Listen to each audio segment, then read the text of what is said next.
What's good, everybody? It's Amon-Rellik the God Slayer. We are back. The fabric of the star had begun to fray, its land rent by tooth and claw. For more Final Fantasy 14, baby.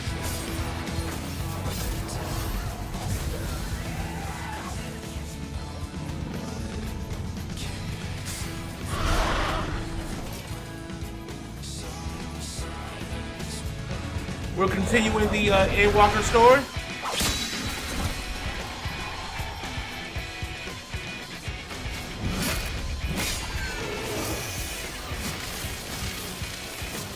Or what? What? Boy, Alpha, no! Are you alright? I can look after myself, you know.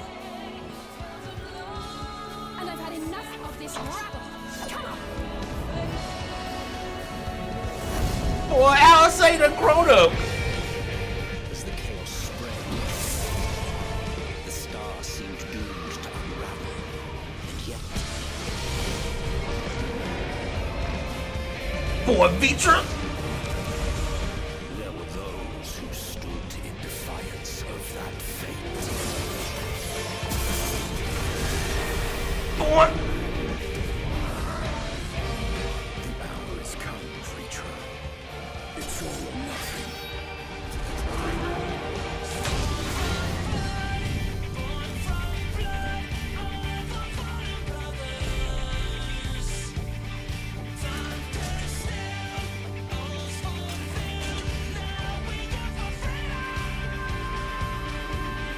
Born in blood, stained in red. Boy, Zeno. Boy. The stage is set, but will our heroes deign to play their part? Boy, Zeno. You took your time. 'Tis as we feared. The respite afforded this land was but fleeting. The end draweth nigh.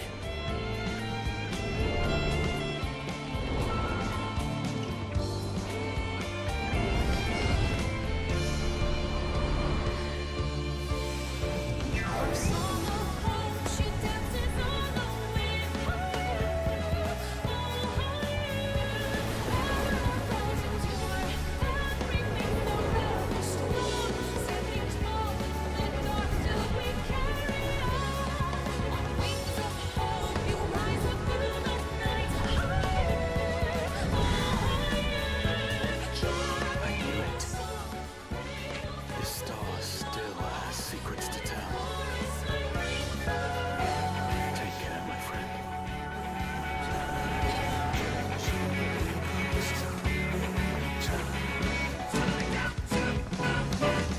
So, Charlian would keep its counsel while the world is lost to ruin. It would. Come what may, we shall live on. We must. Do as you must then, but we Scions will fight until the heavens fall, until our last breath. Boys, Tola. There go the boy. There the boy.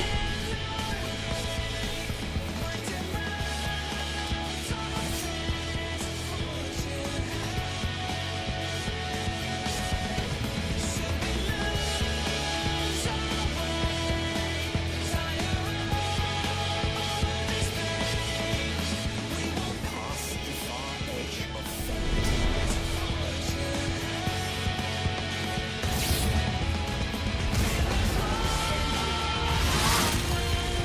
Green blades dark as light.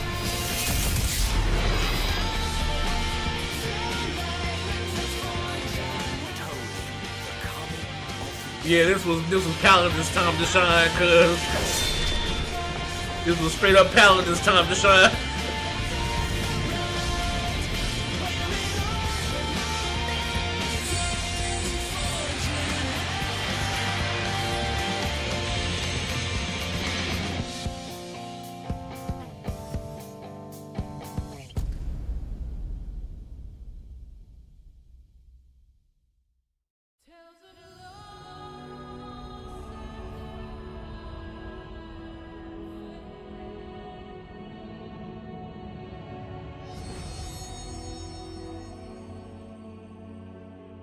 Alright, let's do this. Enough wasting time. Let's get in here. Let's do this. Let's do this. Because I got story to do. I got story to do to catch up.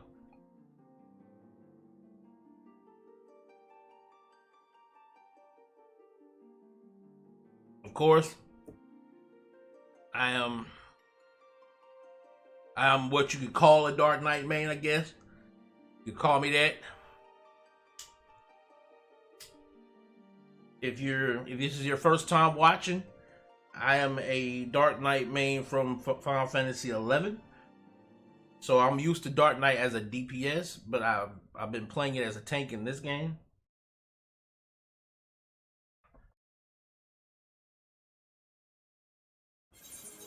I'm currently at level, I'll decide that later, yeah. I'm currently level 90, and we are, and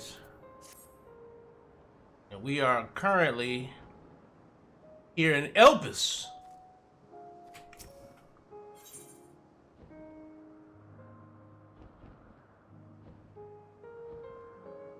Hermes is the picture of relief. We mustn't keep the others waiting. Let us return to Anagnosis.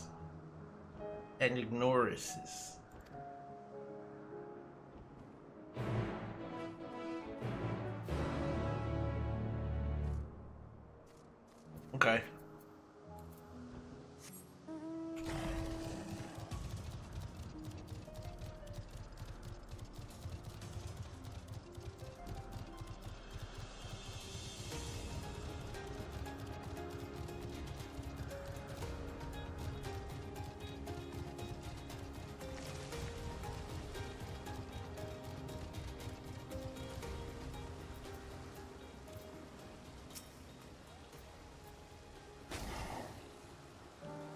My apologies for the trouble.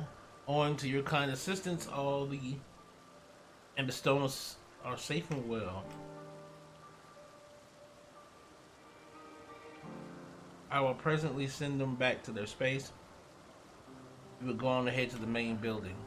Upon entering, you will see a table and chairs, a meeting area. You may speak there. Taking out of the creature slip away again.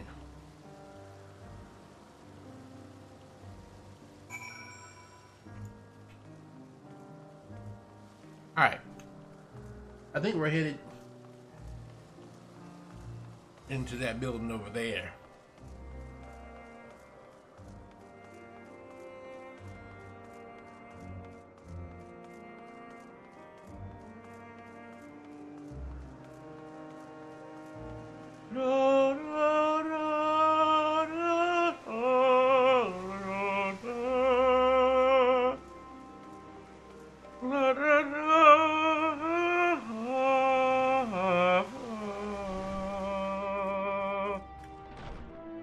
Itself, it is weird to see you as a, I guess, not bad guy. It's weird to see you as a normal dude.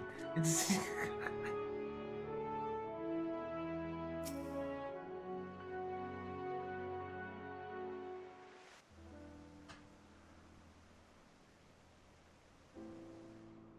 This appears to be the place. And here is where we part ways. We will be discussing highly sensitive affairs. Only a select few may be privy to such knowledge, and that does not include someone who cannot or will not divulge their origins.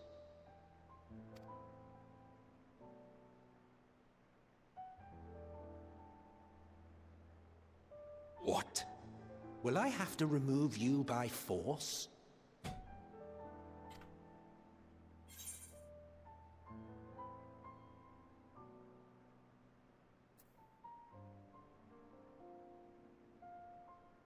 What should I say? Should I say I have important things to say to him as well? Or should I respond with, there are reasons I can't speak freely? Because, like, this in itself doesn't know the connection that he and I have. Because he and I have a connection that he isn't aware of right now.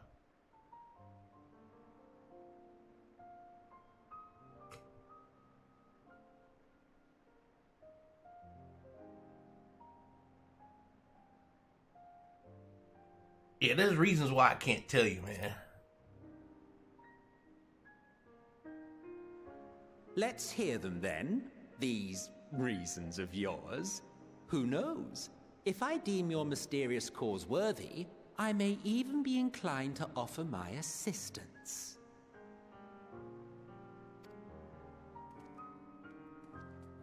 I do not object to his attendance. Hermes, this is highly irregular. Perhaps, but I believe he can be trusted. Meteion would not have taken to him so quickly otherwise.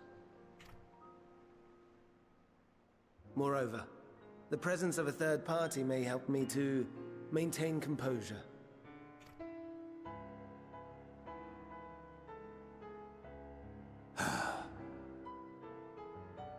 As you wish, then.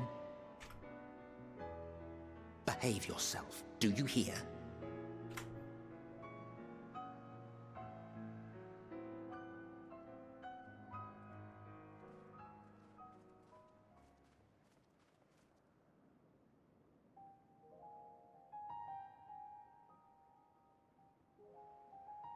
So, it's finally happened, then. Aye. Van Daniels declared his intention to step down, and named you as his preferred successor.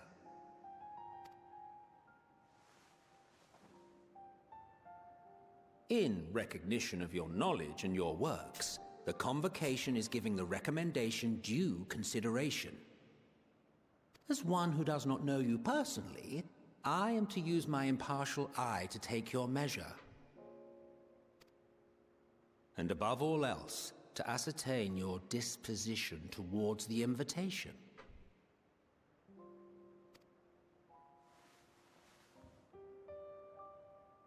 I understand that you and Van Daniel are close.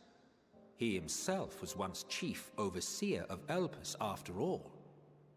I should not be surprised if you knew before anyone else that he wished to relinquish his office. I did. He told me that when he fulfilled his purpose, he wished to pass the torch to me. A torch you seem none too pleased to accept. Are you so averse to serving on the Convocation? No, it's not that. For a humble researcher like myself to even be considered is an honor beyond words. No.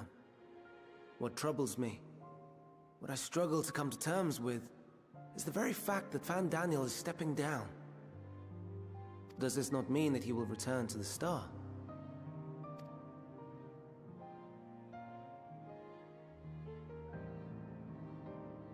Of his own volition, yes, like so many others have before him.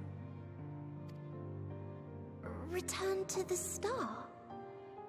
Does that mean die? Well now, that's not a word I hear often. Is that what you say here in Elpis? Mankind is the life of Atheris. Each of us, a drop of blood flowing through its veins, bearing sustenance.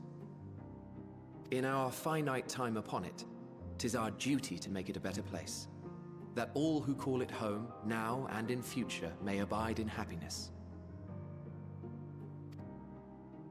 To that end, we have dedicated ourselves to the pursuit of enlightened creation. And by our efforts did we transform this once untamed wilderness into the peaceful paradise you enjoy today. To return to the Star whence we came is a privilege afforded to we who have so loved and nurtured it. A choice embraced by those who have lived their lives to the fullest, in service to our world. And when they depart upon this journey, It is beautiful. Always.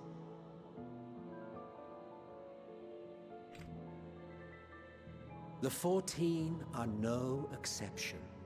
'Tis believed no occasion is more felicitous than the fulfillment of one's duty. Our office becomes our lives, and to retire is to return, or so the majority of us hold. Some few have elected to eschew custom.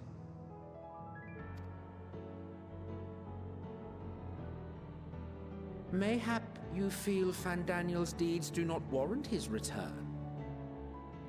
Yet you should know his accomplishments as well as any. During his time, he conceived of countless outstanding concepts. And channeling the wealth of experience he attained here in Elpis, he brought forth many new specimens. I know of all this. I do. It's just, I cannot fathom why someone so great and wise, who could still do so much good, would want to end it all.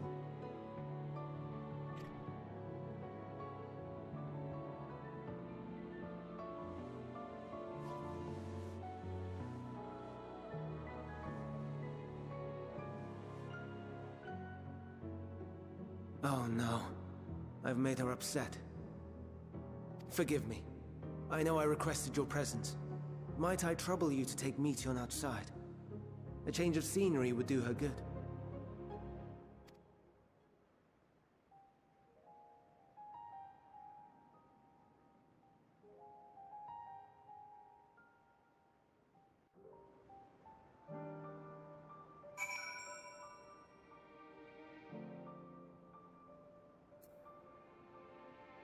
Come on, median girl. Let's roll outside, girl.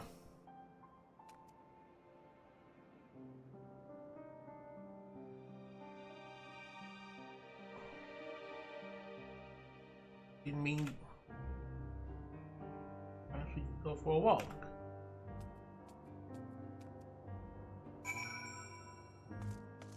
All right, gentlemen, continue your conversation. I must look after the little girl.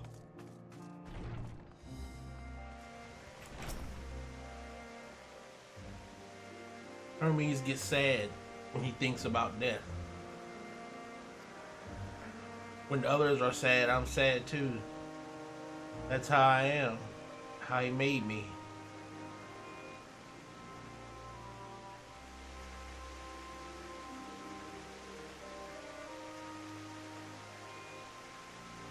Don't worry, I'm fine now.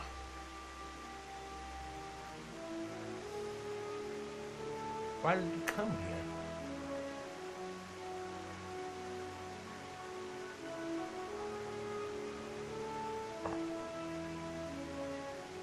Teach you. I can teach you. You can take turns. I tell you something, then you tell me something.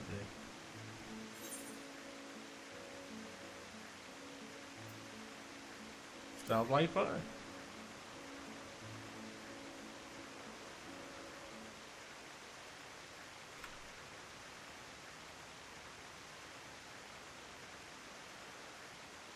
Let's talk to Memnon. I'm not good at explaining what Memnon is, so I'll have him explain instead.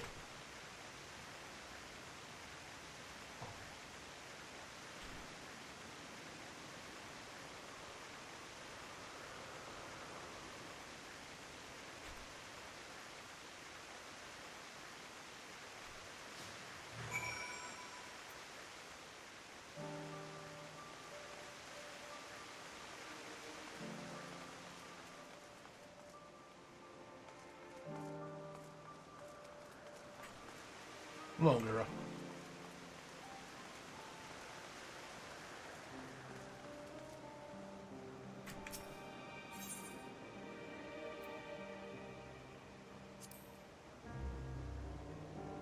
Anyone can use the teleport anywhere. Maybe not anywhere. Not to the ground or other isles. Oh, and permission.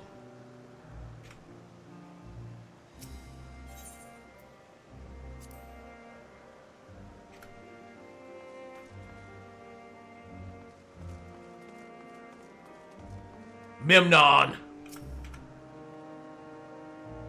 And what have we here? Though you look like a person, your aether is quite thin. I assure you, you are familiar with... I assume you are familiar like Meteon.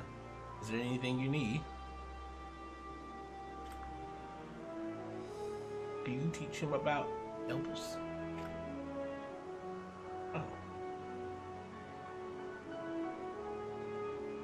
Our facility. As you know, it's mankind's duty to make the star a better place.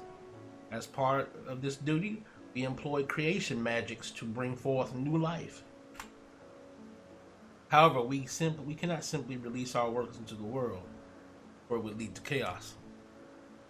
No, any and all life forms must undergo extensive testing to determine their fitness to exist. Testing which is conducted here in Elpis. Every candidate is subjected to rigorous study, in which we identify their properties, surmise their habits, what habits might be suitable, and speculate as to the effects they may have on the environment and other species. Should it be judged a beneficial addition to the star, it will be allowed to take its place in the world. The two of you, too, were created with the hope of making the star a better place. So heed your masters well and be good, do you hear? We will, Memnon, we will. Thanks for the lesson. Now I get a turn. Where did you come from?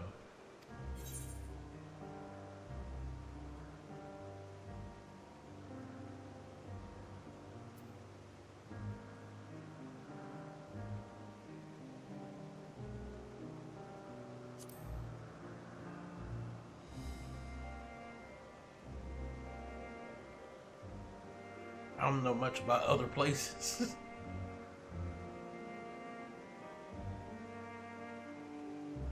Important to me. Yes, it is. It's important.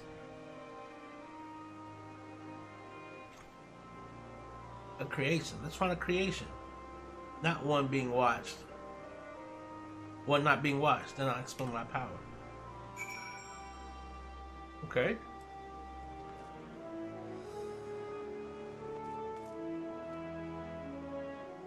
Where are we going?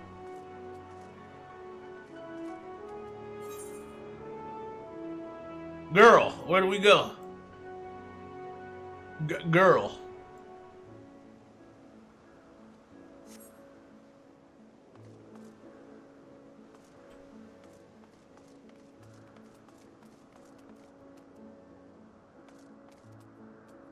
Girl, tell me where to go.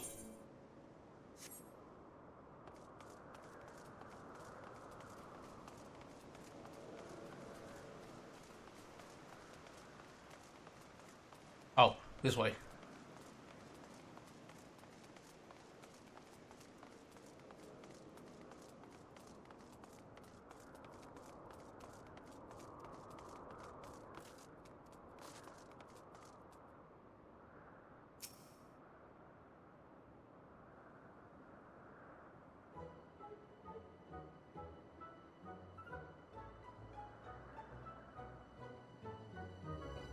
This creation is perfect. I don't remember seeing it before. Perhaps it's new. You know what? I'll try reading its mind. That's my power.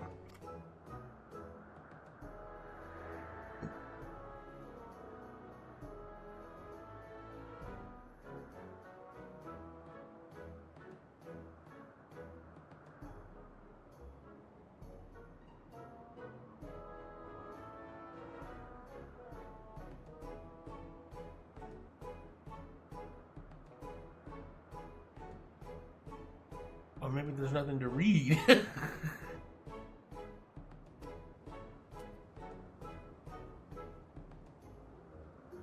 You this time.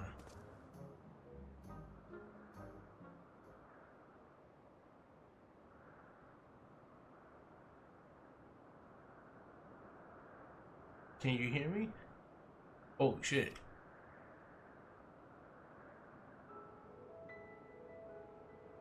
This is my power. I can read the emotions of those around me and project my emotions to others in return.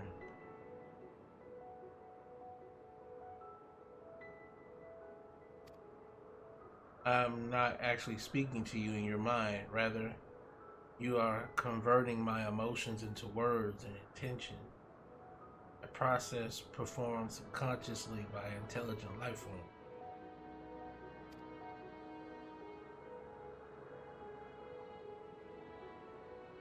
This ability is vital to my mission, for it allows me to interact with intelligent beings even should they communicate via unknown languages or other nonverbal means. As a consequence, I'm clumsy at speaking. Yet though I struggle to express myself in this fashion, Hermes wants me to speak as much as possible, for everyone has thoughts and feelings they may wish to hide. I harbor an affection for you, one that is difficult to define.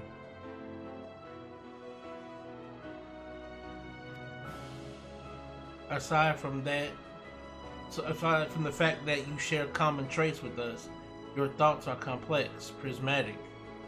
They draw me in and leave me wanting to know more. Out of respect for your privacy, I will refrain from using my power when speaking with you. Nevertheless, I want you to know that I wish to be your friend.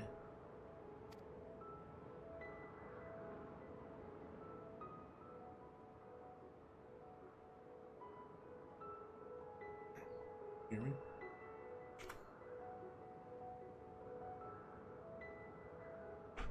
Now it's my turn again. So, what are you good at? I'm good at fighting, cuz I'm good at fighting. I'm good. You see this sword on my back? See this sword on my back? I done sliced many a motherfucker.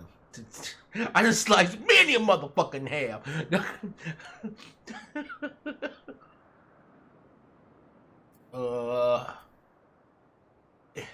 Crafty gathering place. I'm good at fighting, cuz I'm good at fighting.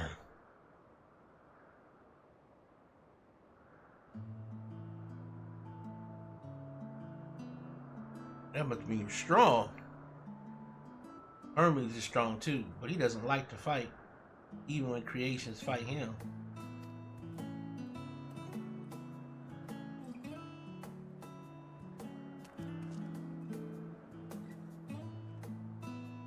Bird stare. I think he might be bothering it. Bird stare. Bird mug. This is bird mug. Let's keep going. We'll go and see Auntie next. She's usually in a small building. We're on the west now.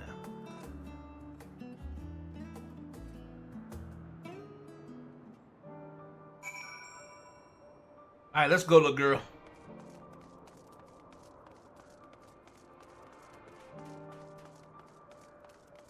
Little girl wants to be my friend. She wants to be my friend.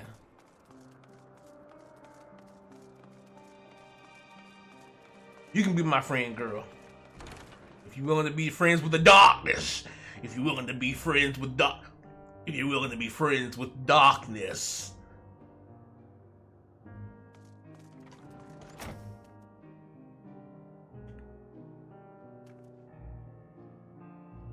Here's a Meteon. I said you brought a friend today. And an apple. Could you make me an apple? The kind Hermes likes, covered in syrup. I want to share it with Amon. A candied apple? Hermes is certainly partial to them, but you know you can't eat, Meteon. You weren't made to do so. But I like it too. But it's due to your ability to share others' feelings. You've taken Hermes' likes for your own. In any case, I can't prepare an apple right now, but I'll bring one for Hermes soon, I promise. Wanted to show you my favorite thing. Then I could ask about yours, but I failed.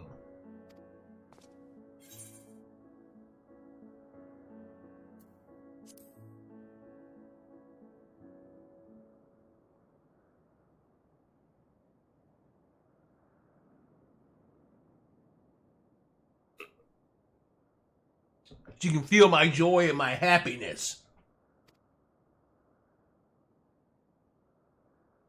Makes me happy too.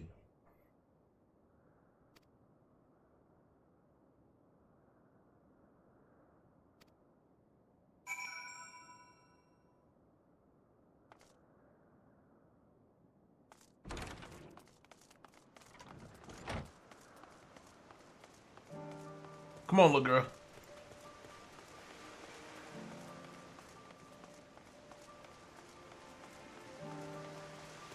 Follow the darkness.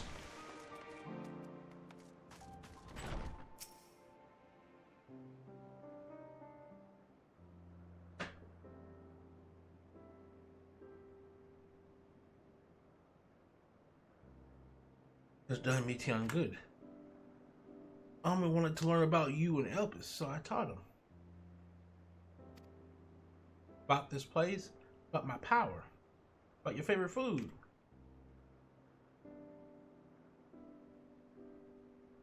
Use. I do appreciate your keeping Meteon company. While you were away, I finished speaking with our guests. Finished? Hardly. You requested time to consider the invitation, so we have no choice but to occupy ourselves with an inspection of your work. My apologies. The Hither will accompany me as I tend to my duties.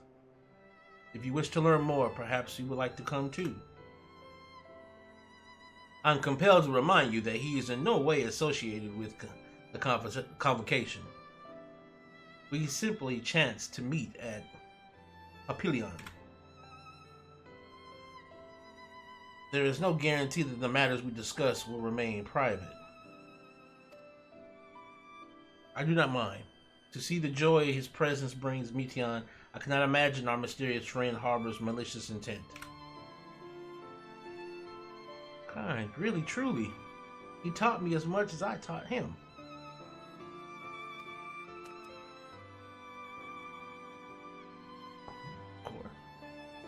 Watch Hermes? You're bound to learn lots and lots.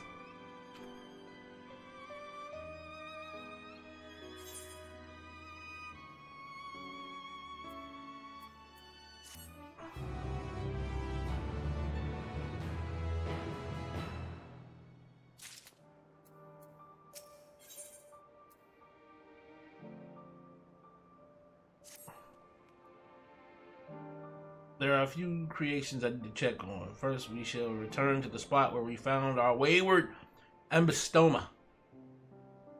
Have care when you step outside a hub, for there may be more unruly creatures about.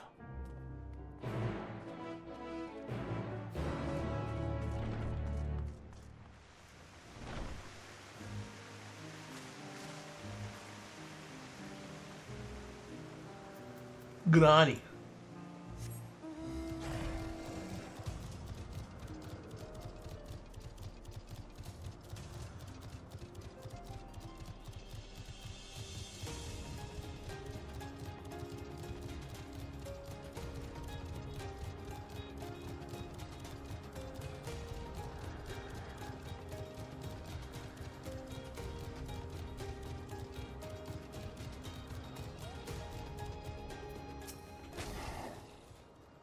This here is a new species of Pedaloda we recently set loose. Been doing very well, managing to maintain a stable existence thus far. If it can see its observation period to the end without issue, we shall release it into the world. Do you know the difference between living things and arcane entities? It is the presence of a soul, yet the soul isn't something you can choose to have at will. It manifests only in those beings whose forms adhere to the laws of creation. They can endure on their own. Beings that do not fulfill this requirement, such as those spontaneously born of magic or natural phenomena, do not have souls. No matter how much it might resemble flora or fauna, if it lacks a soul, then it is considered an arcane entity.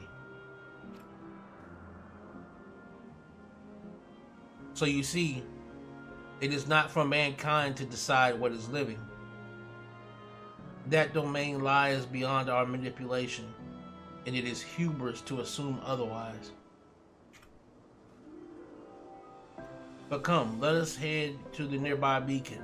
I have received a report that arcane entities have gathered there.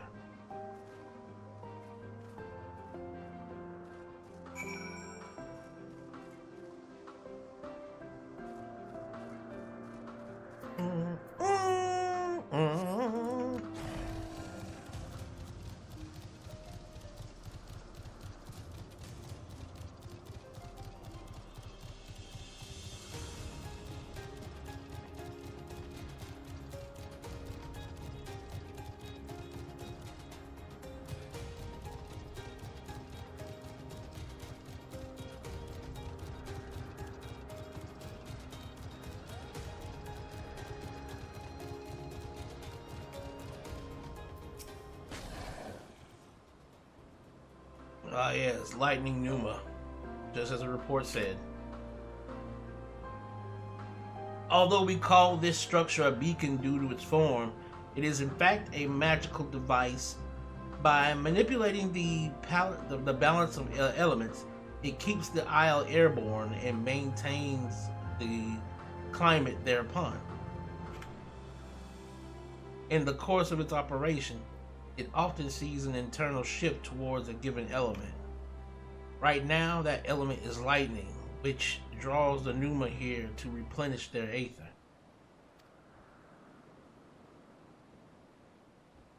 It appears Meteon is busy.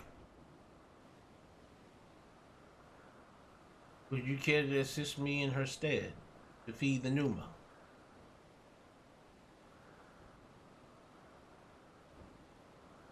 By using this lightning converger, you can harness ambient lightning and focus it into a ball. A veritable feast for our dazzling friends. Come on, give it a try.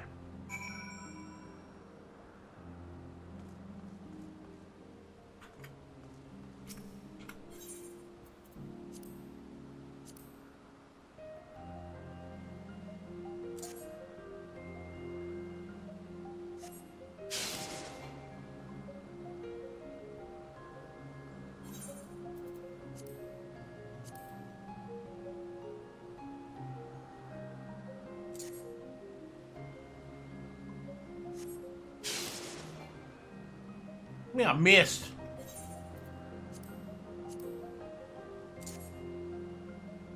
Am I supposed to hit this? Ah.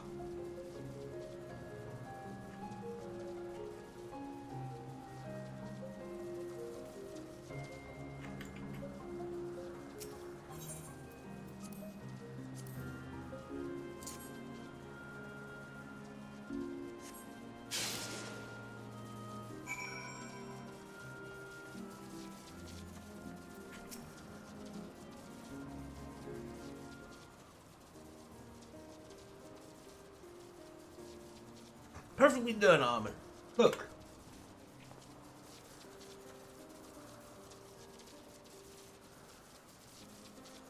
See how they gather to feed, how they express themselves through their actions, despite their lack of words.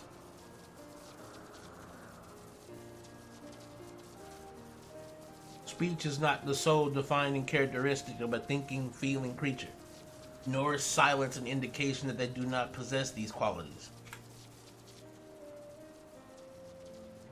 Be it a soulless arcane entity such as the Numa, or an ephemeral life form such as the Petaloda, all seek to perpetuate their existence, to survive.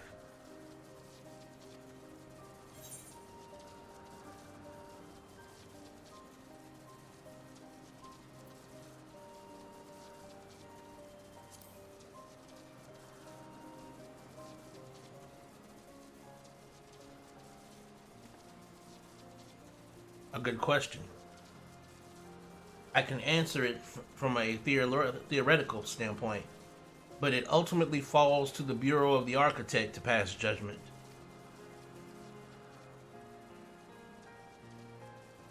Those with exceptional vision, such as Hythlodaeus, may be able to ascertain her true nature.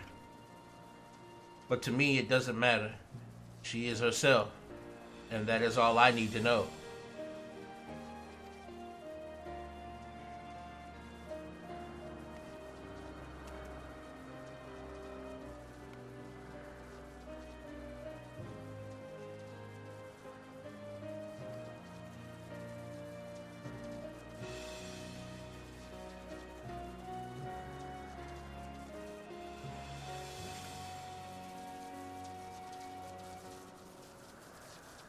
The morning dew.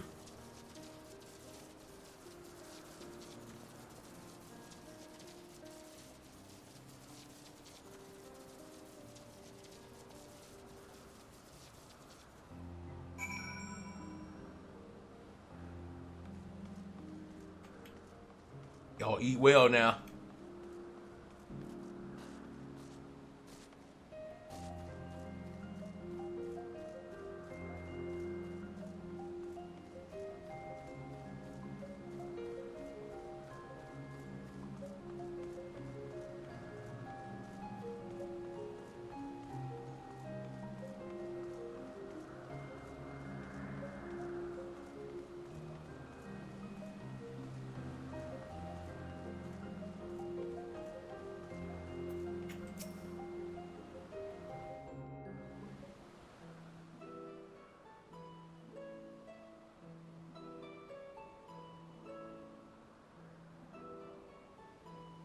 Amazing, is it not?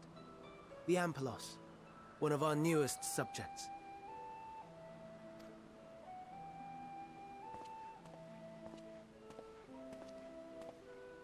So, how are we coming along?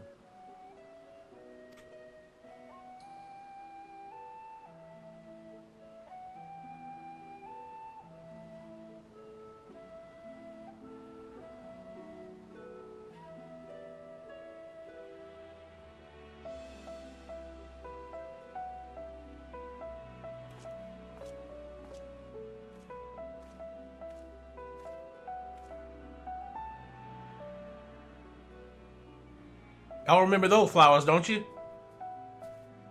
This place is Elpis. Those flowers. Elpis.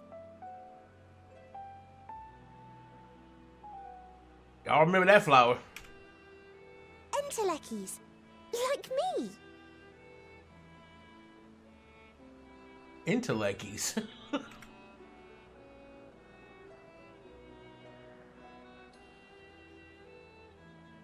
They are a product of Elpis, and so named for their birthplace. A happy accident, born of the hands of a former researcher who loved beautiful blossoms. Unique for how they change color, to reflect the emotional state of those nearby.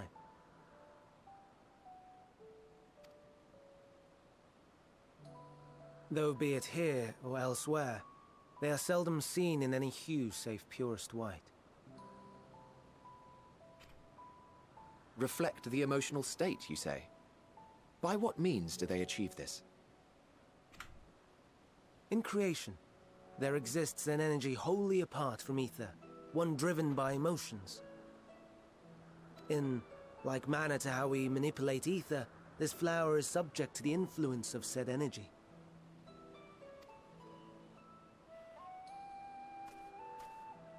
While it has no will of its own, it is sensitive to the prevailing emotion in the vicinity, and reacts by altering its color and vibrancy.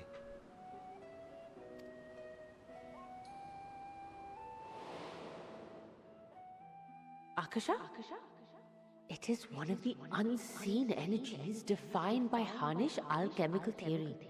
Though a gross oversimplification, some describe it as an essence influenced by feeling.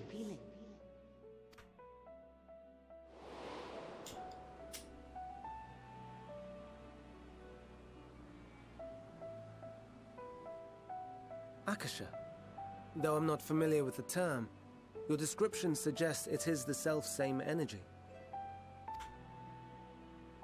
Dynamis, we call it.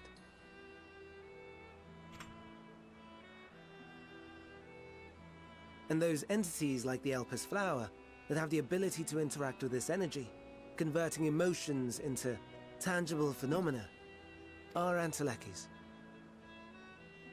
Ah! That's me! That's me! An Enteleki!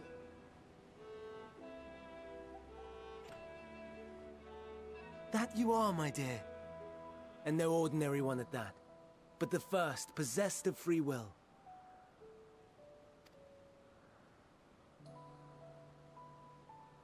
Wait.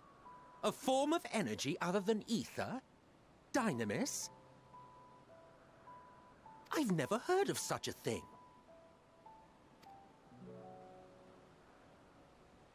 Hardly surprising. Dynamis cannot be seen, much less felt.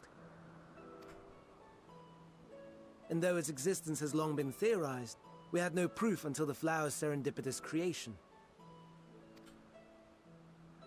What's more, Dynamis is far weaker than ether. Under normal circumstances, its effects are drowned out by the latter.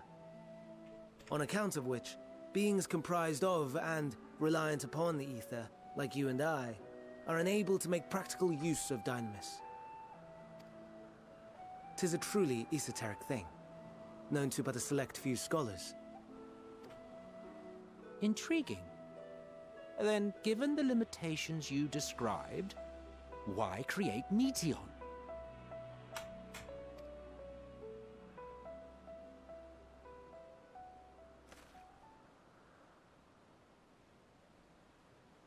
Our star, Aetheris, is especially rich in ether, so much so that its name is derived from it. However, when we consider all energy in existence here and in the vast space beyond, Dynamis may account for as much as 68.3%. The more abundant form by far. Were we able to control it, we could open the door to limitless possibilities.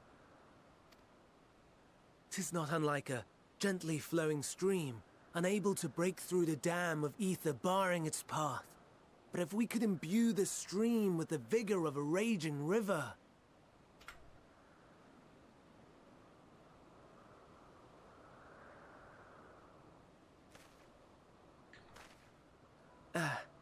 Not that I have such grand ambitions. Nay. I merely wish to create a being that could traverse the great expanse.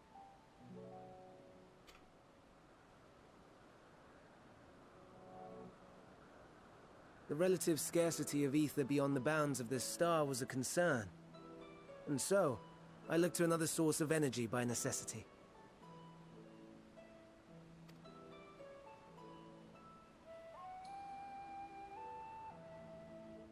That being Dynamis. No wonder her ether is so thin. Precisely. Yours is thin too. Like an Enteleki. Like me. So... are we the same? Entelekis.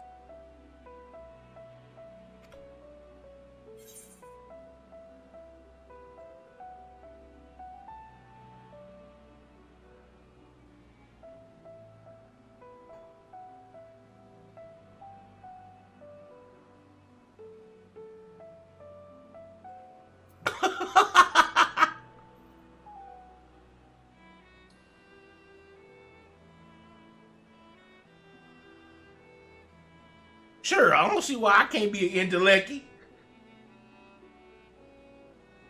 I think not. Your nature remains a mystery, but ere I reinforced you, you appeared to be little more than a common familiar, and a faded one at that. A deficit of ether alone does not an Enteleki make. It would, however, make it easier for you to interact with Dynamis. And limited though its influence may be, this quality could prove the difference between victory and defeat. You do well not to underestimate it.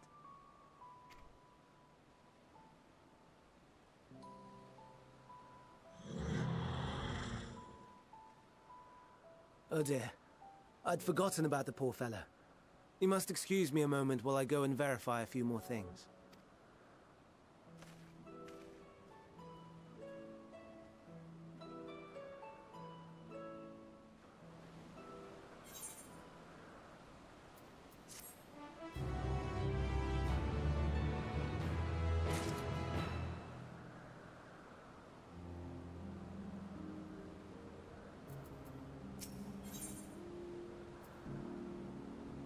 Every Silk is deep in thought right now.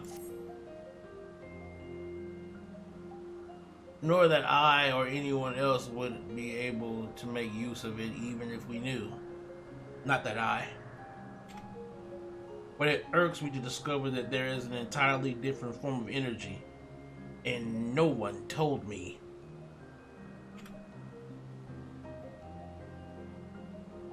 That personal annoyance aside, Hermes' knowledge is undeniably impressive. Given that there are none among the 14 who specialize in the Celestial, he would be a welcome addition. Assuming he can be persuaded to join, that is. I still can't understand his hesitation.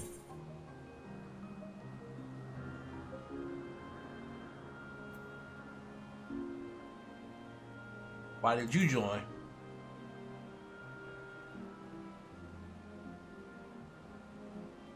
So was chosen for the convocation? I should be glad to share the tale. It began when... Not another word.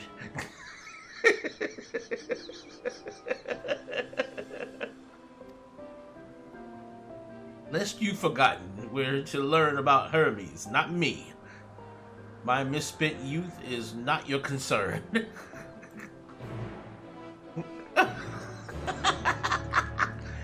Come on, Amon Silk, man. Let us know how you ended up doing this stuff, man. I've inspected the envelopes to my satisfaction. All is well with the creature, and I dare say it won't be long ere it is released unto the world. Another creation, however, reportedly isn't faring too well. The Charybdis. The Charybdis. Attend to next. You will follow me, my friends. We shall return to the main isle and head north.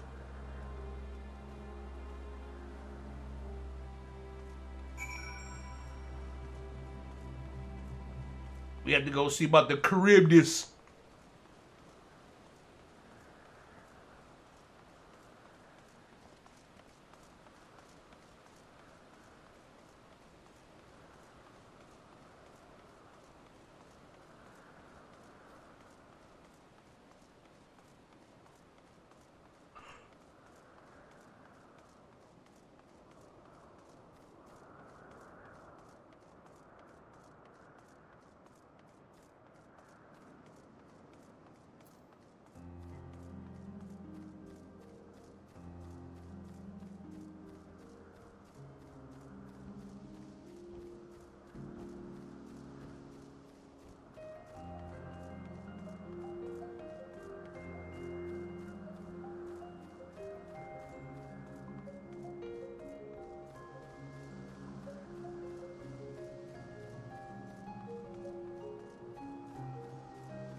I understand there is a problem with one of the Charybdis. Charybdis.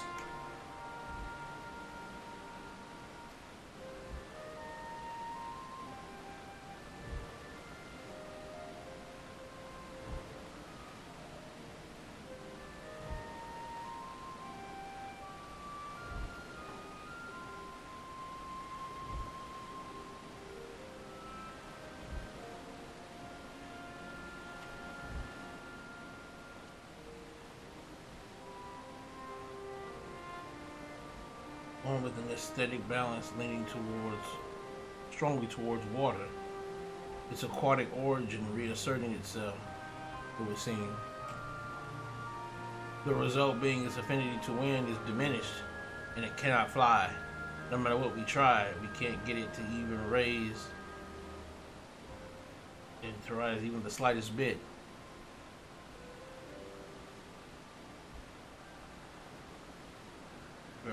They are too unstable, flawed. With your permission, I will revert the creatures and recommend to the Bureau that the concept be revised. Moving towards water, the Charybdis would indeed struggle to manipulate wind. Yet it is too early to conclude that it cannot fly. Having failed at first, it may simply have developed a fear. Transform and fly with it, helping it to manipulate wind until it finds its wings. You can go to such lengths.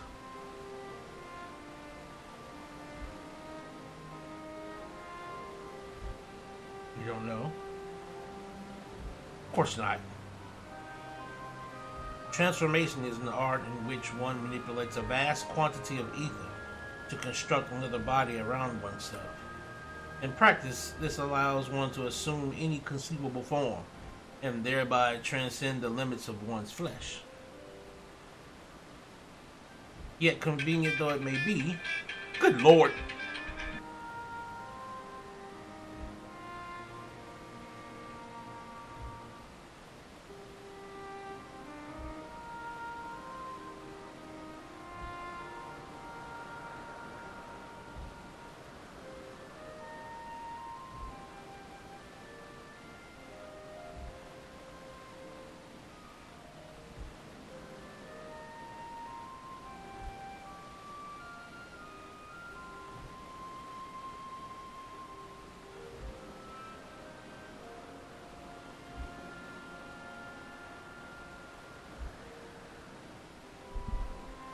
Okay. Though inconvenient, yet inconvenient though it may be, transforming in the presence of others is considered vainglorious in the extreme, as uncouth and unseemly as running about robeless, shameful.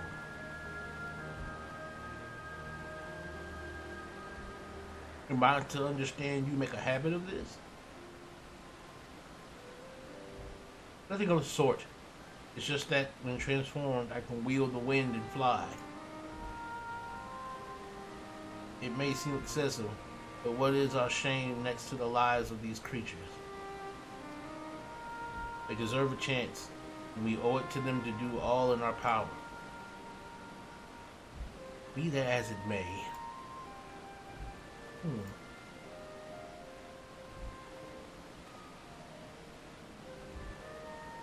I believe I have a solution. May I trouble you to move that Charybdis away from its fellows, somewhere out of sight?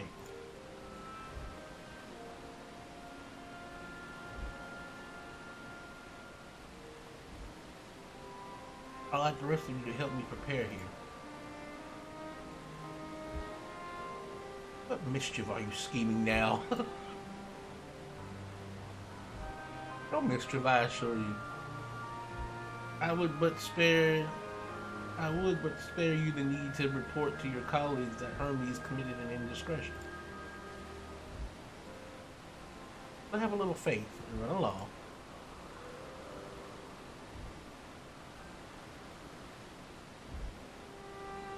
I trust you don't mind.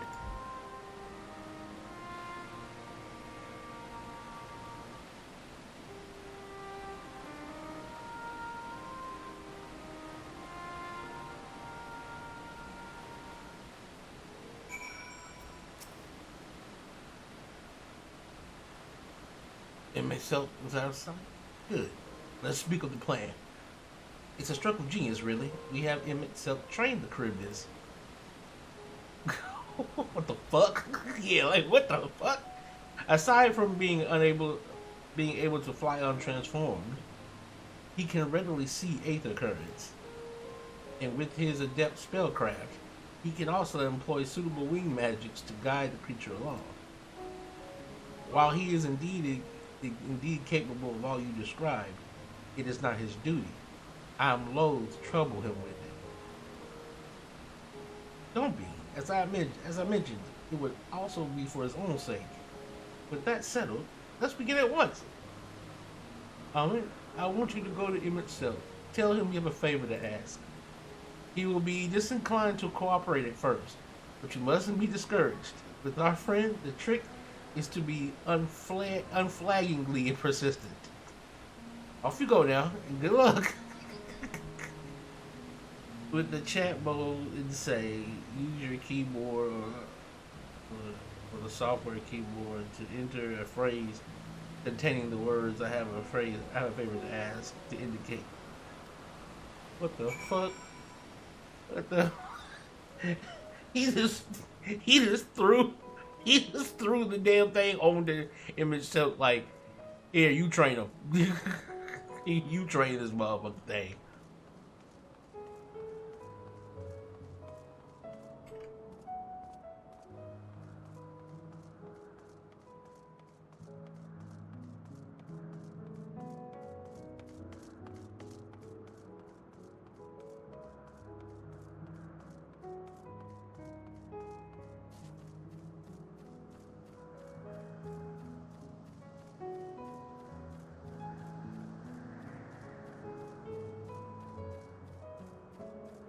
Damn, Selch.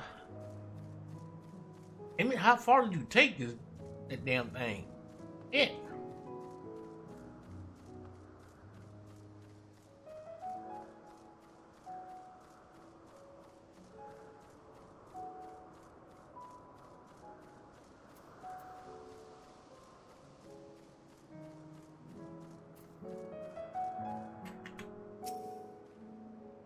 Well, are your preparations for the scheme that is clearly not a scheme complete?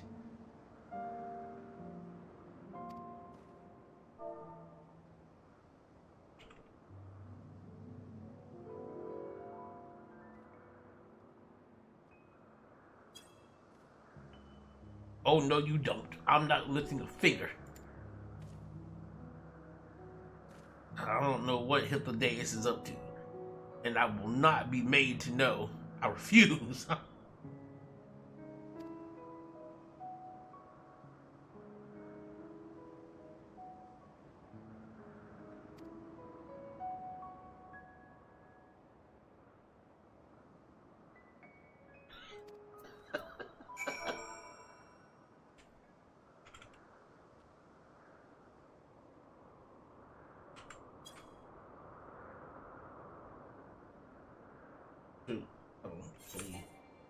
Oops. Oops. Shit. Shit. Shit.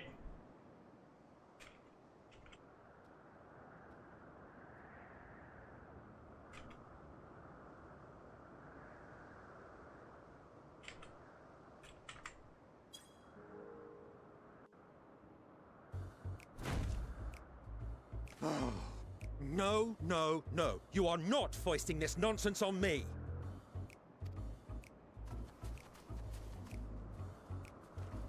I'm given to understand you have the power to help the Charybdis, and should be quite willing to do so. And so I appeal to your better nature, most benevolent Emet-Selch. Please teach her to fly. Or else Hermes will transform. Right now. What? Now, there's no need to go quite that far. Altruism is its own reward, as I'm sure he would agree. Oh, would he now? And who contrived to put me in this position, pray tell? Nothing so devious. I merely suggested a possible course of action.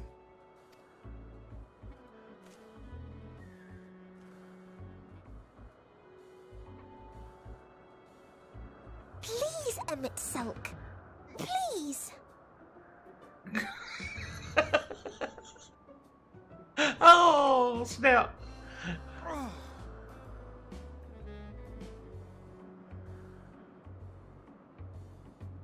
I did not come all this way to play nursemaid to your creations. I'd thank you to remember this favor and let it be the last.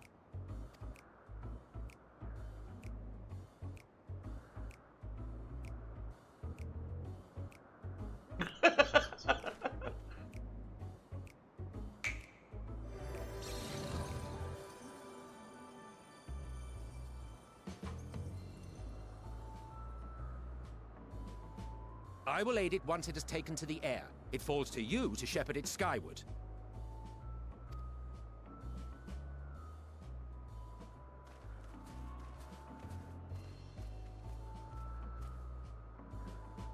Well, let's relax and enjoy the spectacle, shall we?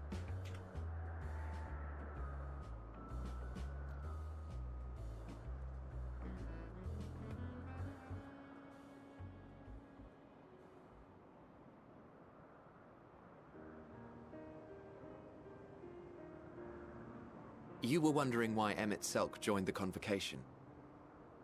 Truth be told, he wasn't the first choice for the office. I was, on the strength of my ability to see ether.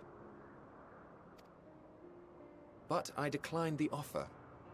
For though my vision is exceptional, I am pedestrian in all other aspects. Worse even, quite abysmal when it comes to manipulating ether, for example.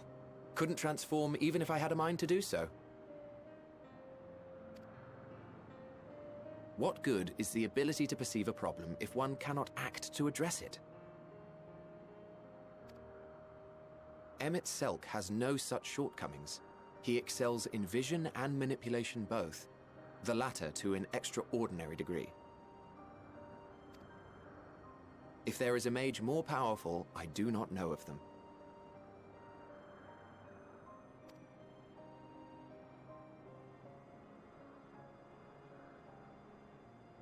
Thus did I recommend him for the office in my stead.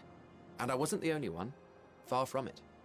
Countless others vouched for his skill and character. People the world over, to whom he had previously lent a helping hand. Oh, how surprised he was. Claimed he hadn't done anything remarkable for anyone. Modest to a fault. He deserved every bit of acclaim he received. Yet he may well have gone unappreciated were it not for a mutual friend. A singular soul who can't help but involve himself in the business of others. Where he walks, excitement is certain to follow. His antics irritate Amon-Rellik to no end, but much of his grumbling stems from genuine concern. When our friend calls, he never fails to answer and lend his talents.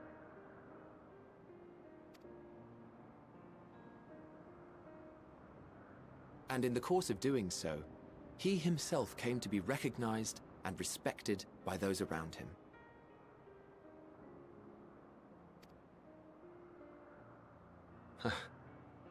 They are truly remarkable individuals, and I'm proud to call them friends.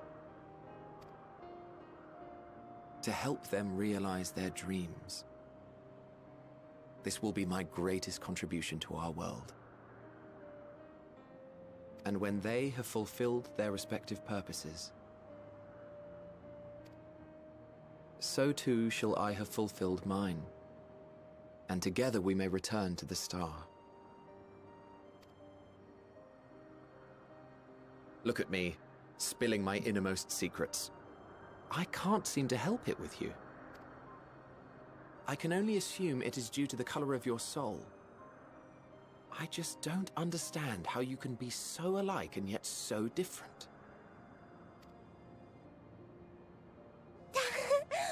Well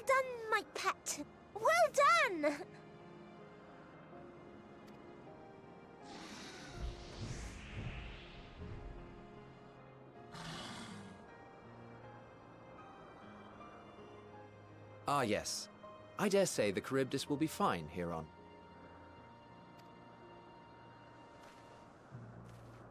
Why don't you go and signal to Emet-Selch? Let him know that his arduous task is at an end.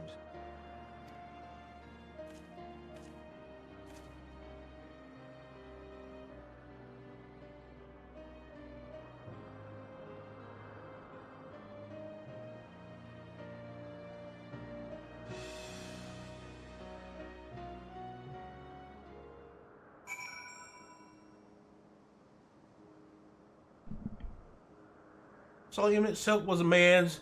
He was a mage's mage. He's a mage's mage.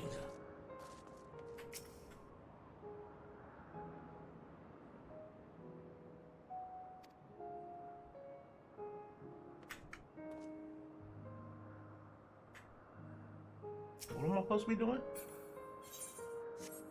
What am I supposed to be doing?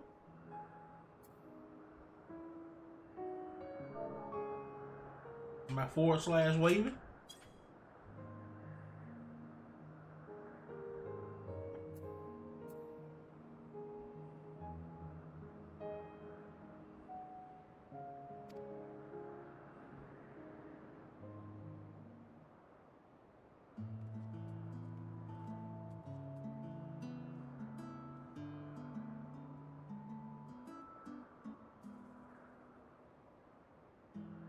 Charybdis learned to fly.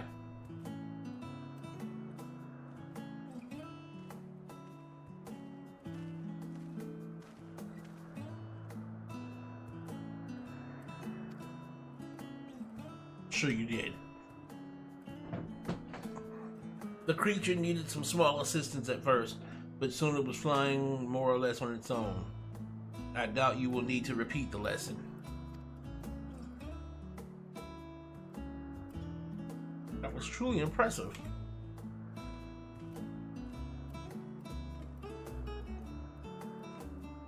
The Charybdis flies.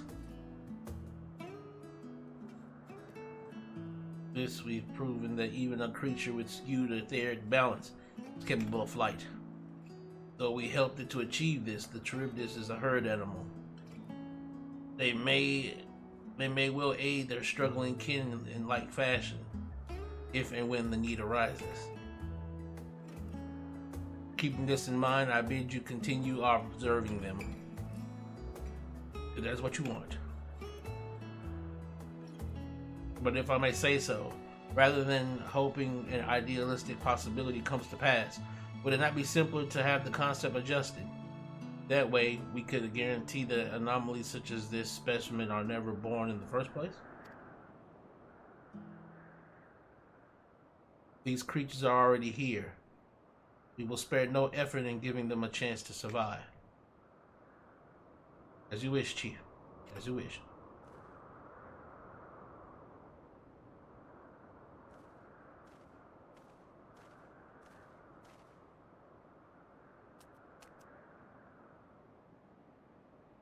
Hermes.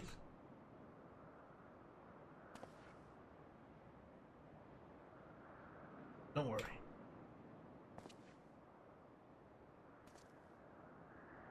All of my present tasks. Let's return to Adagnosis for now. I don't know weird ass names to be having for these places.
What? Want to apologize for forcing me to help, do you?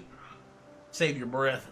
You didn't force me to do anything. I merely chose the most expedient way to have done with an impediment to our business.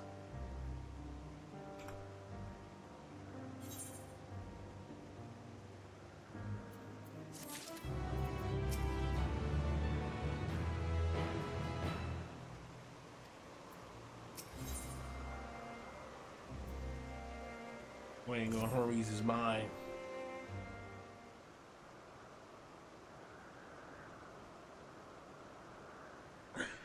Possibly, have you learned aught of value?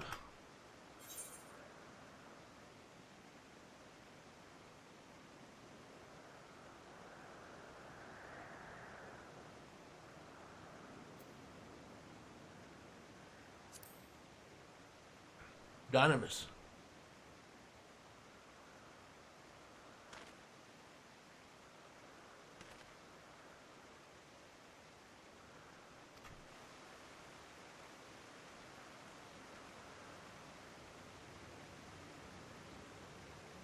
What good fortune to find you here. Is something the matter?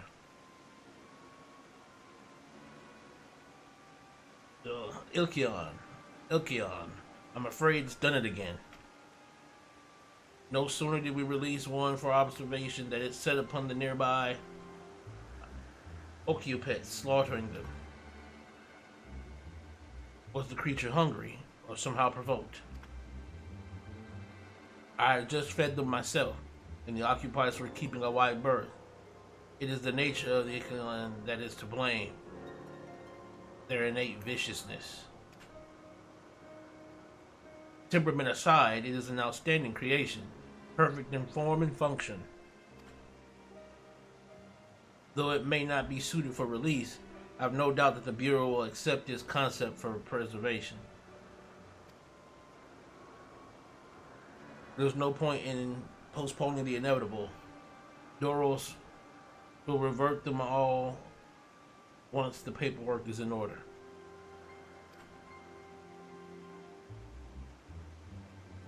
Where is the scene of the incident?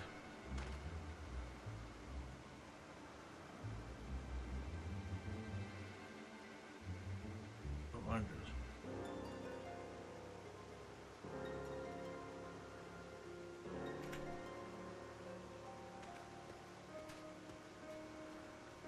Hermes, wait!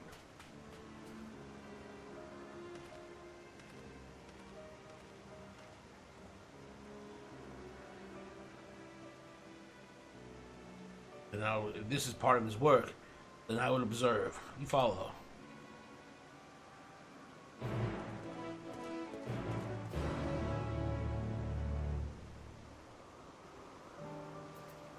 All right, boy, it might be time for us to do some damage. It might be time for us to do some damage.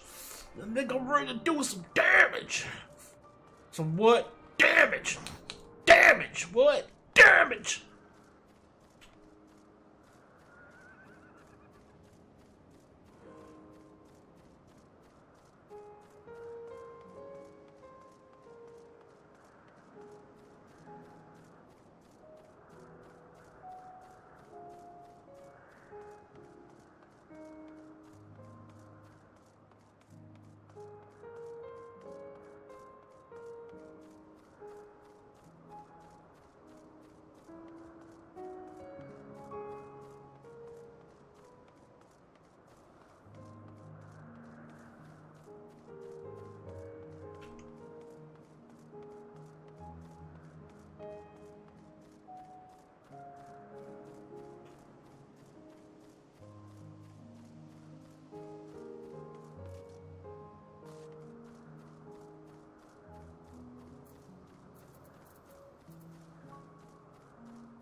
The lacerations and burns are unmistakable. Ilkion was Ilkion or Lykion, Ikion, whatever they call it, was indeed responsible. But the creature is nowhere to be seen. Doris must have taken it away. The man makes his base at 12 Wonders. I shall go and seek him out there. There for good measure, just to make sure he did not escape.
The 12 Wonders.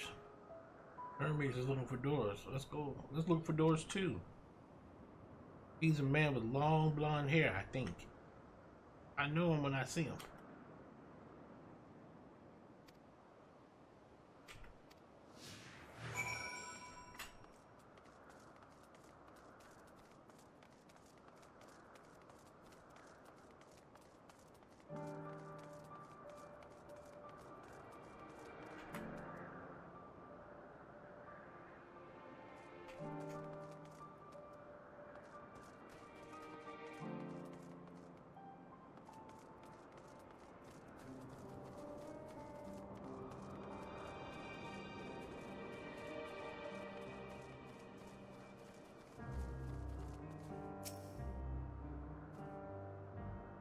Doros, that's Doros. It isn't Meteor. What brings you here?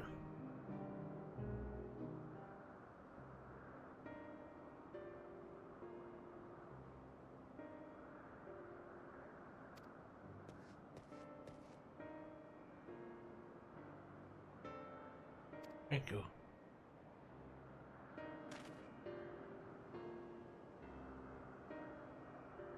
Where are they now?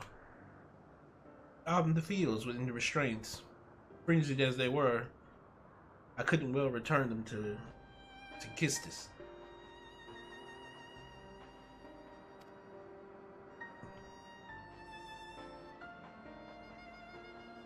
Once I've submitted my report, I'll see them reverted without delay.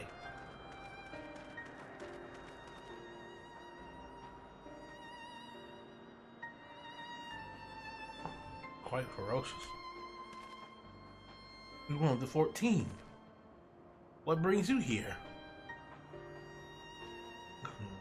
As you were.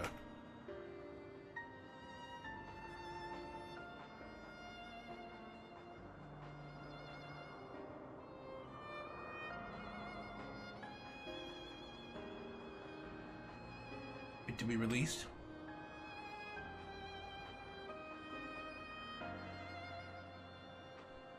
Highly problematic combination.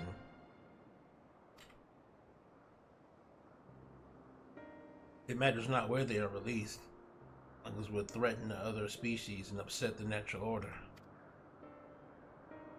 Could it be that the specimens observed are an outlier?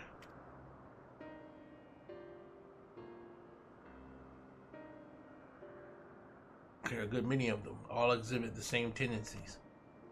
Even when we use Kairos to begin with a fresh slate. Their behavior was unchanged.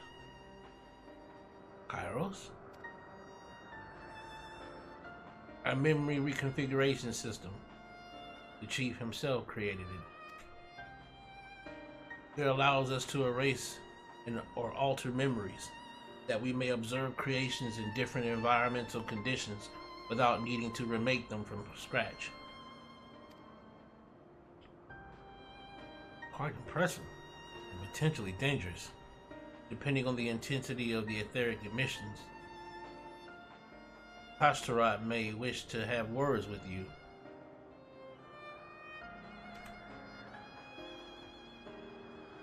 Rest assured, I've kept all values within prescribed limits, and to prevent misuse, its applications are limited to only those authorized by the Chief Overseer.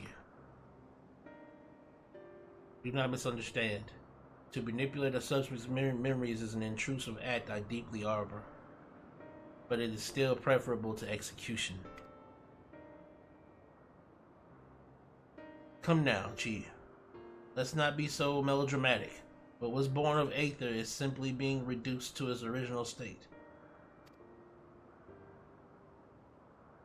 I know the distinctions concern you, but we mustn't lose sight of the bigger picture, making rational choices for the sake of a more prosperous star. If a creation cannot be properly studied, even with the aid of Kairos, we remake it. If a creation is deemed a detrimental existence, we unmake it. Tis all for the greater good, and none question the necessity of such routine processes. I understand these things, I do. I would never think to unleash a clear and undeniable threat unto the world. Yet insignificant though their individual lives may be next to all creation, it is all the Lycaons have. Before we seal their fates, we owe it to these beings to exhaust all options, to ensure that nothing has been overlooked. If you insist, let me provide you with a full report, and we may take it from there.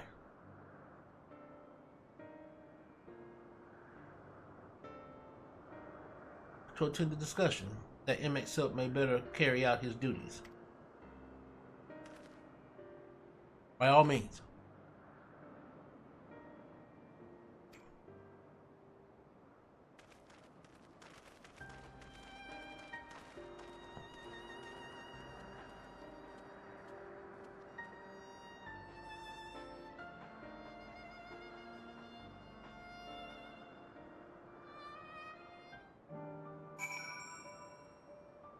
Alright guys, give me a second and we'll continue with the story.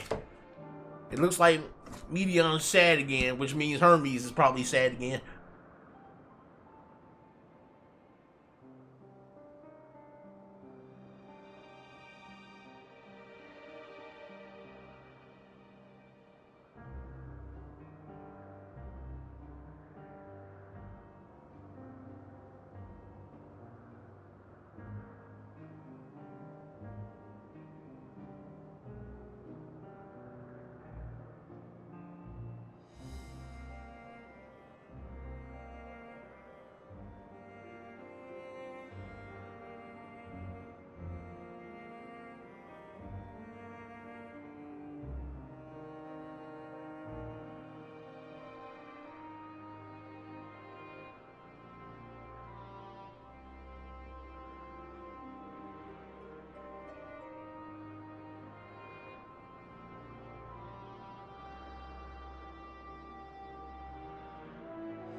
Okay, let's get it. Let's get it.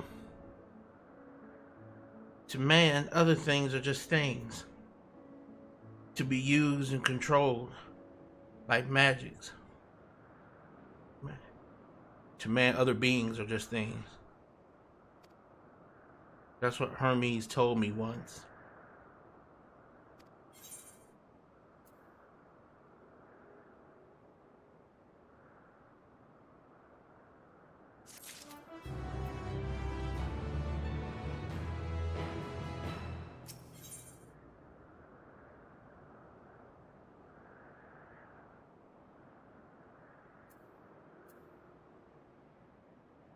Feel the weight bearing down on Hermes. I feel this discussion might take a while, during which time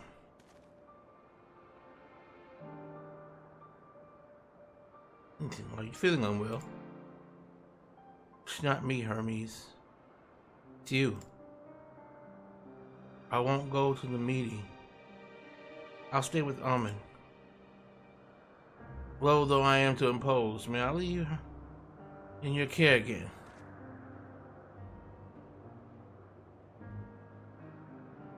I mean, you're dead.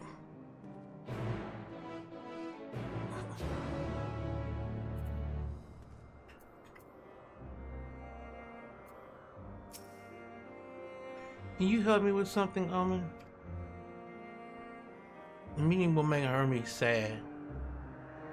I want to cheer him up with a flower. Hermes likes flowers the most of all the creations in Elpis. Most creations are expected to be interesting, or beautiful, or strong, better in some way. But flowers are different. They're designed to suit your emotions, what we feel and want to convey. Hermes likes that. I can't make flowers, so I'll search for one, and I want you to search with me. Start here, 12 Wonders.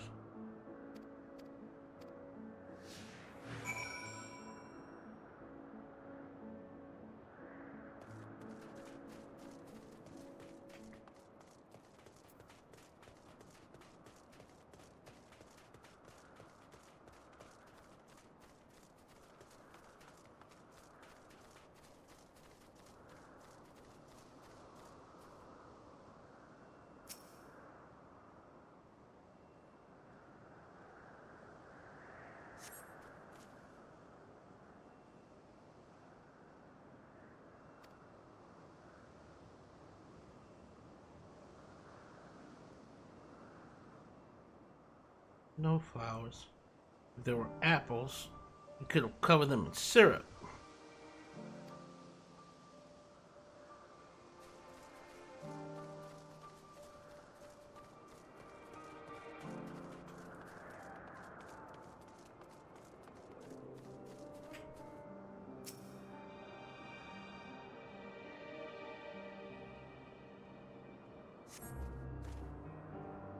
Vibrant purple flowers bigger than your hands adorn the tree.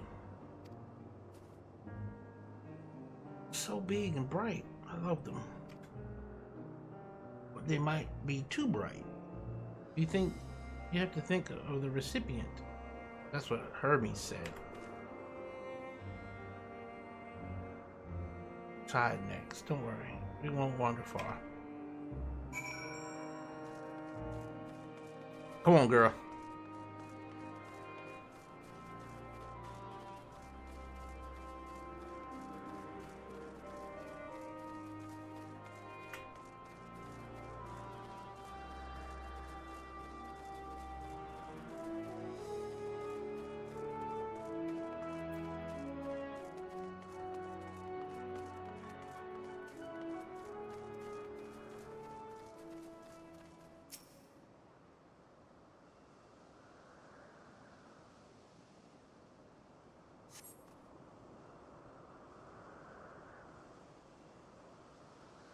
Forming a pattern. These would be better for Hermes, but they're hedged in. That means we shouldn't touch them. They're either under observation or poisonous. Let's keep looking.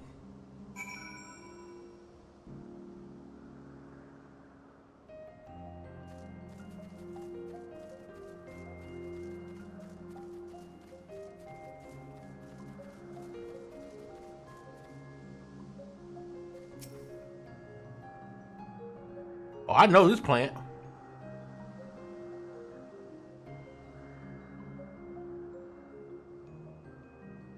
And its undulations. Oh, a cunion, a flower that can move. When Hermes wasn't looking, it shot seeds at him. Not a good gift for me, maybe.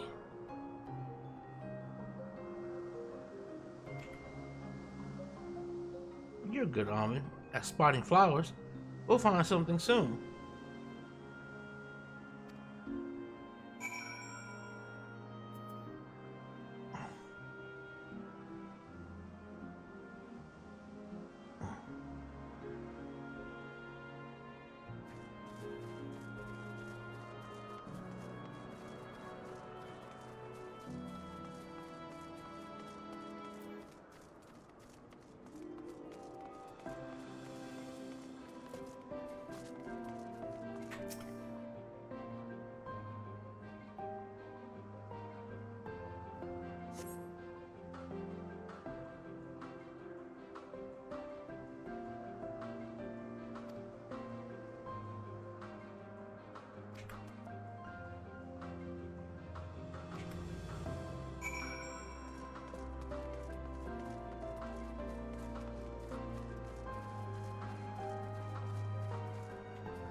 Reminiscence of side-nosed boots pervades the air.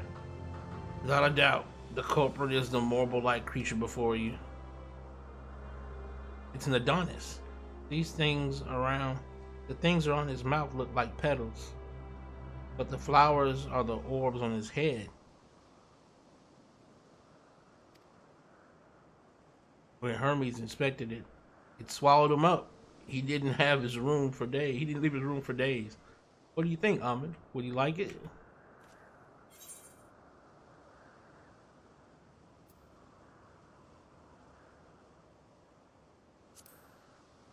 Not really. I don't think it's a good memory. So not this one either. I had a good flower. It's harder than I thought. I'm sorry, Amon, but could we search a little more? Maybe as far as the fields over there. I'll pick something after that, I promise.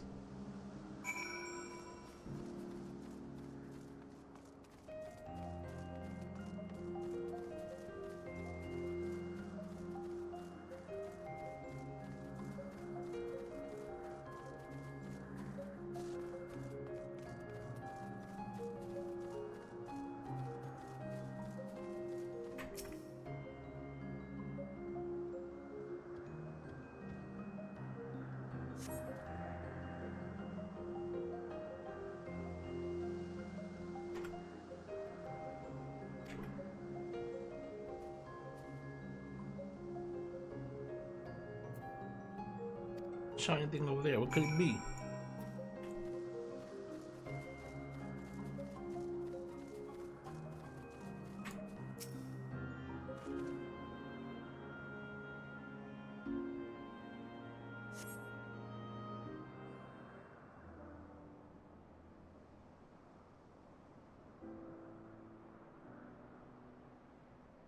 They're here too.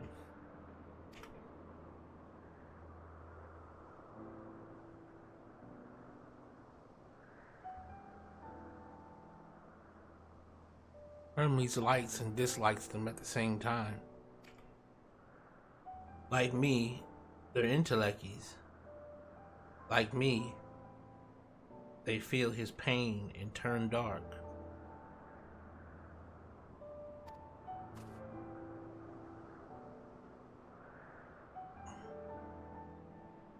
That's only for Hermes, though.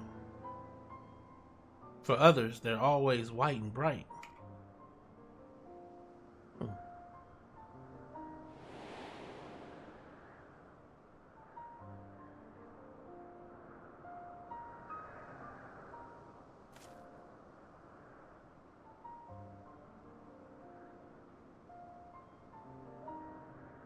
Truly, the flower was dark in your home? Then do you have it too? A dark emotion? Yes, I have a dark emotion. I am a dark knight. We have many of dark emotions. Many of them rage, hatred, anger.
Won't you lend it to me?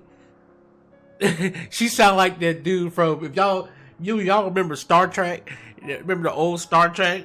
I can't remember the villain's name, but he could like weirdly like feel your emotions too.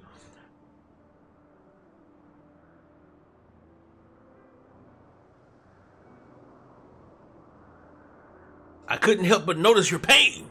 My pain? It runs deep. Share it with me.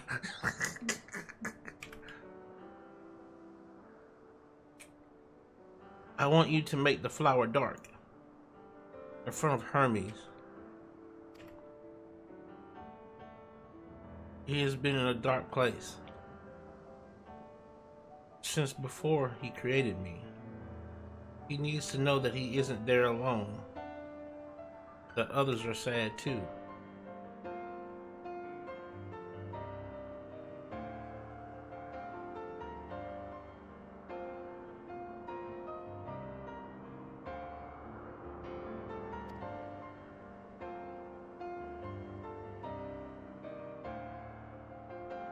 Truly, you do it?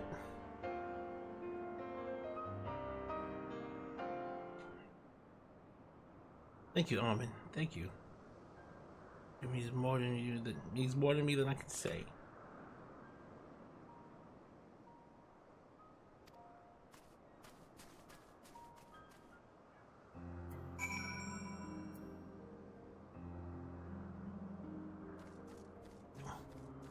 Oh, I wish I wouldn't keep leaving me out here by myself, man.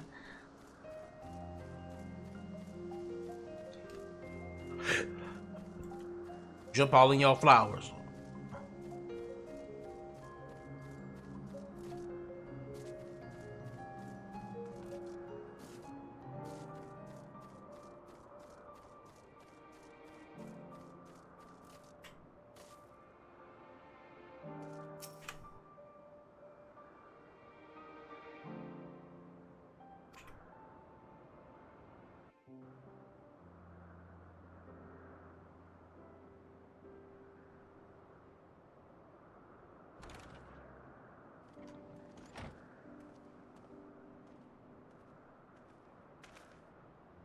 Hermes!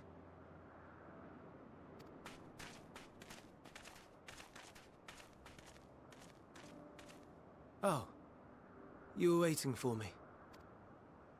You've finished talking?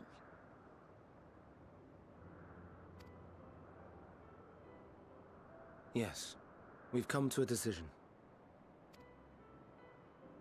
My thanks for keeping Meteon company. Selk and Hythlodaeus have already retired to their rooms. There is room for you too, if you would follow me. Wait! I want to show you something first.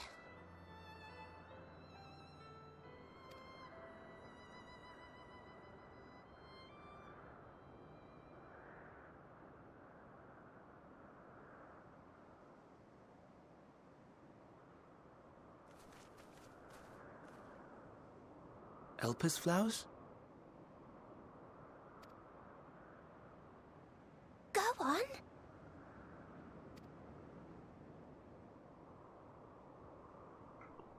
Hermes, witness my darkness. Witness my pain. Witness the abyss. You're not the only one, Hermes. Others feel sad too. You're not alone.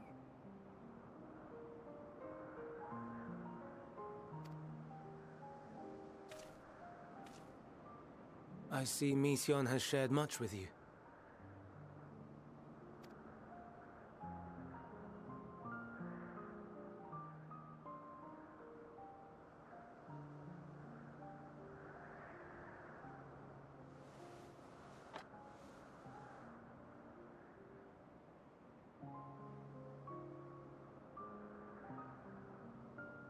May we talk a moment? Them some freaky ass eyes. Some weird ass eyes, boy.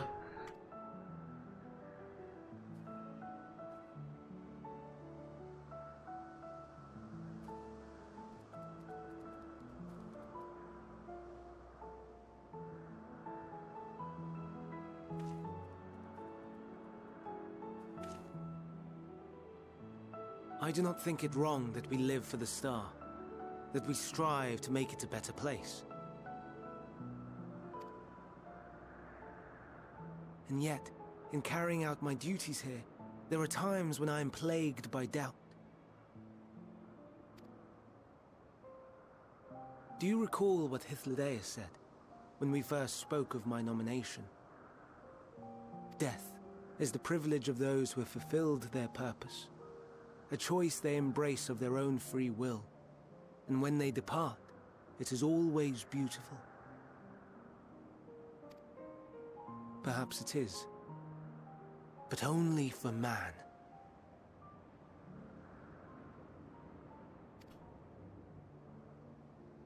Creations that he deems useless are discarded with nary a second thought. Some scarcely born into the world, afforded a handful of breaths before life and potential are abruptly extinguished. We make an effort to spare them the pain, but they sense what awaits. Rage and anguish and cower and fear, and it is not beautiful.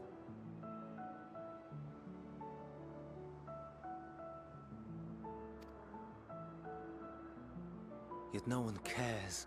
No one. So fixated are we upon the duty that we do not pause to question the method.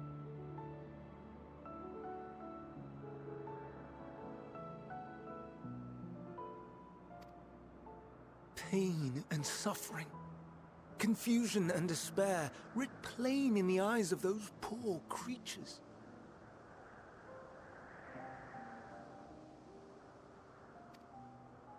Yet no one sees. We turn a blind eye and carry on in blissful ignorance. Not amiss. And always, always the blossoms shine pure and white.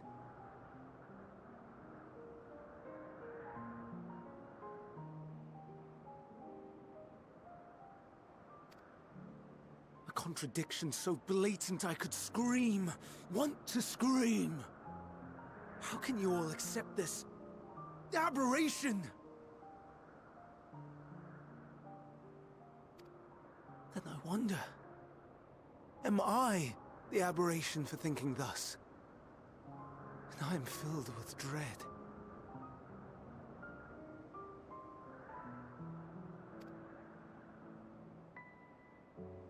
But now I know I'm not alone. Not the only one for whom the flowers weep.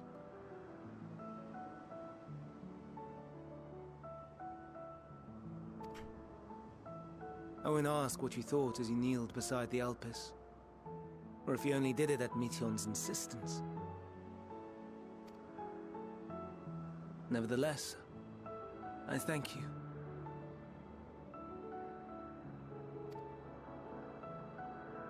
To know that you too have experienced suffering is a comfort.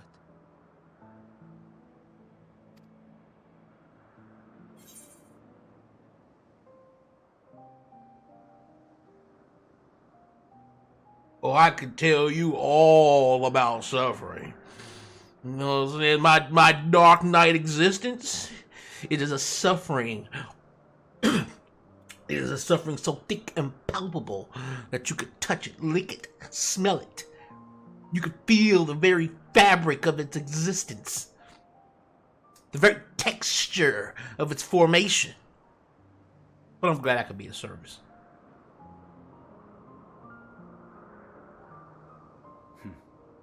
To so willingly lend an ear to ease my burden. You are a strange one.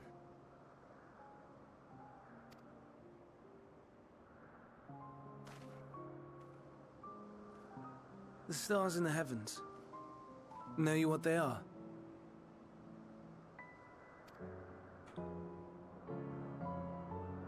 Though it is too far to tell, each glittering light could be a world not unlike Aetheris. A world filled with life. So many stars, so many lives.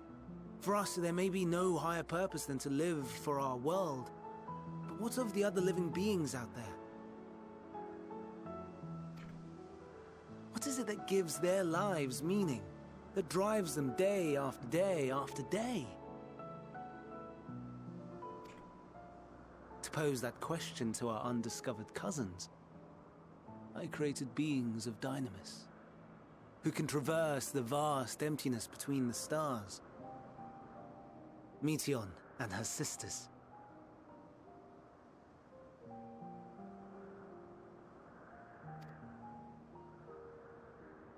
Aye, sisters.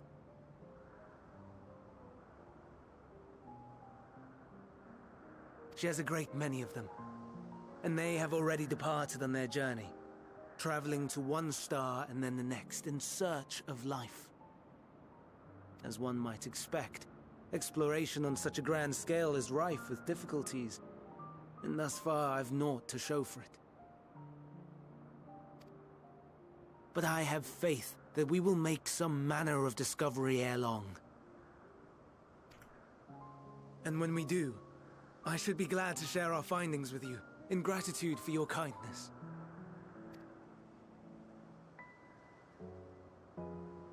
It's getting rather late. We had best find our beds. It would not do for both of us to be sleep-deprived on the morrow.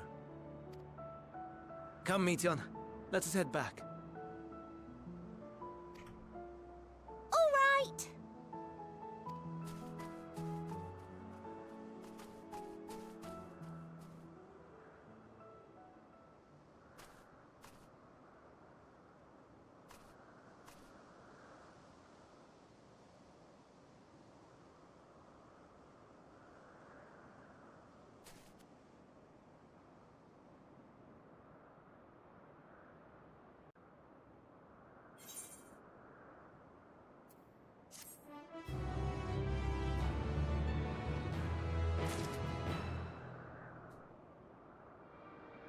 A gift of my pain is what I gave to him. A gift of my pain and suffering. Let me share it with you.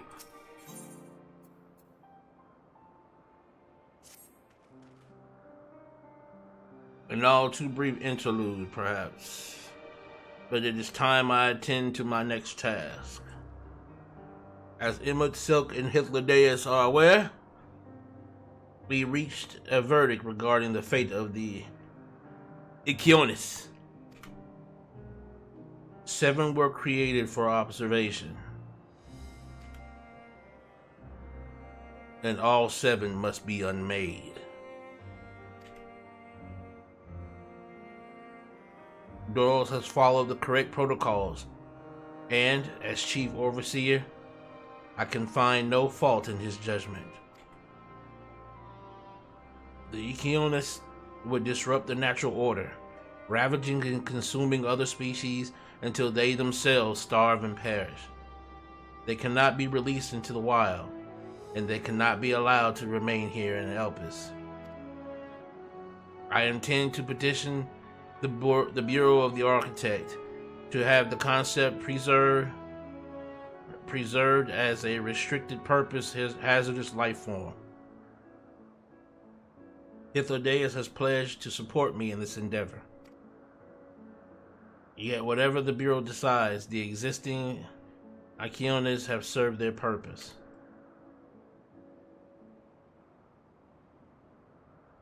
Has already isolated the creatures and is preparing to carry out the necessary measures. I will join him forthwith.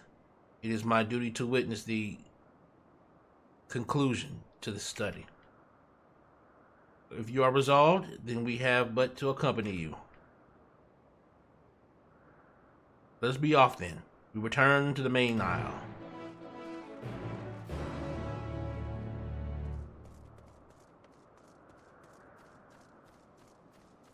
Excuse me, gentlemen, ladies, gentlemen, researchers, scholars.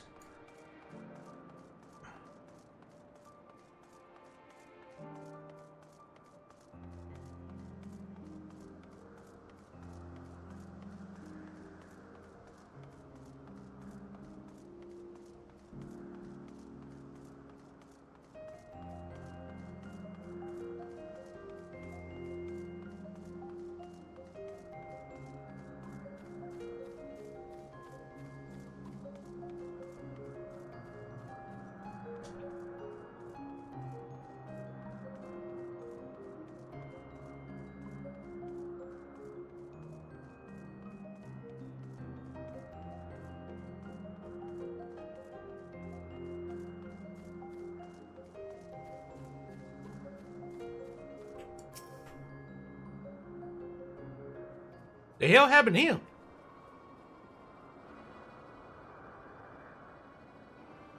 Oh, you heard? What happened here? They caught me off guard.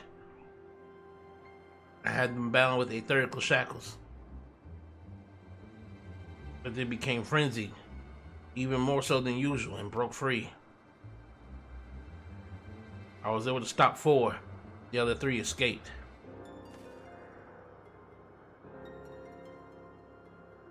I see them. 2 have taken to the air above the 12 Wonders.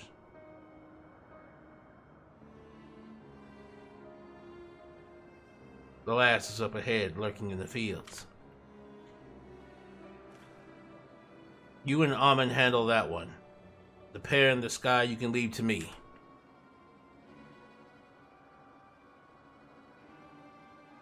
If this is how it must end, so be it. I will render assistance to Mixilk, unneeded though it is.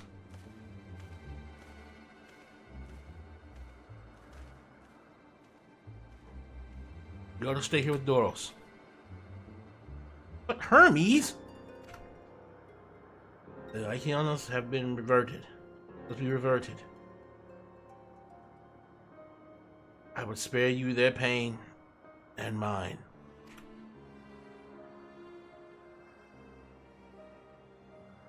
This is my burden, not yours. But if you are intent on helping, then please follow my lead.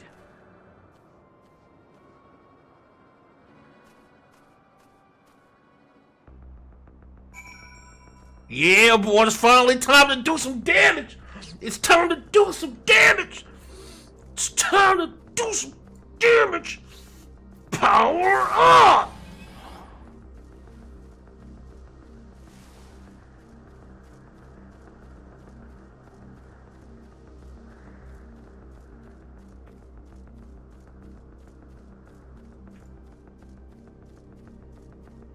Feel the darkness burning in me.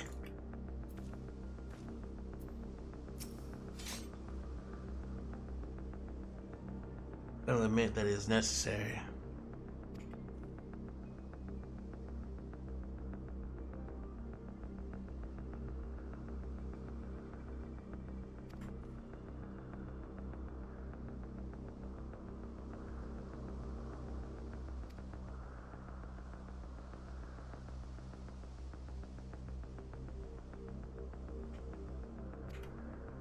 Well, fear not.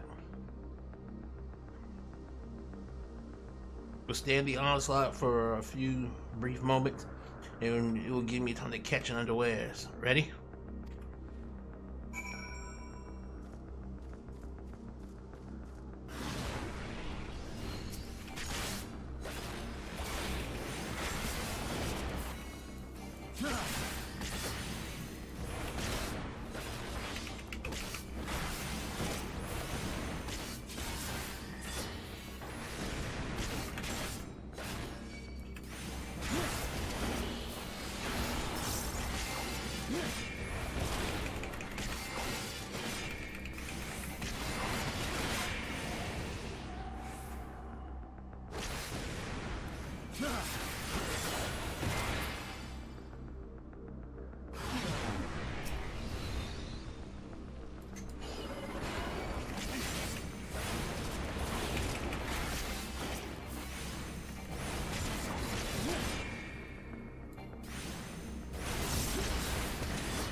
Now.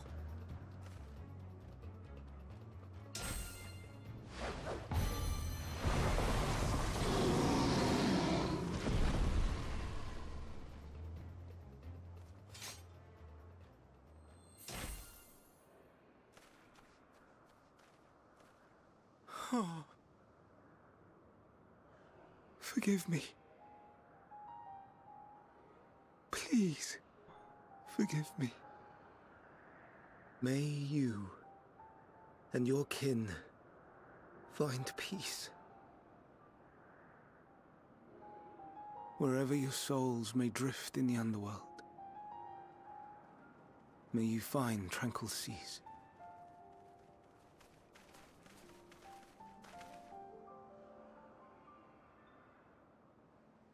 Be not forgotten, in concept endure, to reclaim form and one day live again. Serve not the star, or any purpose save your own. Live again, if that be your desire.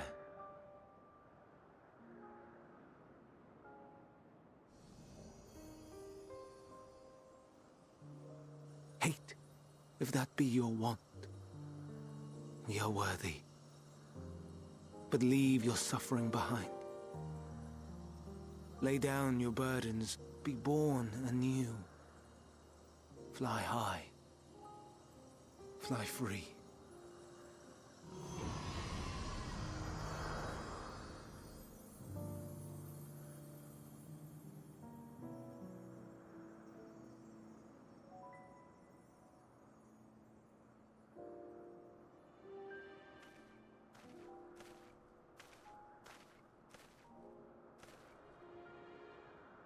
Join the convocation, Hermes.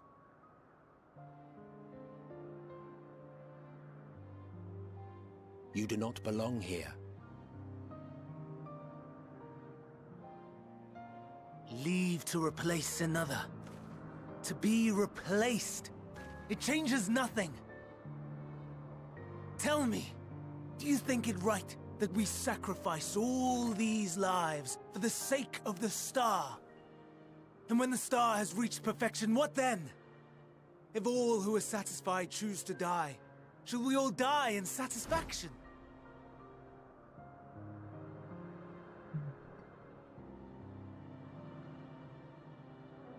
I do not know. Were I to take up the seat of Fandaniel, it would be tantamount to approving my predecessor's death.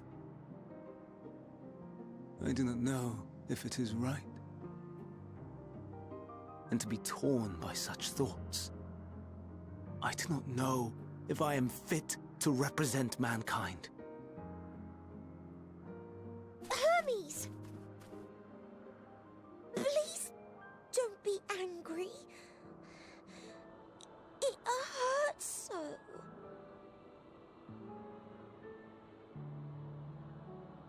Forgive me. If you would still consider me in spite of everything, I beg some time to gather my thoughts. Meanwhile, Hythlodaeus, I fear I must trouble you to attend to the others. 'Tis no trouble at all. Take as long as you require.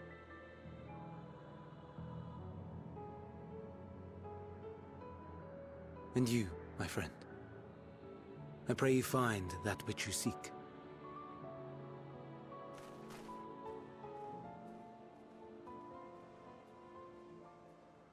I expect we have some few matters to discuss. Shall we return to the 12 Wonders for a time? Aye.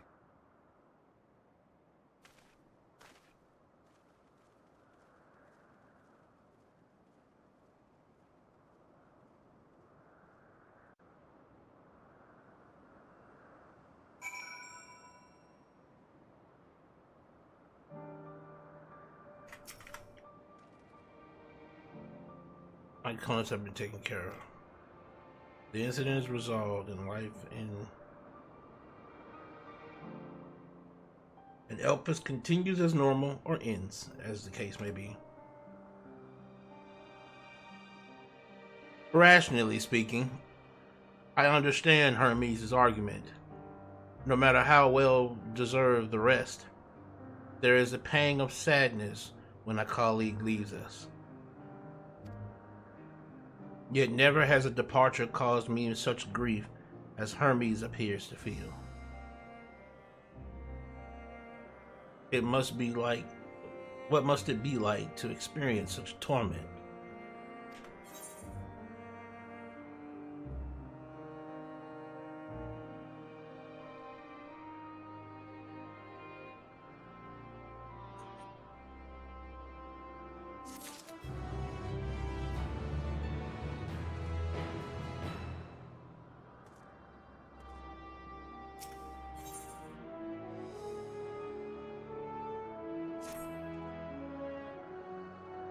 Where to now? If there's anywhere you would like to visit before we leave, I should be glad to show you the way. Hermes has not yet outright refused his position with the convocation, merely postponed the decision. As such, I may as well resume my assessment. If we cannot accompany him, then I will content myself with questioning his colleagues. Ever the pragmatist, then allow me to remain your humble guide.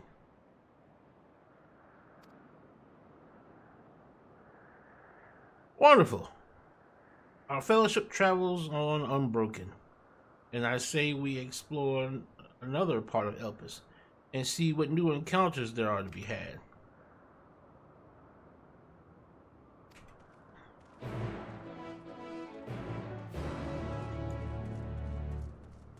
Well, we sure exploring this Elpis place, boy. We sure exploring it. We sure exploring it.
Let's roll.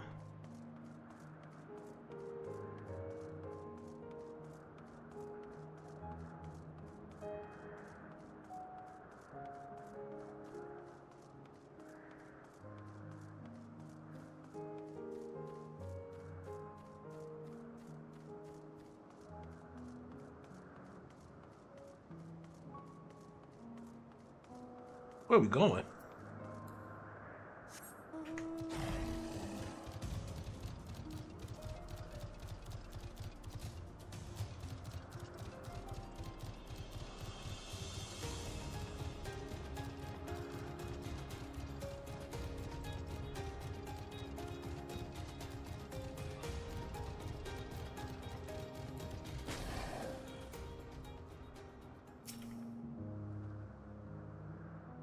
Follow the path northwards to Nottinus.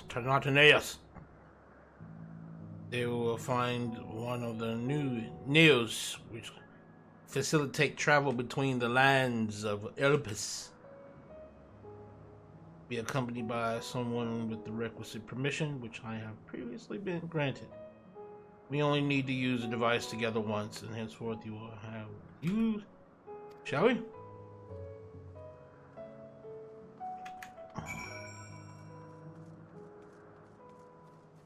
This big ass beast. Big ass hungry looking beast. The Goringatch. Called the Goringatch right there with it. Goringatch.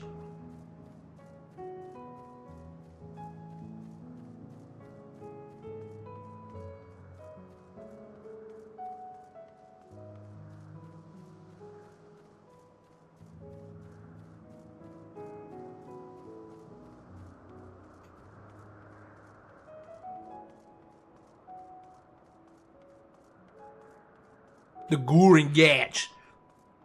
Let's go, guys.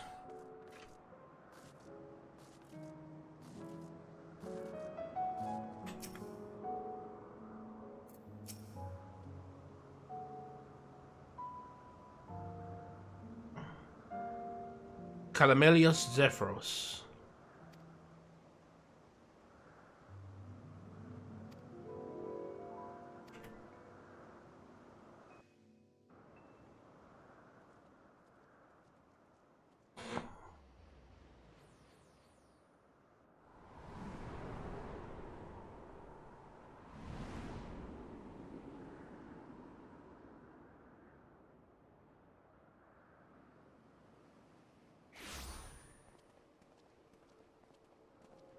I present to you Calamelios Zephyros. Here you will find a number of testing facilities, as well as the observation hub of Poiton Oikos. Right then. Let's begin by...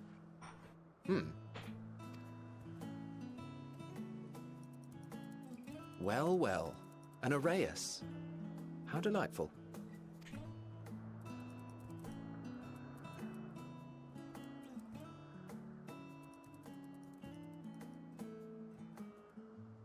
And what, pray tell, is that? Ah, that's a new species of shark.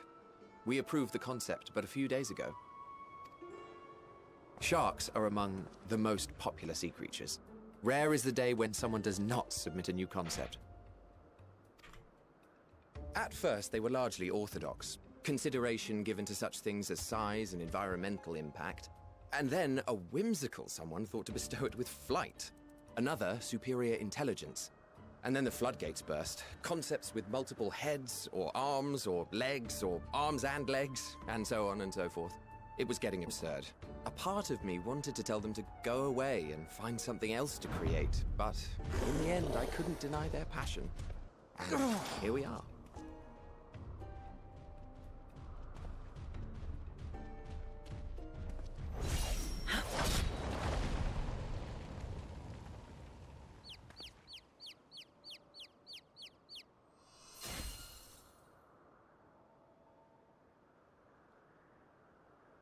That was too close. Are you unharmed?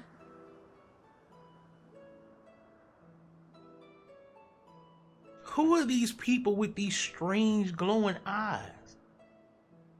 Because she's got the same kind of eyes that Hermes has. Well now, if it isn't a pair of familiar faces.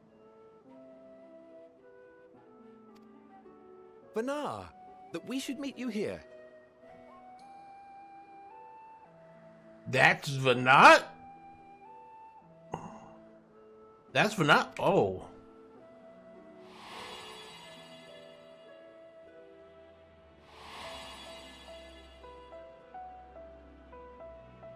As I mentioned earlier, the better part of the convocation holds that when we retire is when we return to the star.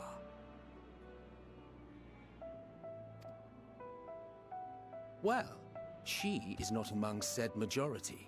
Even after stepping down, she carries on with her work.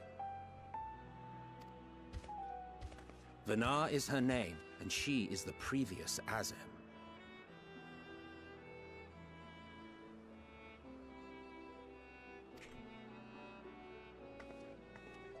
It has been a while, Hythlodaeus. You look well. Less so, Emmet Selk. I dare say the lines upon your brow have both deepened and doubled in number. A shame for one so young. You must make an effort to frown less often.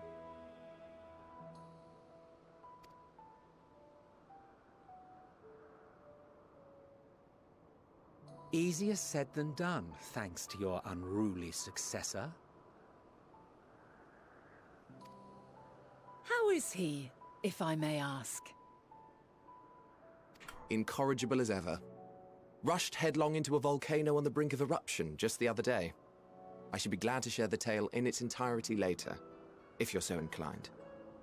Rushed into an active volcano? Oh, you know I am. Now then, you are?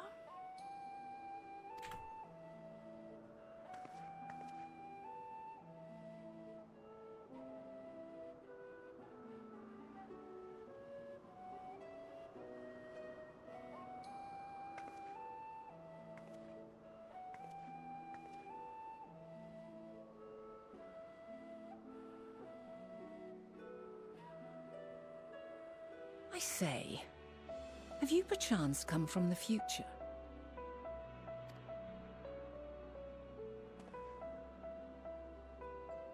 I do not believe we have ever met, yet I sense my magic upon you. Therefore, if I wove the enchantment, I could only have done so at a later point in time.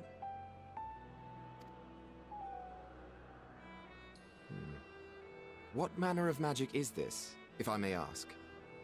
A traveler's ward, of course. It prevents the corruption of one's ether.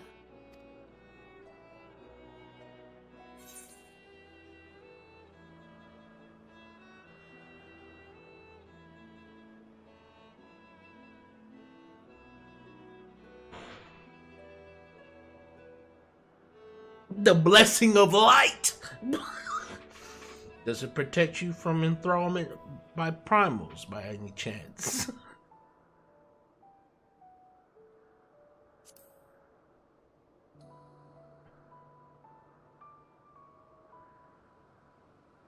I see you are not ignorant to its presence. And while there are many protective spells, the one you bear is unmistakably mine. Hold on. From the future? That's absurd.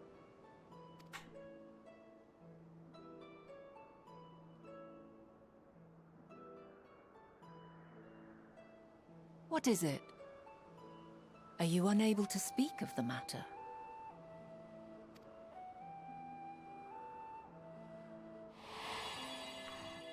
You're all dead! The reality to which you must return exists as a result of the final days. You cannot reshape the past to undo the tragedies of the present.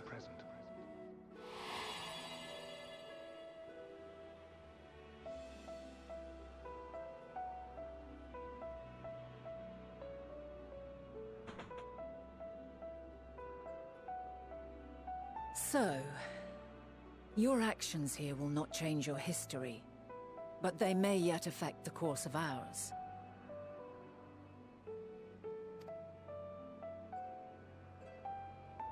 How very exciting. I'm quite fond of delving into the unknown, and there's naught more unknown than the future. Until a moment finally arrives, we cannot know for certain what will come to pass, regardless of our supposed foreknowledge, so you needn't worry for us. More importantly, that you should go to such great lengths as to travel unto the past bespeaks the gravity of your quest. Will you not reveal it to us? Mayhap we can be of aid to your cause.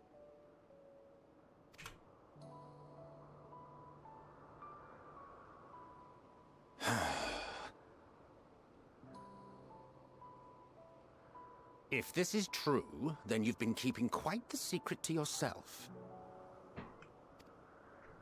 As a representative of the Convocation, I will hear it all. Your identity, purpose, everything.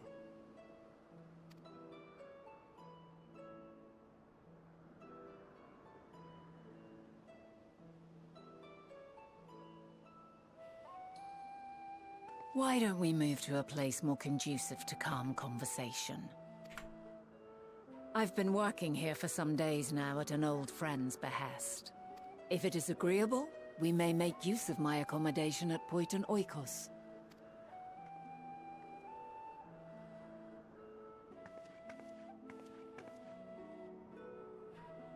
We were meant to meet. I am certain of it. Else I wouldn't have marked you so clearly, and sent you unto myself in the past. It's precisely the sort of mischief I would get up to, and quite inspired, if I do say so myself.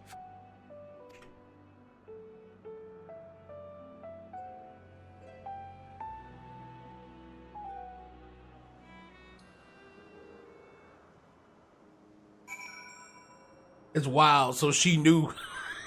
So she knows. Like, she knows I'm not from this. You are not from this world.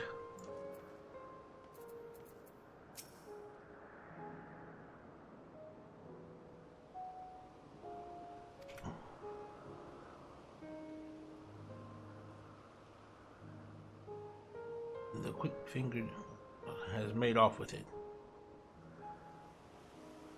Concept engraved. In order, you say, I think we might have seen the culprit before me by that business with the Shah. To follow its ethereal trail. That would of course lead us to only to the Orioles, but there's no guarantee that it has dropped or stashed away the crystal you seek. Please, even that much would be enormously helpful. While you are hunting down the thief, I can follow behind and scour the forest floor just in case. Pair of eyes in the cover.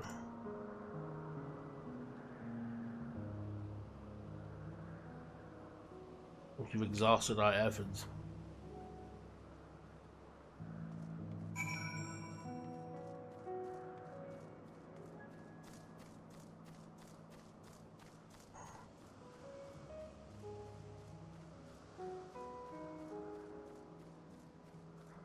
Okay, this place seems to have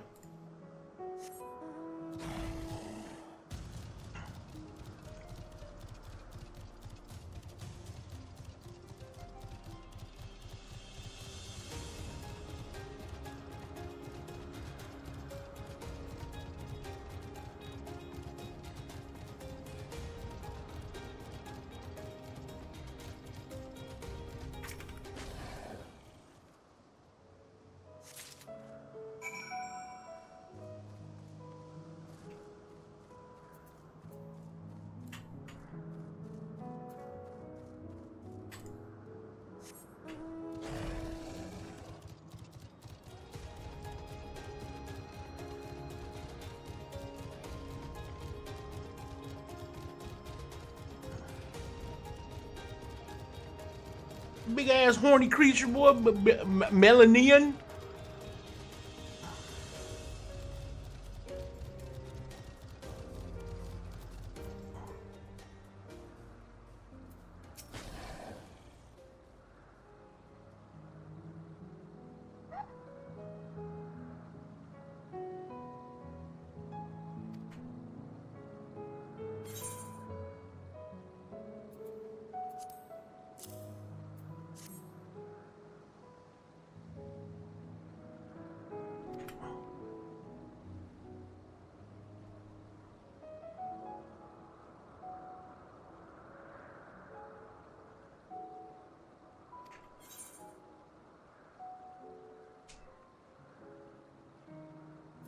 traveling and searching go hand in hand.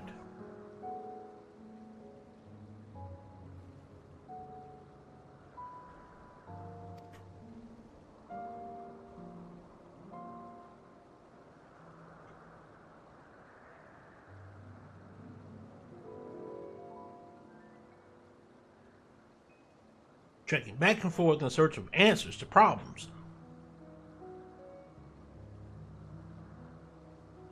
Since I entrusted the position to my whimsical successor, yet I am still eager to come running should an old acquaintance or new interest require my personal attention.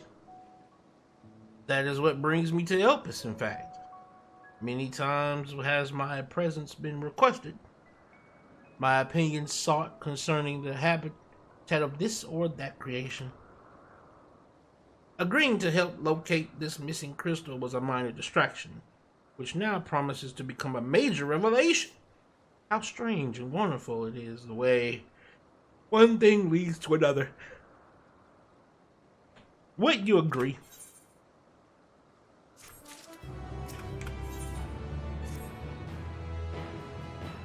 Your timely help now. It's time I return this stolen property. I'll join you as soon as I've attended to the task.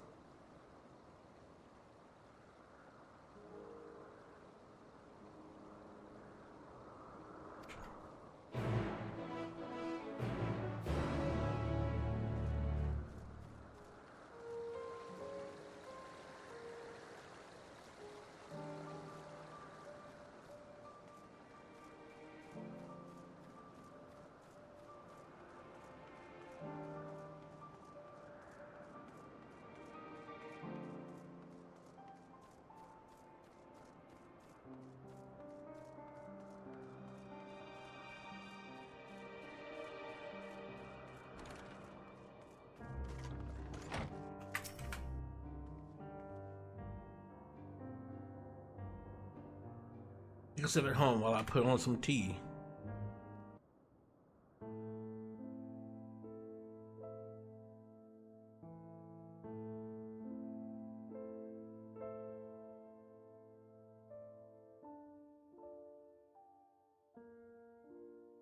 Ah, a wonderful aroma.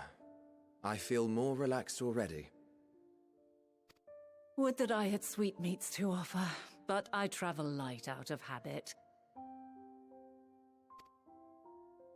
There's plenty of hot water though, so please have as much tea as you like.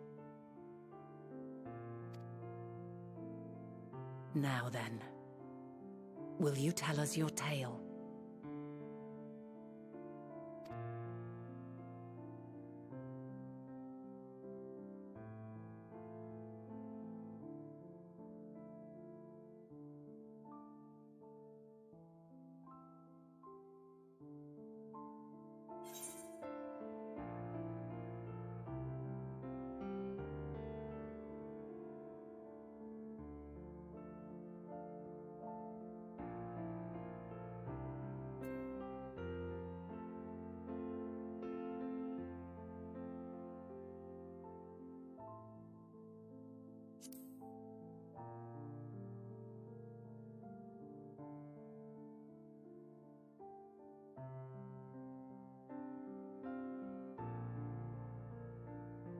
Why don't you start from the beginning?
Preposterous. Utterly preposterous. While not the words I would have chosen, I too have my doubts. Much of it borders on the incredulous. What of you, Vanar?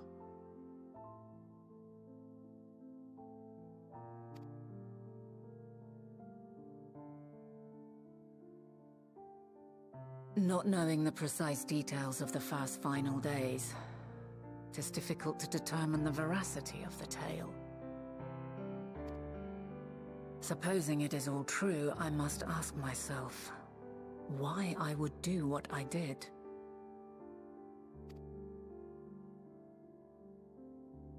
Why would I feel I had no recourse but to oppose the 14 and create this Hydaelyn? Circumstances change, of course, but it would not have been an easy decision regardless. No, there must have been a reason. One compelling enough to force me to take such drastic measures. Then there is the Elpis flower, which I said would serve as a guide. That it's of import to your mission is plain, but your presence here leads me to believe that this place also holds significance. But what could it be?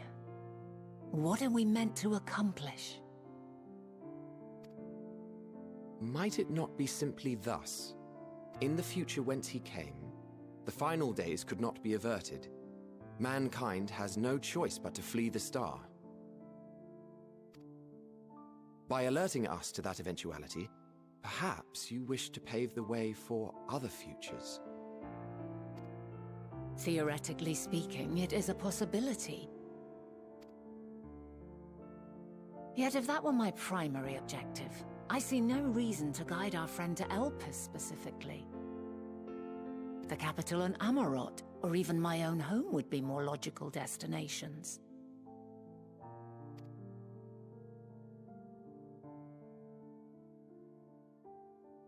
True, true. I note also that Hydaelyn did not specify a point in time to which he must return. By this, it may be inferred that it was not critical that we should meet. Alternately, she had reason to believe that our paths would converge, coincidental though it may seem. This is quite a puzzle. And we do not have all the pieces. Hardly any. But we do have one immutable fact. If the final days are indeed as described, they will bring death to all that I hold dear. Yet despite being afforded long years of preparation, the only provisions I could make were for flight. Nay, my first and foremost endeavor would be to find a way to forestall the coming doom. Given that even the 14 failed, mayhap you deemed it impossible.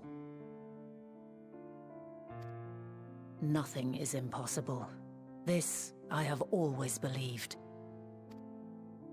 And if Hydaelyn is indeed me, she would believe the same. Listen to yourself. Are you seriously entertaining the notion that you are a messianic figure in some far-fetched tale?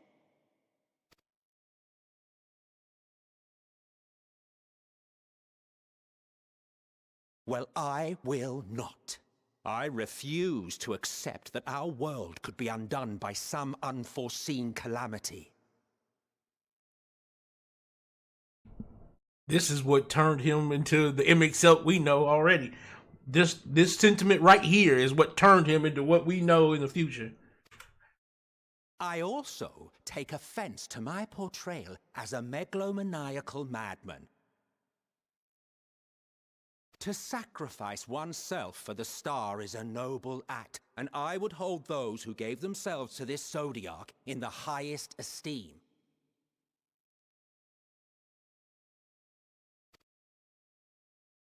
Yet, You claim I recreated Amarot and populated it with phantoms of our people? A bizarre indulgence that would be insulting to their memory. Worse still, I even invited you there. Literally invited my own downfall. Why would I do something so idiotic and inexplicable?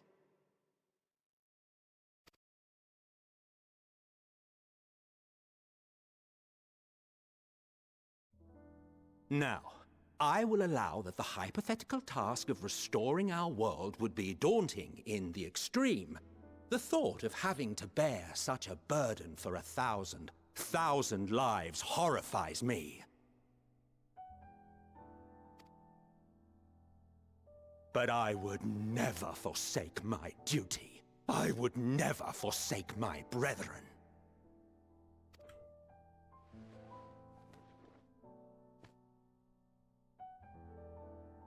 You do not know me.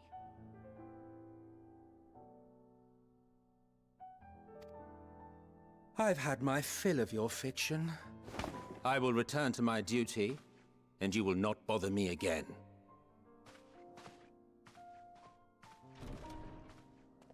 Selk, wait!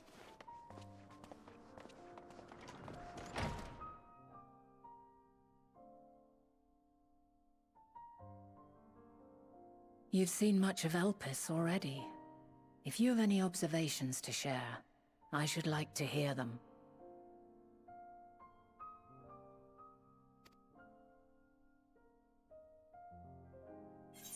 It's gotta be hard to hear that one day you're gonna become a villain and you can't do nothing about it. You just gotta be told, yeah, man, one day you finna fuck the world up, man, and we gonna have to kick your ass, and you know, I mean, you gonna go out like a G though, you know what I'm saying? Like, ain't no hard feelings, but you was acting kind of crazy, you know, and you was acting kind of wild back then. We had to come back in there and we had to give you some of this act right. I had to pull the sword out my bag and give you this act right, you know.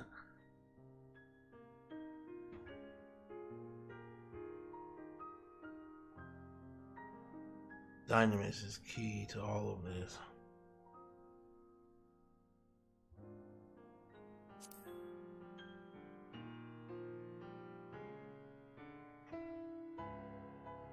Ah yes, the energy distinct from ether.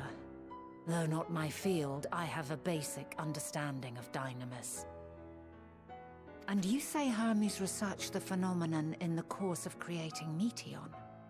Yes, I believe this warrants further investigation. With that settled, 'tis time for action. The missing pieces of the puzzle are here, I'm certain of it.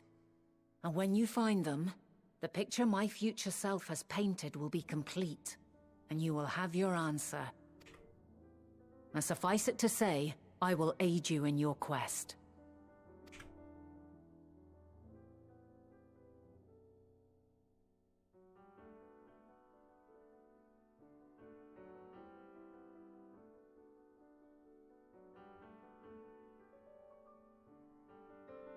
Have faith. If Amon-Rellik is the man Azum described to me, we've not seen the last of him.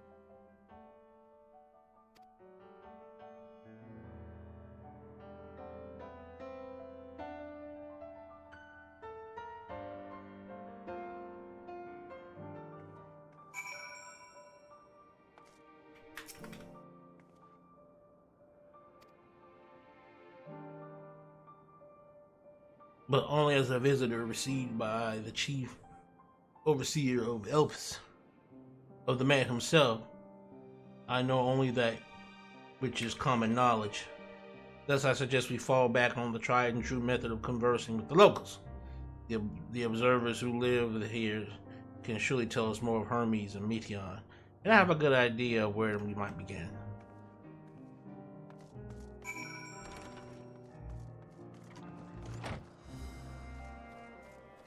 Man, Amon-Rellik was not happy with knowing that he became a crazed villain. He did not like that shit.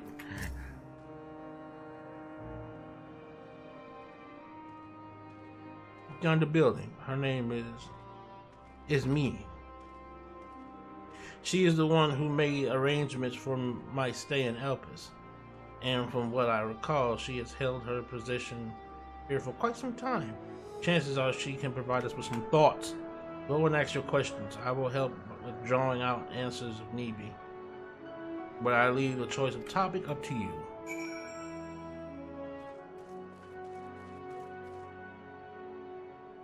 Lady! Since for me, well, I suppose I have no other pressing duties at the moment.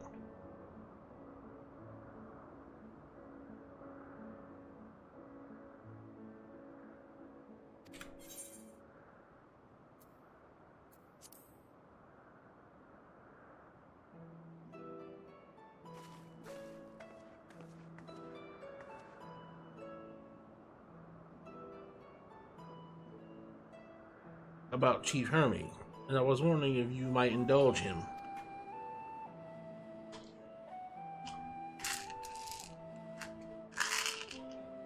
You need to be of service.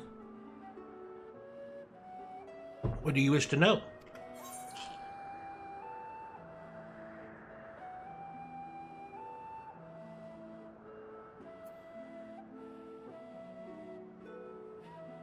What kind of person is Hermes?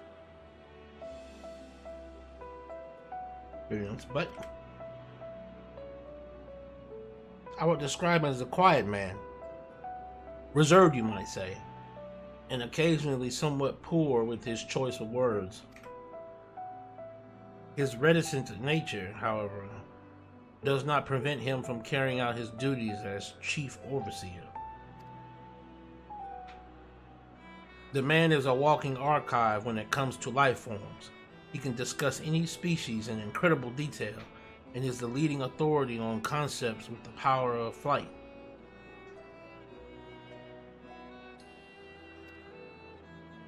I hope this answers your question. Was there anything else?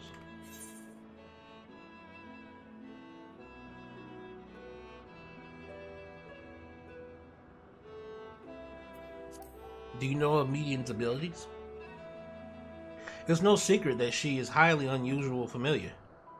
Of late, the chieftain often makes his rounds with her, like a mother hen raising her chick. I understand that she is able to read emotions and communicate directly with one's mind. Exactly how she was created with that talent, however, is a mystery to me. My apologies, I wish I could explain her nature in more depth, but I have not had occasion to discuss it with Chief Hermes.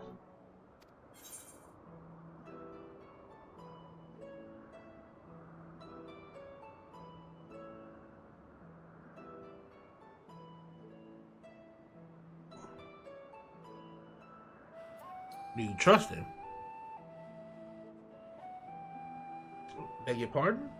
I've known Chief Hermes for many years. Though I cannot say we are close, he has never withheld information to the detriment of our duties. If that is what you mean.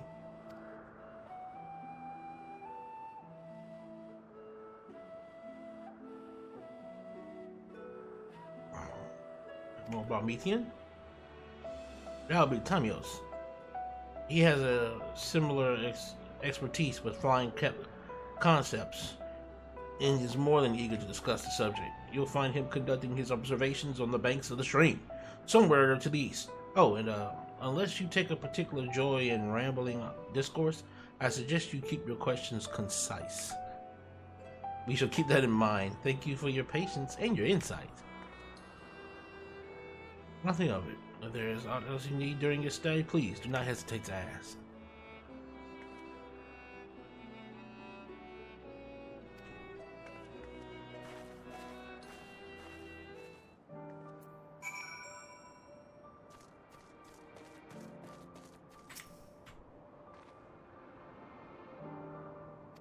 You agree?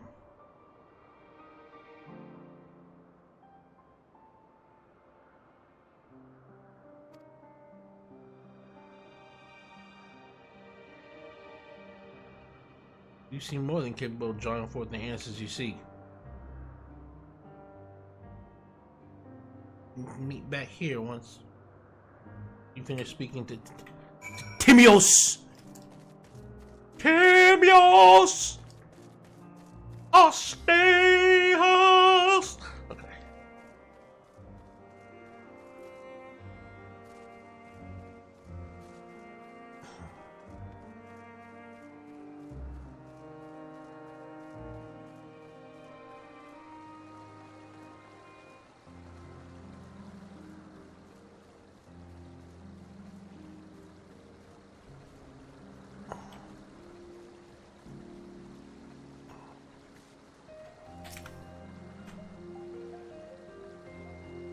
Yes, I am Timios.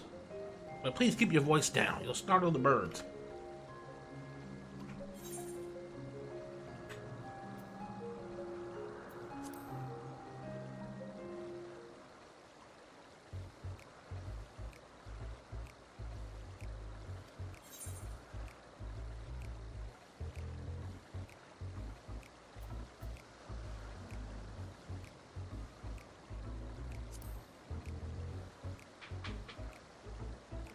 Worthy subject, indeed. Those beings which soar through the clouds, majestic and graceful, are ever our favorite creators. Even now, with so many varieties in existence, the flood of newly imagined concepts continues unabated. What sets the chief's creations apart, however, is how they benefit from his boundless knowledge of the celestial realm. Birds that climb so high that they disappear from view.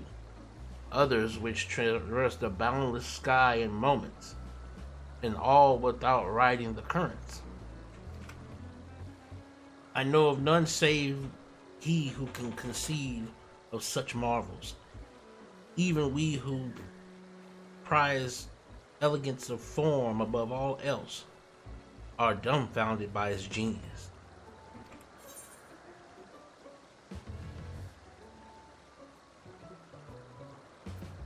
Median 2 is a marvel then? My opinion on that matter would be superficial at best. Despite my admiration for Median as a concept, I have never delved too deeply into the inner workings of her nature. I know that she has a gift of communicating via emotions, but otherwise her abilities are a mystery to me. If she should choose to submit the concept to the Bureau of Architect, then will the design be registered for public scrutiny? Analyzing a colleague's creation before that step is frowned upon, to say the least. Of course, if he came to me, a fellow artisan, looking for advice, that would be an entirely different story.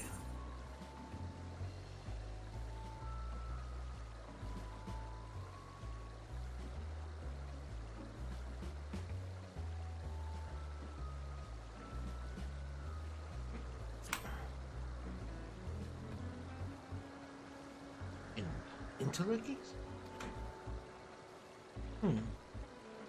Do sound vaguely familiar. Was there not a flower made here which exhibits properties of one or the other?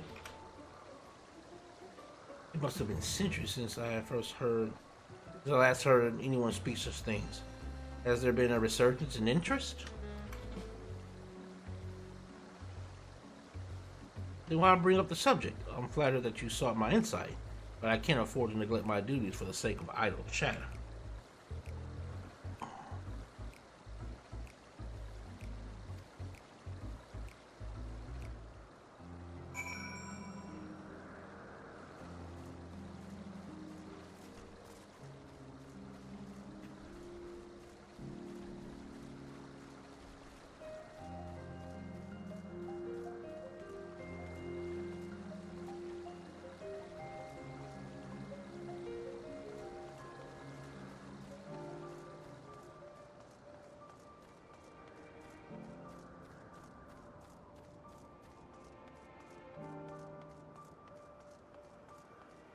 An intellecty.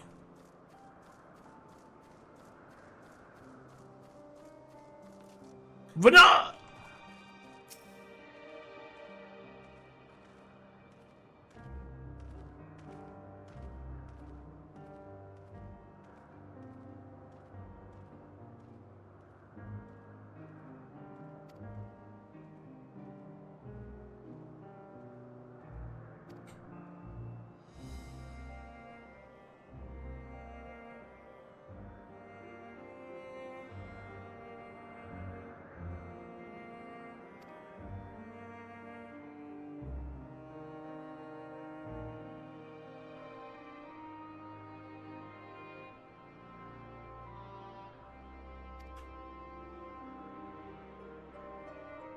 any significant knowledge of Dynamis is Hermes himself. Yes, we've made some progress here, but more information is needed if we are to reach any definitive conclusions.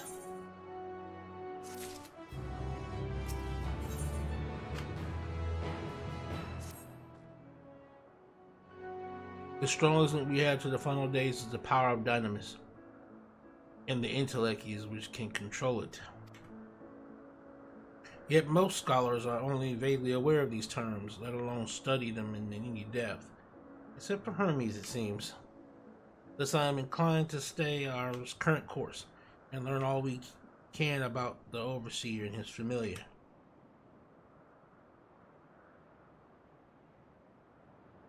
Aside from her unorthodox method of communication.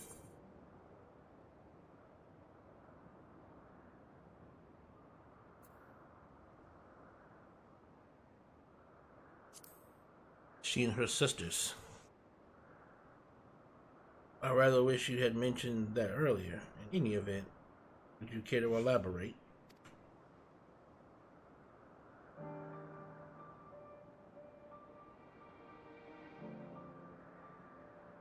Travel the great expanse in search of deeper meaning?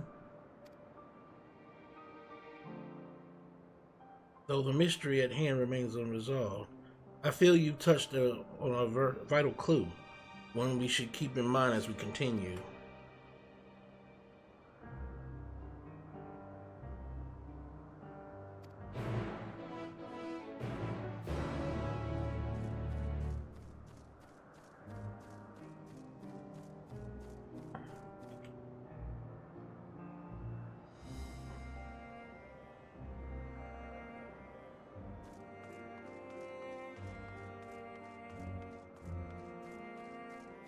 Out of the way.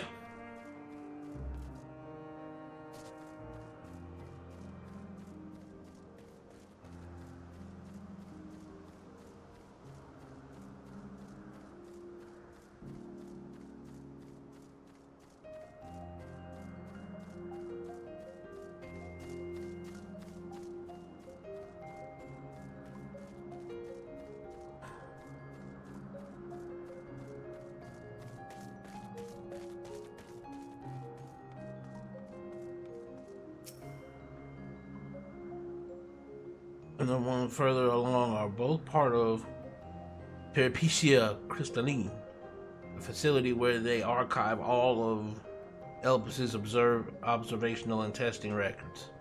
Despite how they appear from the outside, the interior is actually a vast area of magically interconnected spaces, which, while fascinating, is not the reason why we're here, is it? I shall cut my architectural lesson short and see what those two archivists have to share. Find someone to speak to over at the other tower. I shall join you there anon.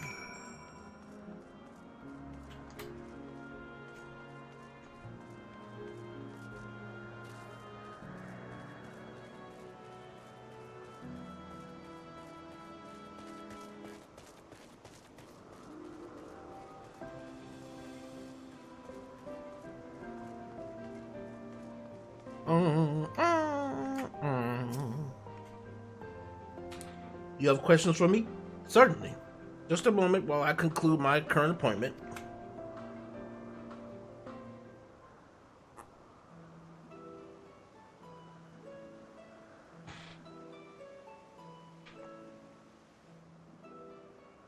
Indeed.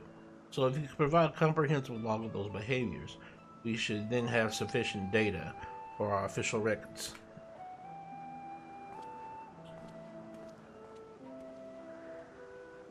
Now, what is it you wish to speak to me about?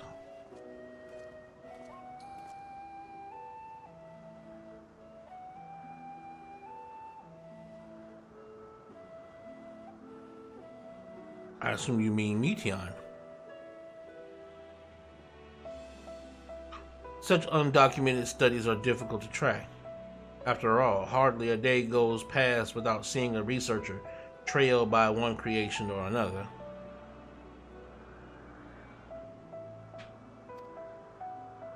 I'm afraid I cannot tell you exactly when Meteon appeared, only that she now spends much of her time at Chief Hermes' side.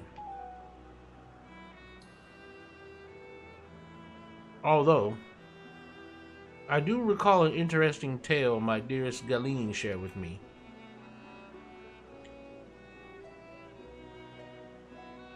Galeen is my partner and a fellow researcher here in Elpis. She was returning late one night when she caught sight of Chief Hermes sending Matheon heavensward. A host of them. For several days she would speak of that scene with wonder, describing it as one of the most beautiful spectacles she had ever witnessed. That sounds like a story I should like to hear.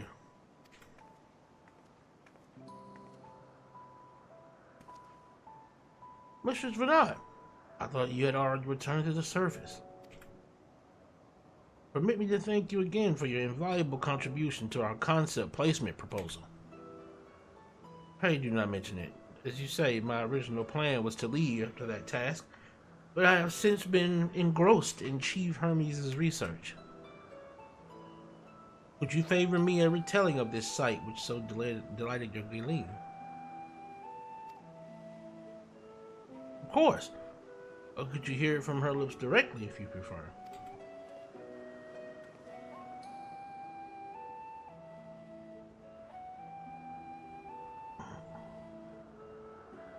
Thalasai. Metabasios Thalasai.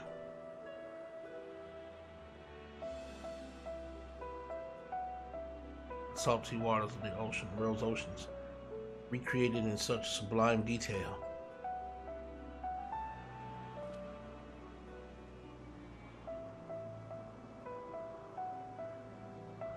Indulging in your boundless curiosity, Mrs. Vinod. Even though such pursuits must continually and regretfully delay your return to the star.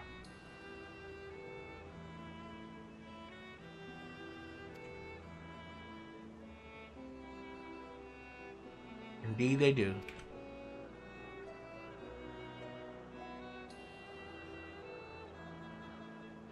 Tis a rest well deserved and long overdue, I would just think. How greatly have we prospered from the wisdom you acclimated during your travels as a Zim. And what would Elpis be without your earlier academic work?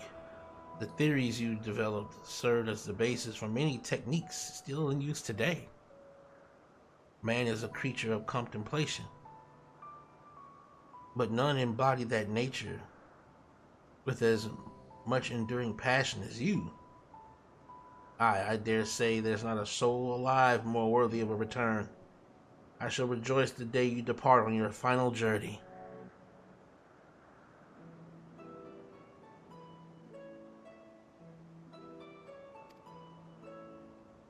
I will be honored.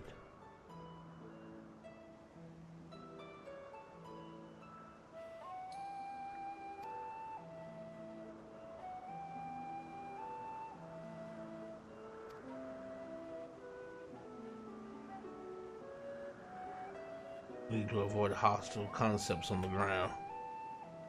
Most helpful, thank you.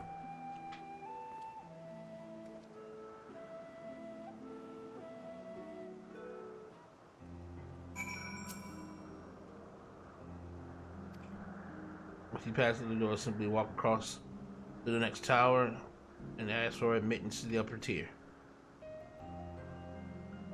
You will find yourself at the entrance. I'll be eager to share a tale with you, I'm sure.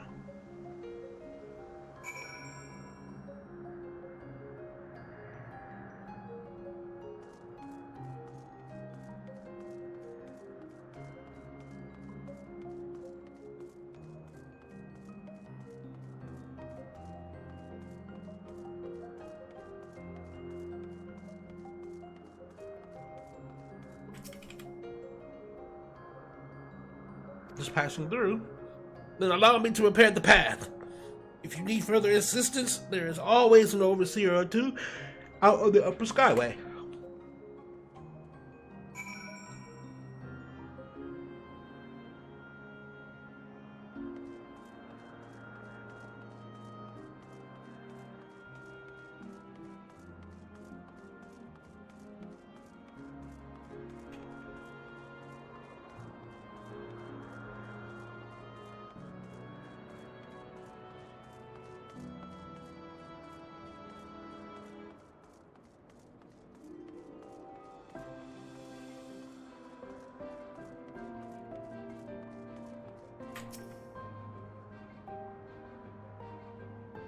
I was not told to expect what we have. You would have prepared an official welcome. Please, there's no need for fanfare. I only wish to speak with Galeen. If that might be arranged. Yes, Galeen, of course. I will inform her immediately. She may be engaged in the testing phase. You could be in for something of a wait. Should I let her know your business is urgent? It's lovely if you will keep us occupied until she is ready to receive us. Okay.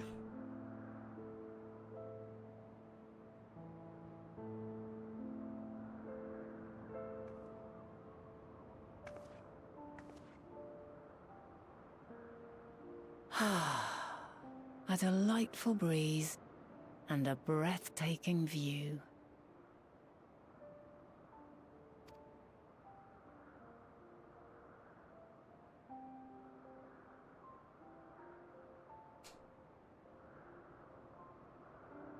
What is it like in the future? Is the world still a beautiful place?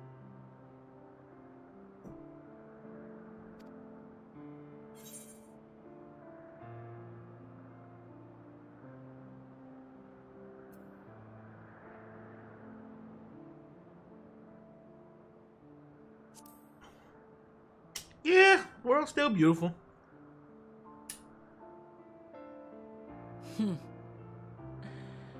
I swear I could hear the glimmer in your eyes and the adoration in your voice. While we wait, will you not tell me about your adventures? Well, not the portentous events which led you here, but the simple delights all your own. By learning about the future world, I may gain insight into future me's plans. But more than that, I have an interest simply as a fellow traveler. Short of going somewhere oneself, there's naught more stirring than hearing another's account.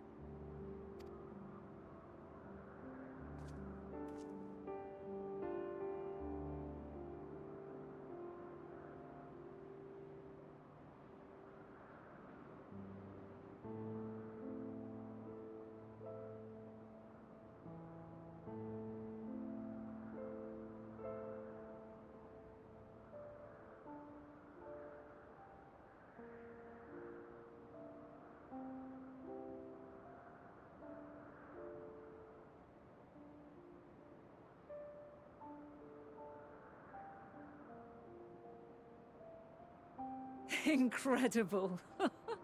Would that I could have been there to see it.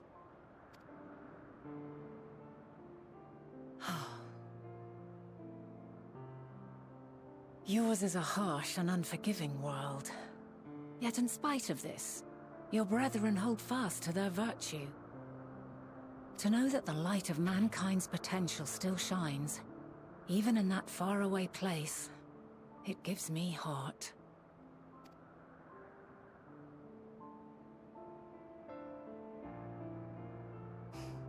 Thank you for regaling me with your tales. I will treasure every word.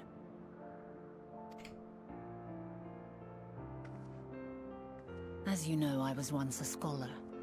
And among other things, I sought to understand the workings of the world. What exactly is ether? How formed the laws of nature? Whence sprung mankind? Riddles and mysteries beyond counting. Over the years, I have managed to find answers to some few of them. Yet rather than attain a sense of mastery, the more I understood, the more I came to hold the world and its miracles in awe. We too are miracles, each and every one of us, born of the warm breath of life that traverses the heavens, swirling through eternity. When I fully grasped the improbability of our existence, nothing felt impossible anymore. If it could be imagined, it could be done.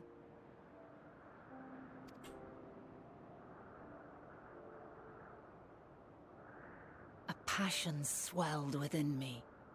An epiphany dispelling all preconceptions of what was natural and true.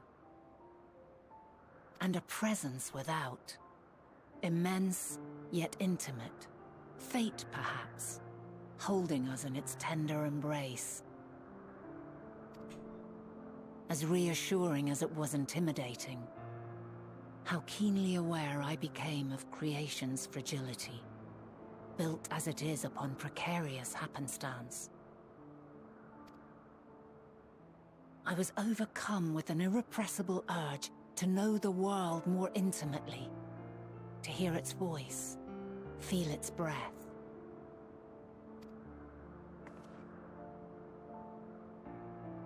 I ventured forth on a journey that very day, so very long ago now.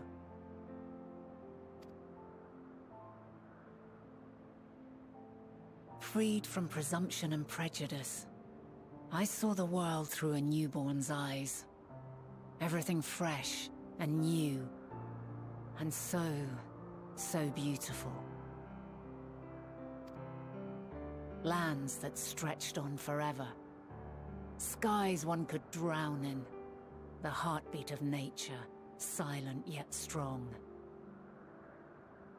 And amidst it all a people, beacons of light and life. Laughter that warmed my heart like naught else before. They are my meaning, and my purpose, my love.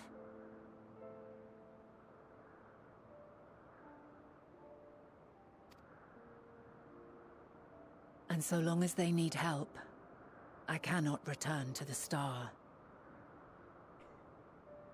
Perhaps my future self is still waiting for it.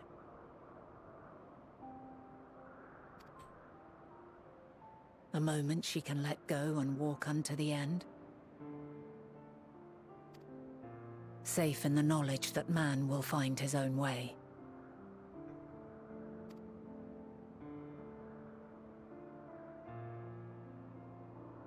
You, who are our future, tell me this, and tell me true. Has your journey been good? Has it been worthwhile?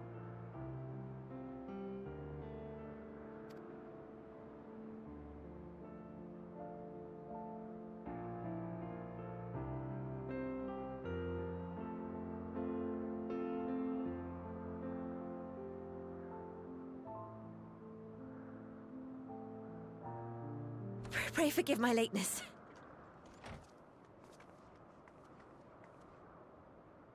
My observation subject was rather irritable, and it took a while to settle it down.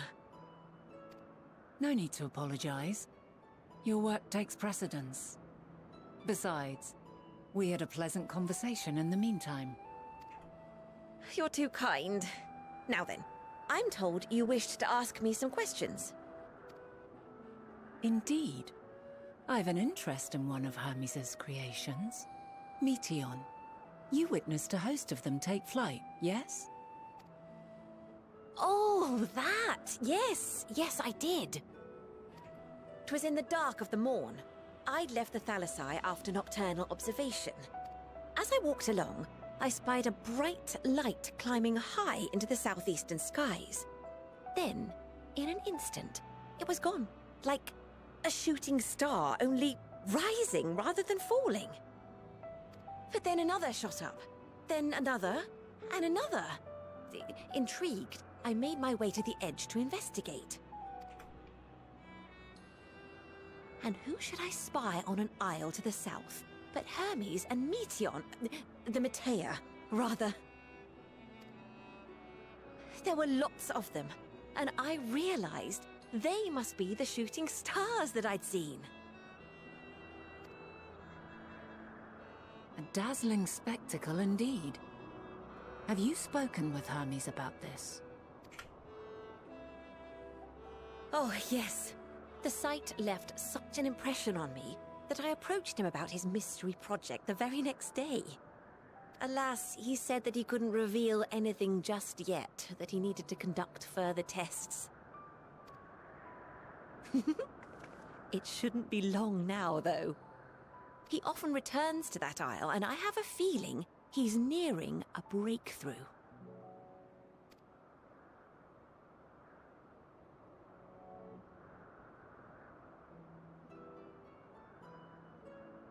Splendid. We are likewise eager for the details. Well, that is all we wish to ask. Thank you for taking the time to indulge our curiosity. You're very welcome. It's always a pleasure to speak with other inquisitive souls. Oh, and will you be descending now? If so, I shall link the doors for you. Please.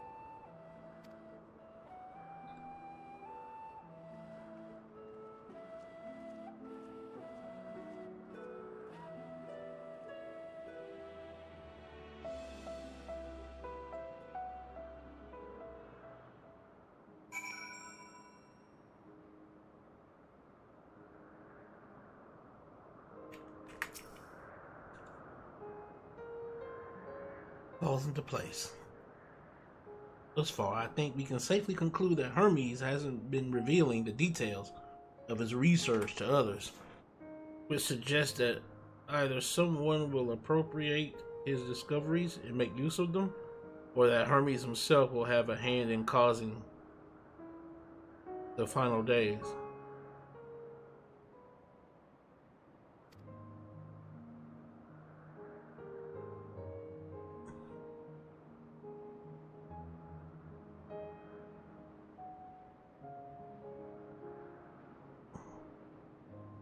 Why?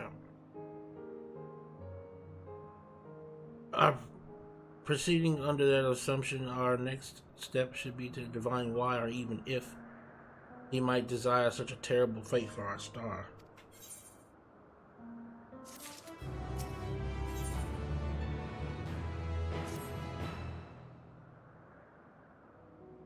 Aside from Hermes sent forth the Matea, you might find some hint of what drives this research of his.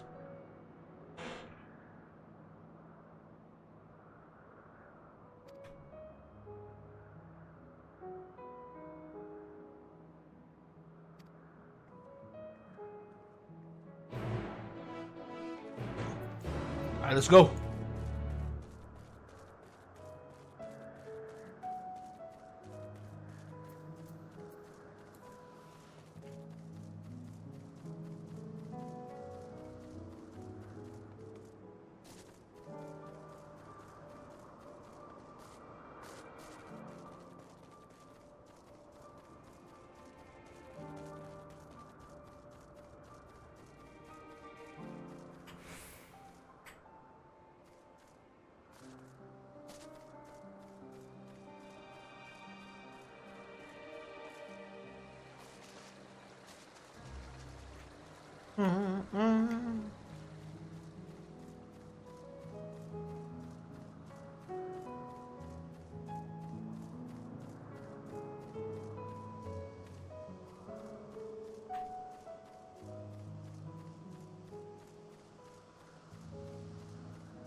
Where would I go?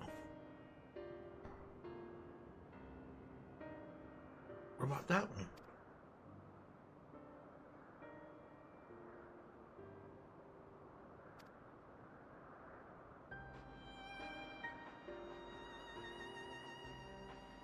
surmountable problem.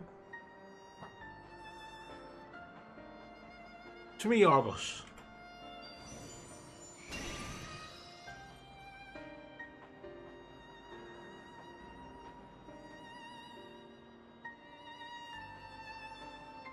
A double to carry Amon here over to the island.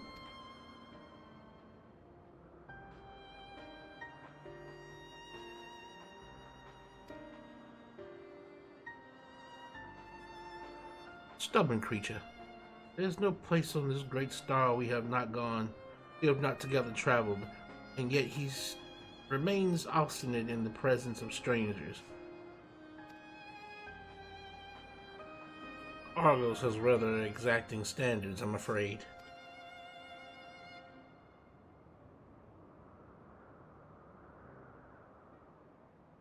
You've written him before? Ah, your before meaning my after. Not at all confusing, that. You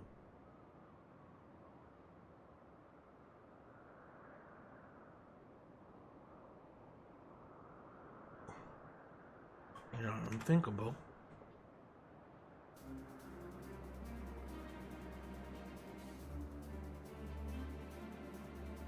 This is face off in a sparring match. What the fuck?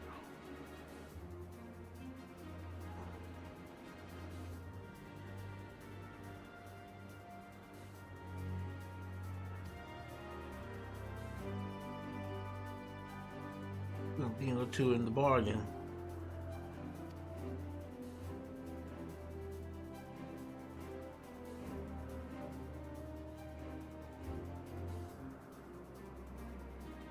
A memory of the distant past to cherish. What say you, traveler out of time?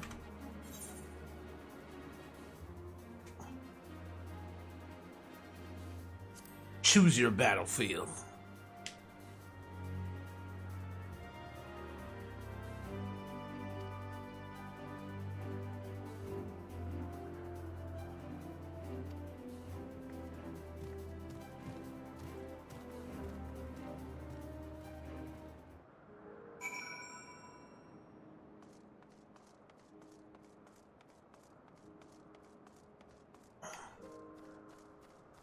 I don't know, but nah, I don't think you're ready, but nah.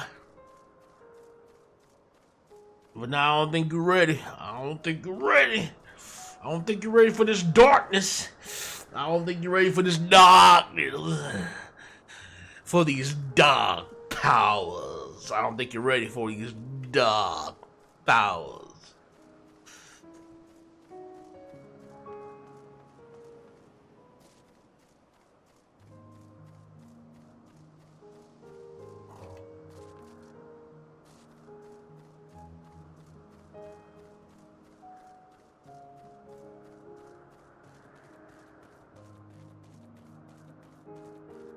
Let's do it.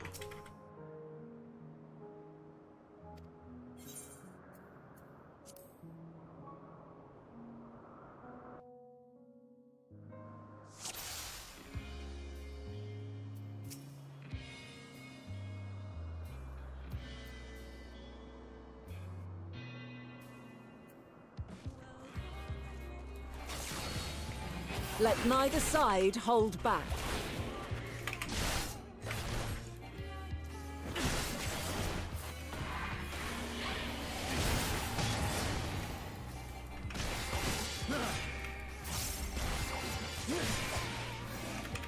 My blade sings!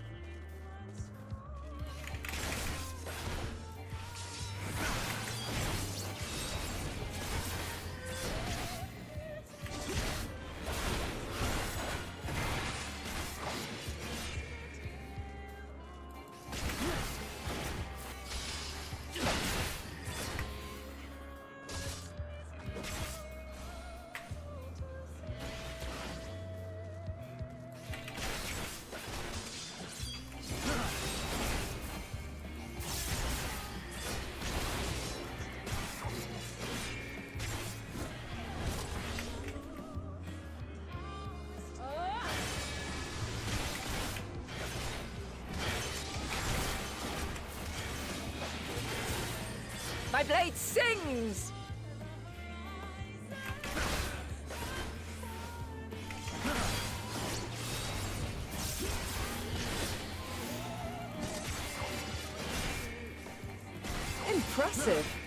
I shall have to try something different.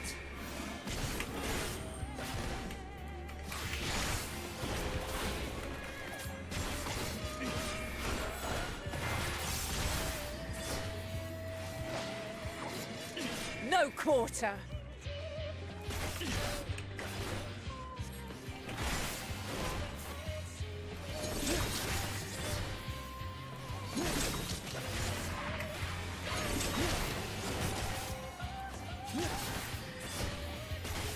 Have a taste.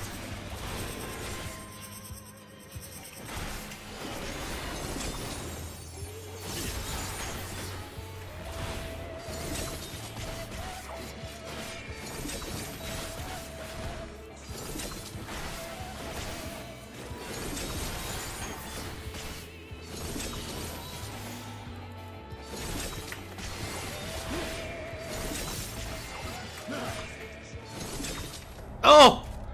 I couldn't get my thing back up in time. Shit. Let's do this again. We can do this.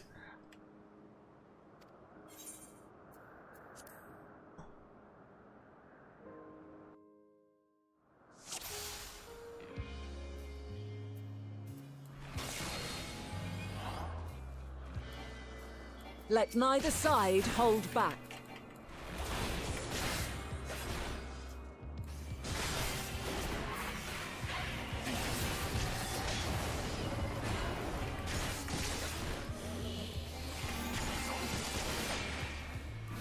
My blade sings!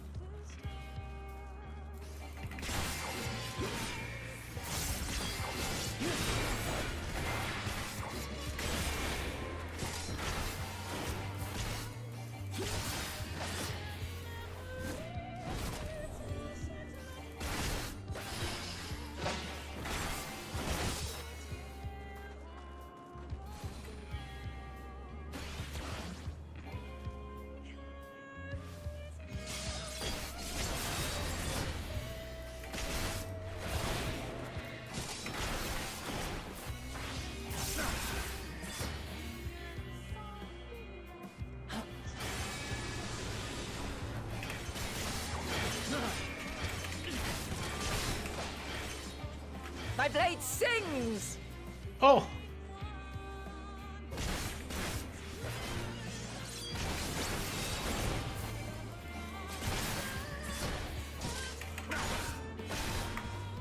Impressive. I shall have to try something different.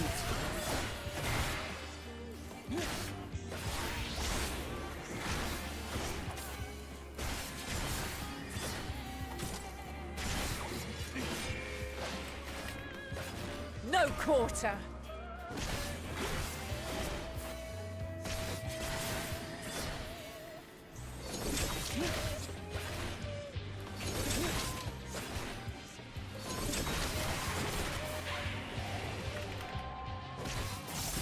Have a taste.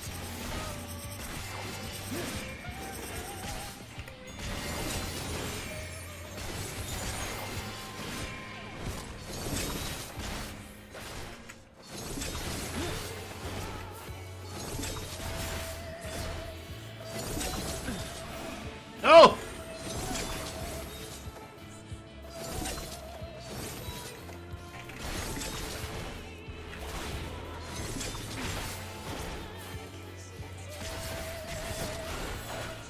I see you won't be easily overcome, but neither will I.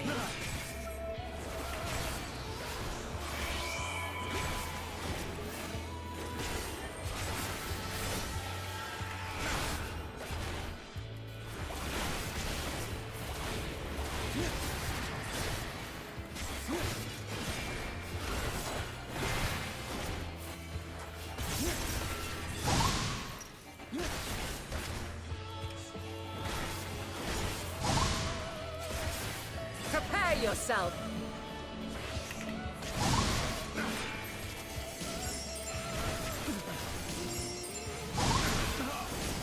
Oh wow! It just ate through all my.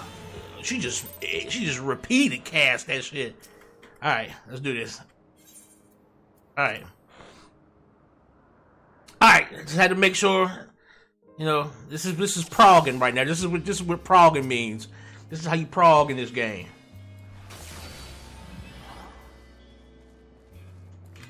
Let neither side hold back.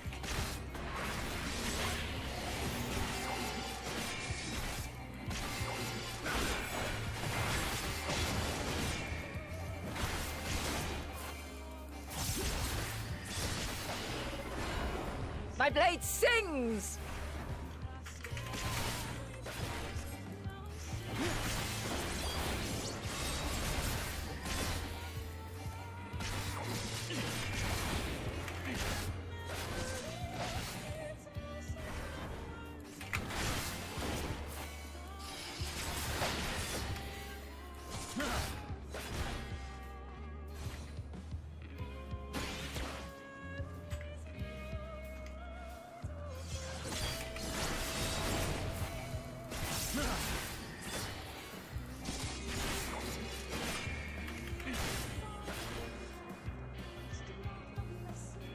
Oh.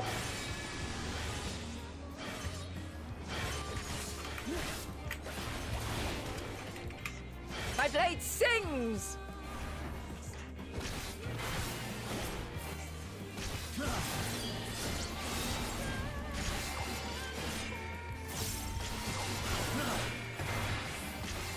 Impressive. I shall have to try something different.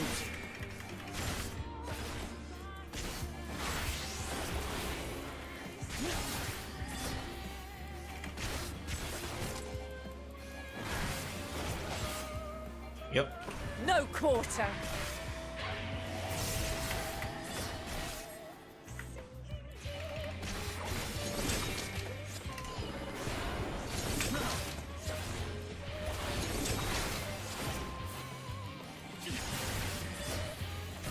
Have a taste!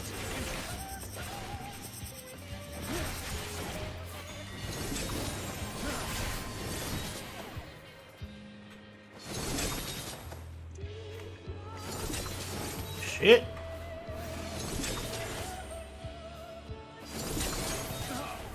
God.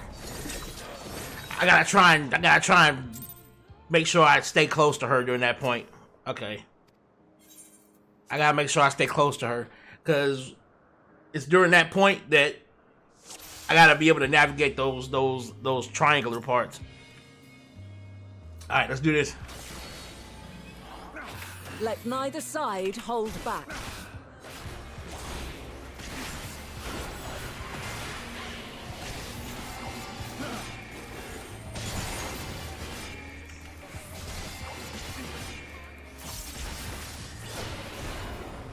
My Son of a blade bitch. sings!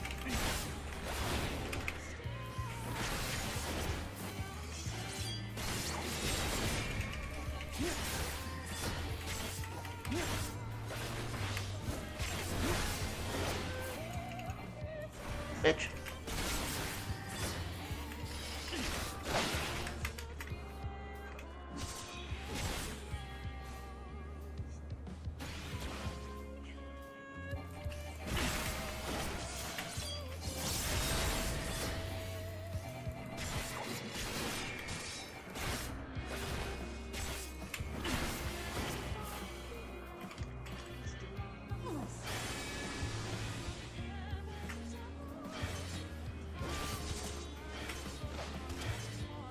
My blade sings!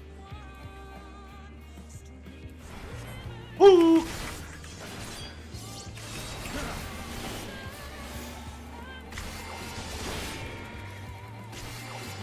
Impressive. I shall have to try something different.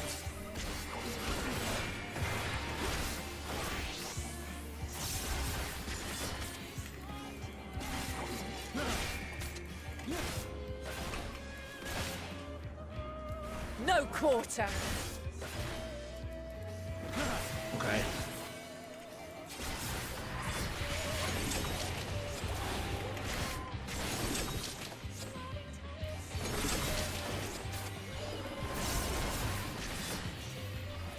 Have a taste!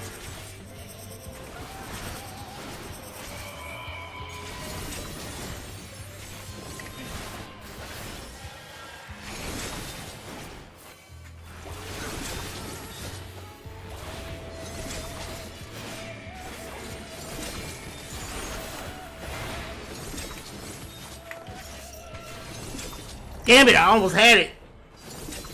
I almost had it. I almost had it. Shit, I almost was able to get past that damn phase. Damn it.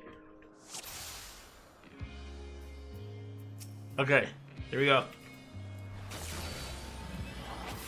Let neither side hold back.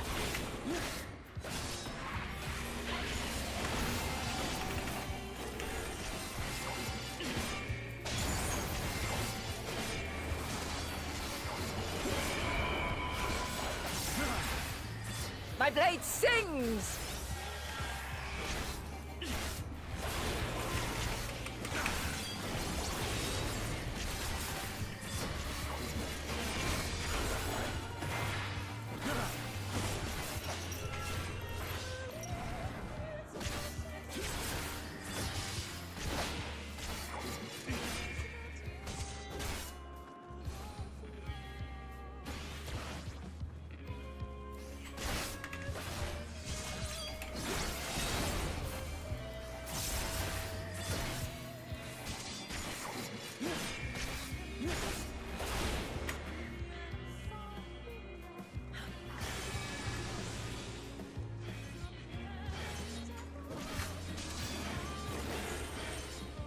My blade sings!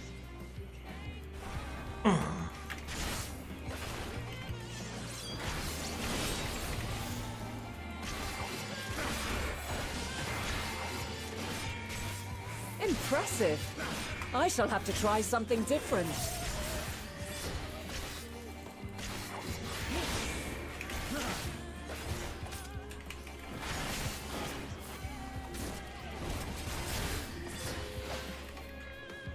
No quarter.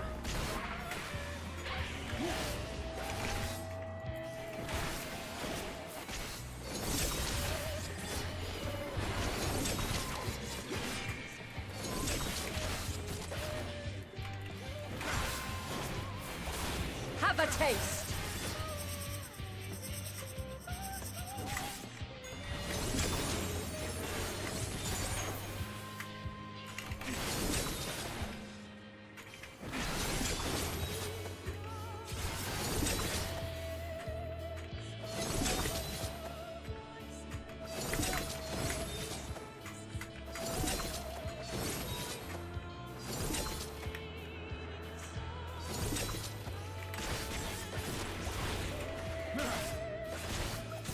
I see you won't be easily overcome, but neither will I.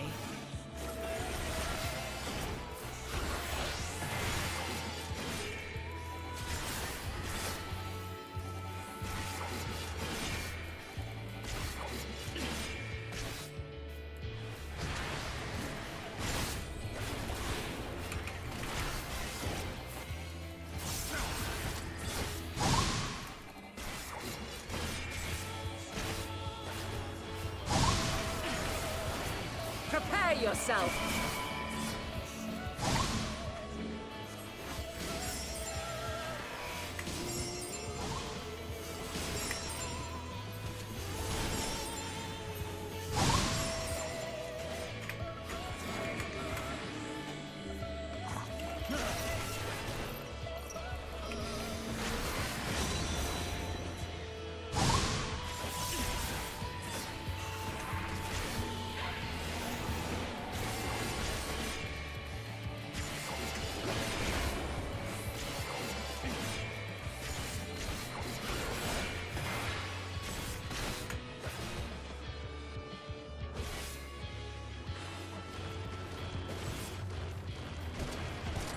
Shit!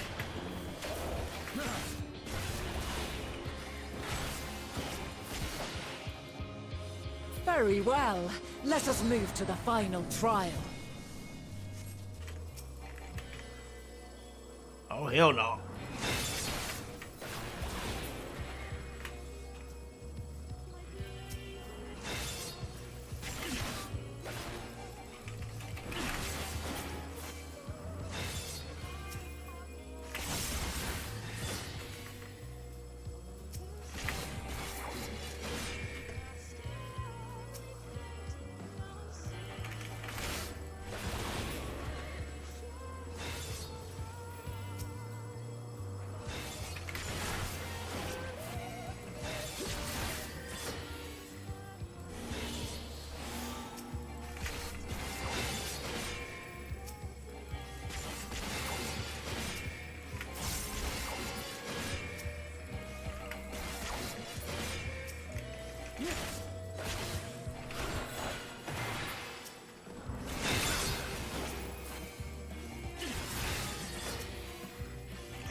Ah, I'm fucking up.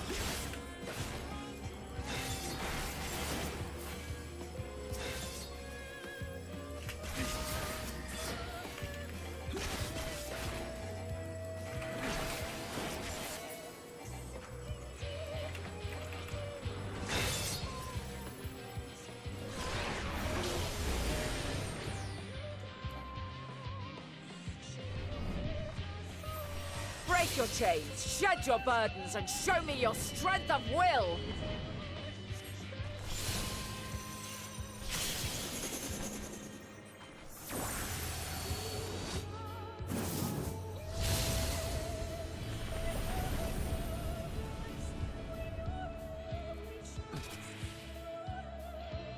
You still stand.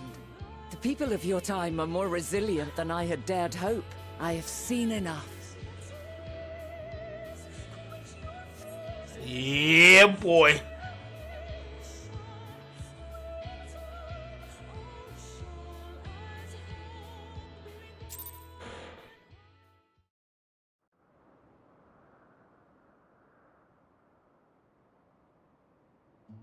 Twas my intent to finish it, but clearly I underestimated you.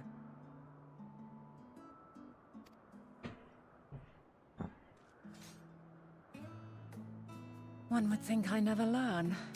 I made the same mistake with Azam when we first sparred. Despite being less than half my age, his strength was astounding. As is yours. 'Tis plain you have weathered considerable hardship. Far more even than your tales would suggest. It seems we have both learned much on our journeys.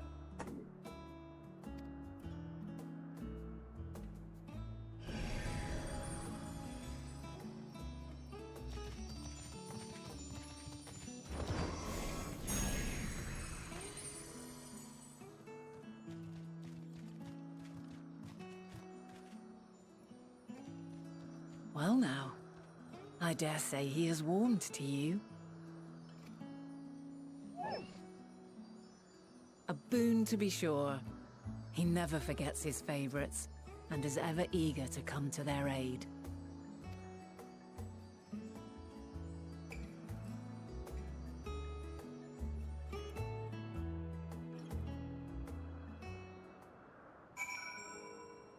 Maybe you have to fight this woman with all this weird dancer powers.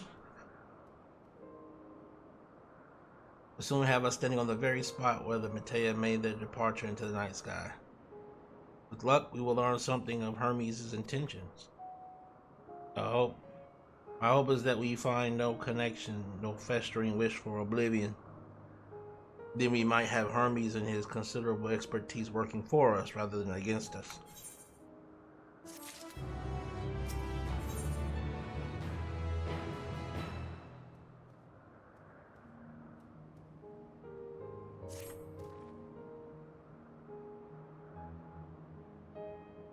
Mounting, shall we? To catch the currents rising from below and give us a smooth ride over to the isle.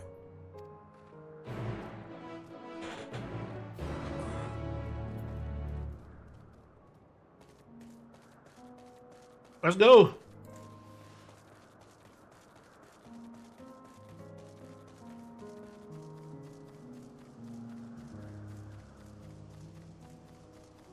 Black Bear.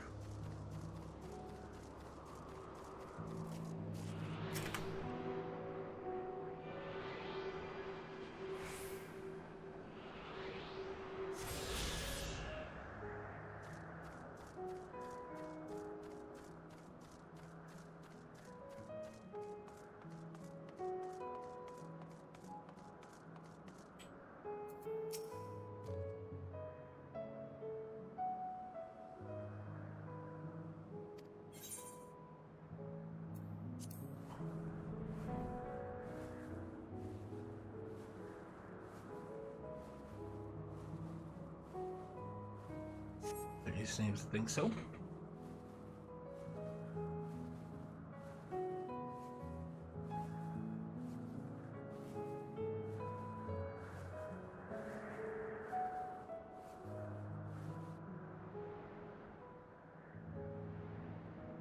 What was the name of that tree? You know that something? Oh, Noitefrion. What a striking specimen, is it not?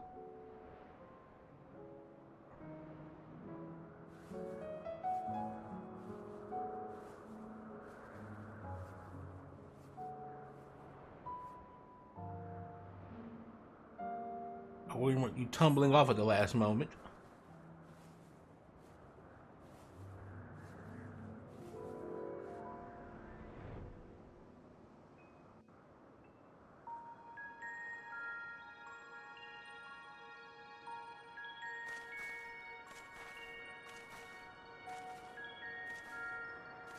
Quite a small place, lacking even the most basic equipment.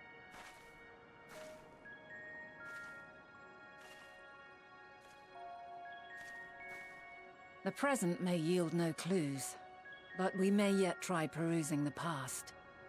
Have you done this before?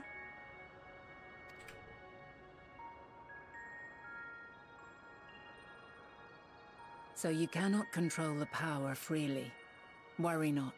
I shall assist you. Come and stand before me.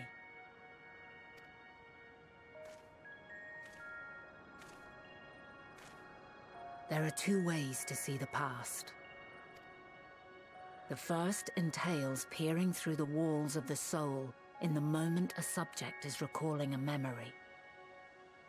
The second requires no subject, and is instead a process of piecing together an event from ripples left in the ambient ether. As memories are etched upon the ether of the soul, so too are they etched upon the ether of the world. In this way can history be preserved. Such memories are given to fading, however, and can prove challenging to visit. But come, let us try. Close your eyes.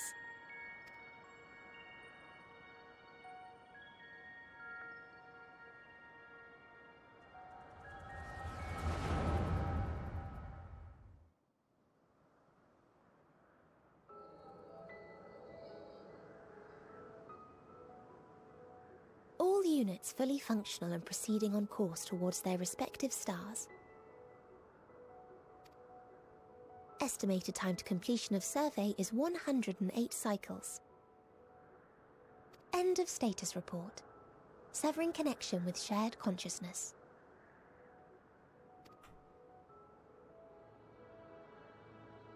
Did you hear that, Hermes? All is well.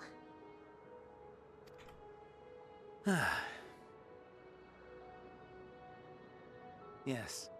Good tidings at long last. Every step of the way, I've been reminded how little we understand creation. How the universe defies imagination. But soon we won't need to speculate. We'll know the answers. What others live for. Indeed. And we'll owe it all to you and your sisters. I wonder what answers we will get.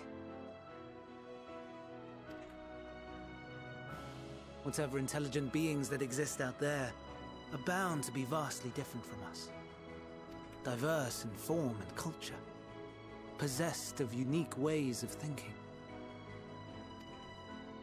Their conception of life and its purpose will be no exception. Completely and utterly unlike ours. Utterly unlike... how? I have no idea. Yet whatever answers we receive, I will not dismiss them out of hand. No. I will think earnestly on them all. And I will share them with our people, that together we may contemplate our own existence. Perhaps then our star will become a better place. Not only for man, but for all life.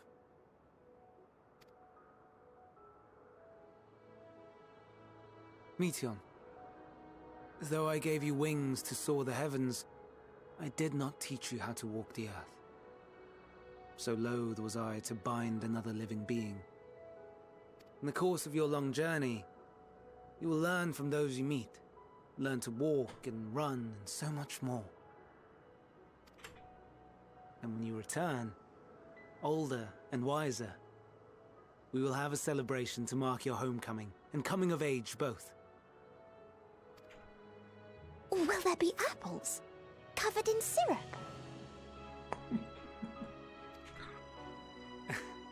And how are you supposed to eat them? Rather than food, perhaps...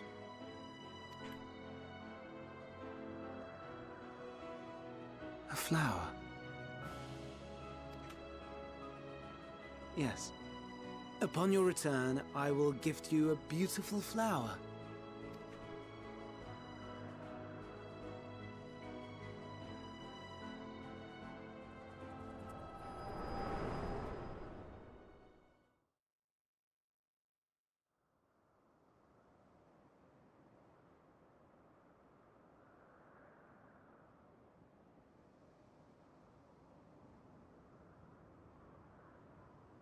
So, what is your opinion?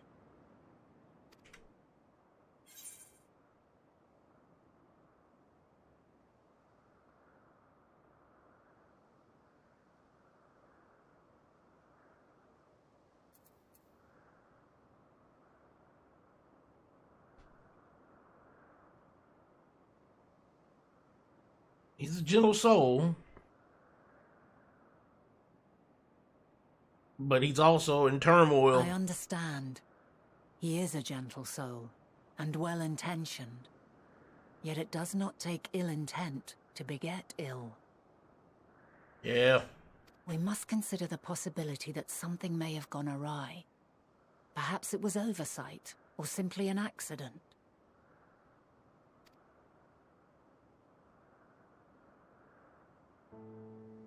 In light of this, I propose that we reveal your tale to Hermes himself. If he does not wish for the final days, as we believe, he may well join us in pursuing a solution.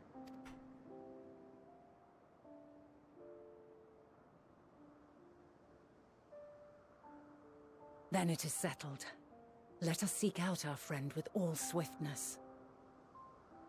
'Twould not do to let such a pure soul be blackened by tragedy.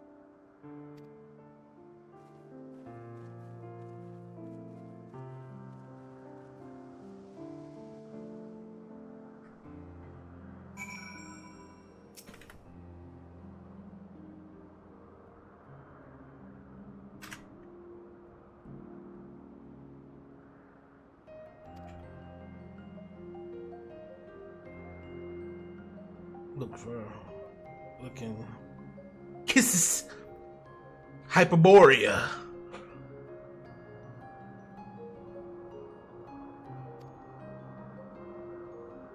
For an institution which claims to studiously research every species destined for release in the world, did you not question how they find room for all of them on so few islands? The answer lies with kisses itself. I touched upon the practice before back at the archives, where a vast sea of stitched together out of multiple conceptual spaces. The same holds true for the interior of this facility and its magically constructed environs. 'Tis there, within those sprawling habitats, that the chief overseer and most helpless observers conduct the bulk of their work.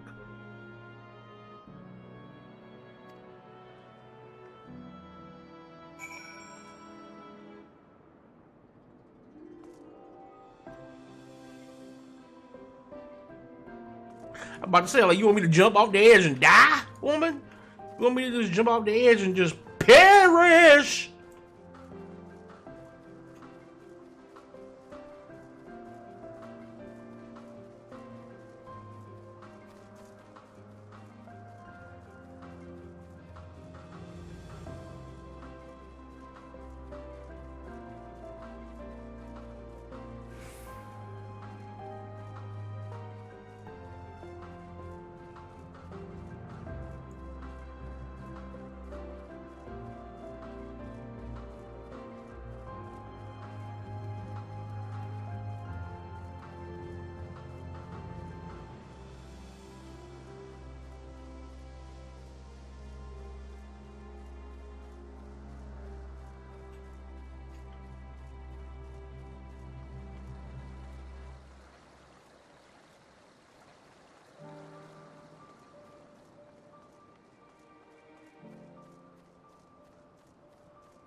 No, it's just my guess. You should now have the authority to use it as you wish. As for the way to the kisses, he followed this path and turned left. Oh.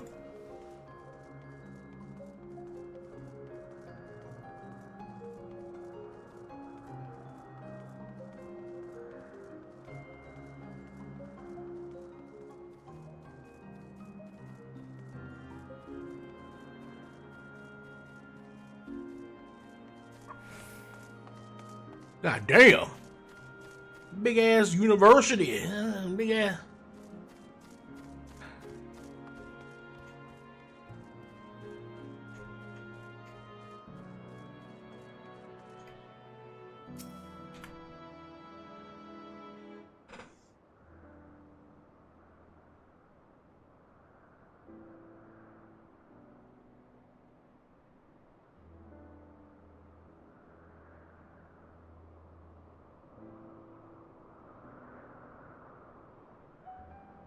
The grandest research facility in Elpis. We should head inside and ask about Hermes' whereabouts.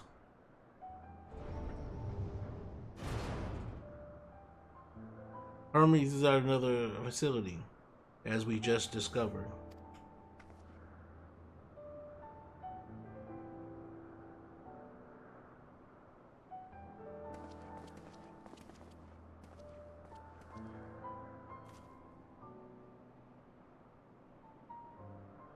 Furthermore, we confirmed that his studies into dynamics, as well as his creation Meteon, were entirely private pursuits.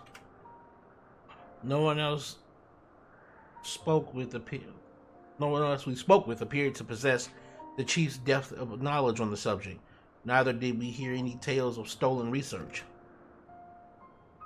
Which means that if Hermes himself harbors no desire to bring down an apocalypse, then he might be recruited to help prevent one.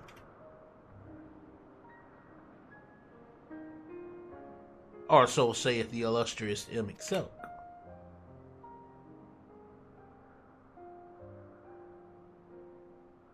According to your story, the 14 divided the connection between the celestial currents and the final days, but were never able to pinpoint the root cause of the calamity.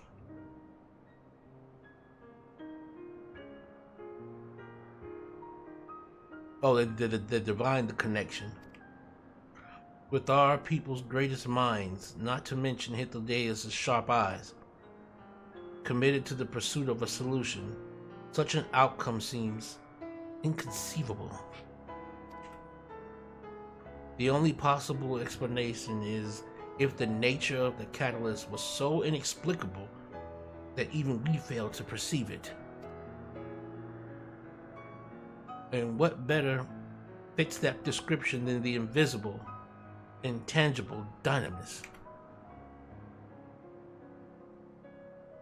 Which in turn led us to our next question. How did Hermes, in his role as Fandaniel, not recognize the subject of his own research? We must assume that he either knew and was unable to help, or that he was otherwise prevented from identifying the cause in the first place. At this juncture, all we can do is speculate. To be clear, the Convocation does not tolerate acts of deception or malice. We are practiced at perceiving truth, and would have known had Fandaniel lied to us. Hermes has no conscious wish for the world to end. Of that I am certain.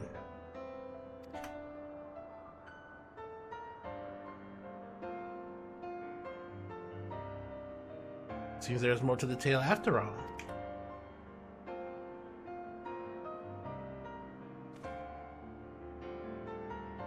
We conducted an investigation of our own, you see. He been launching little girls into the sky. He been launching little girls into space.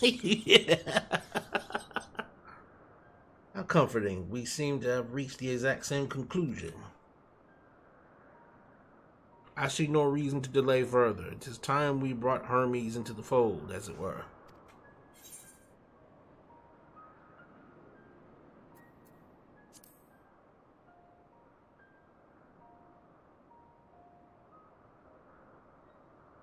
Save your thanks. I did not say I believed your ridiculous story. But as Emmett-Selk, I have a duty to examine any potential threat to our existence.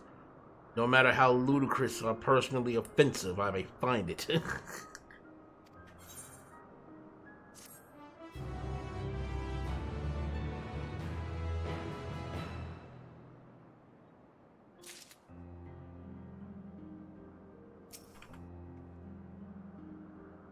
Our married duo has become a quartet. Oh, no reason to reject collaboration in the here and now. I commend Emmett-Selk for his practicality. He's eager to find Hermes. I think the time for leisurely exploration is past. If I might have a moment to adjust my vision.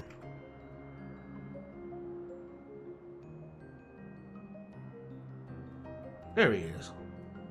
On the next owl over. Medion is with him.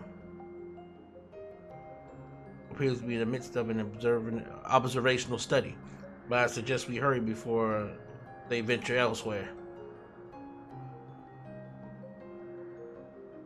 We can teleport to Mesopus Eros from the device at the bottom of the slope.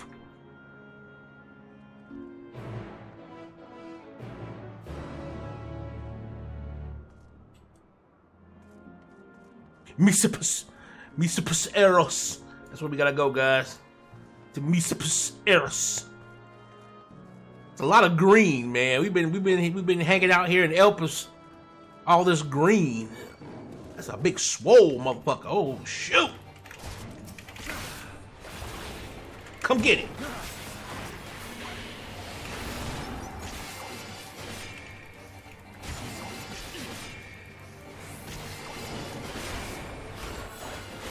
Shit.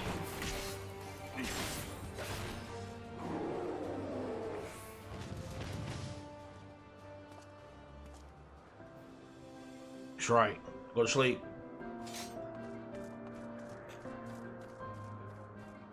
I had to kill one of your creations. I'm sorry. I had to unmake one of y'all creations. You know, one of y'all creations just got a little happy and forgot that I was the darkness. And I had to show him my darkness.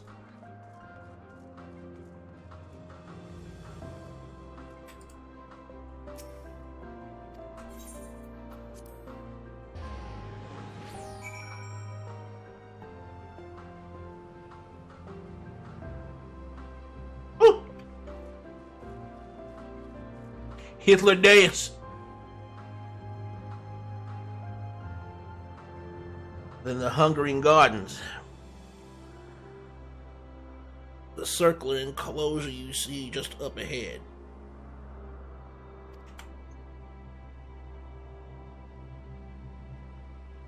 Make yourself useful and bring Amries out here to us.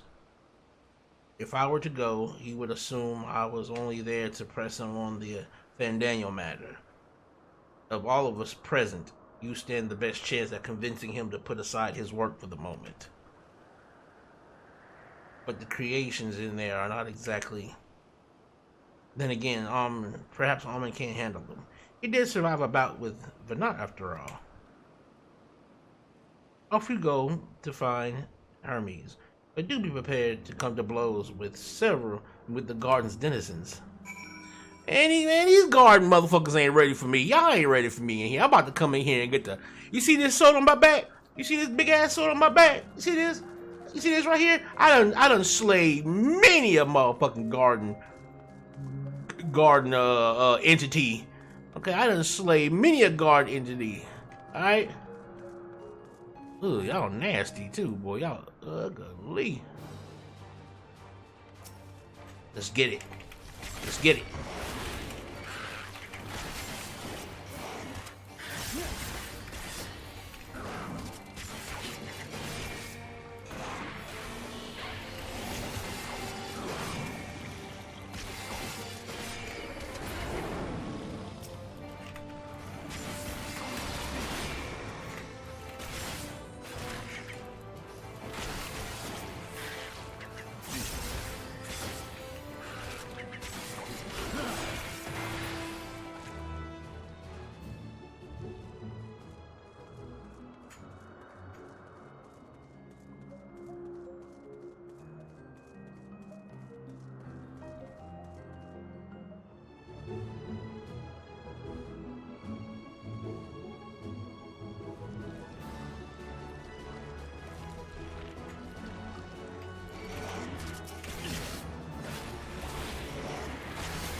Thank you, Steam.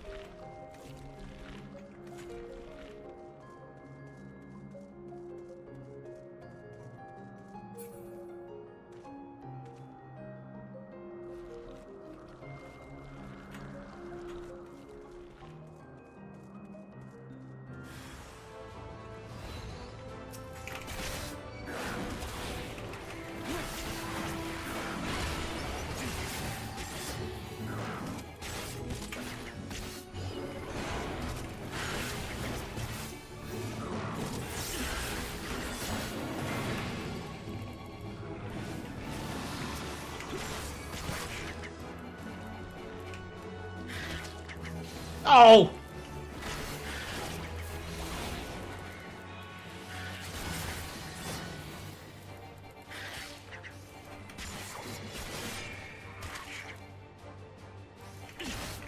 Oh, I'm slow. I was like, what the hell is wrong with me?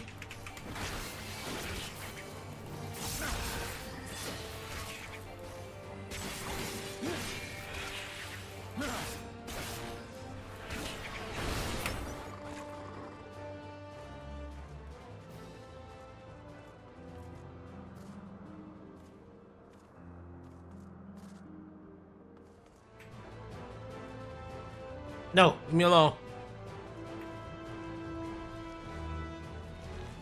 Oh, fuck it.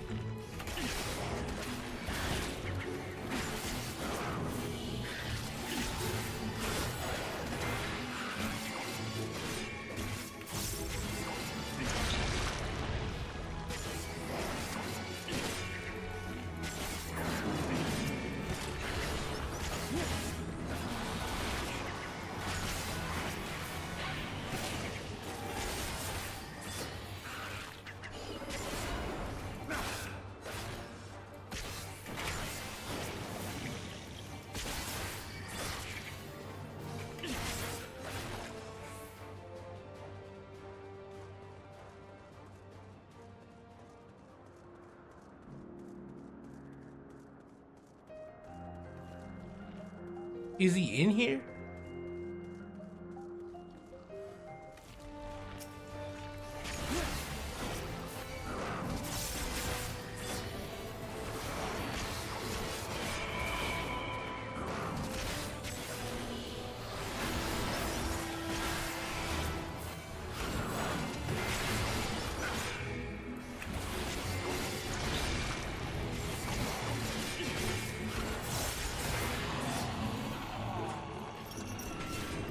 Thank you to Steam.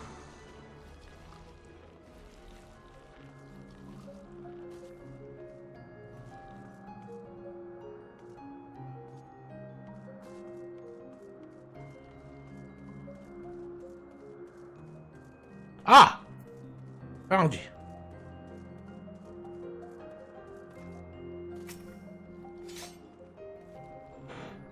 What are you doing here? I thought you were keeping Hiladeus Amon-Rellik company.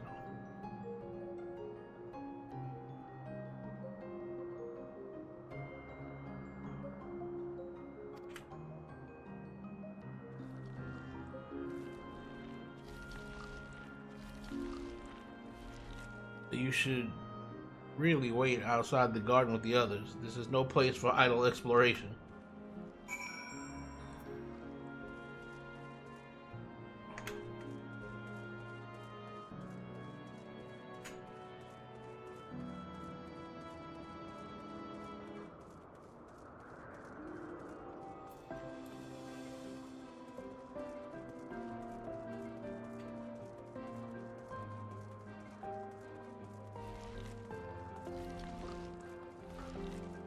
The hell are these horrific ass creatures?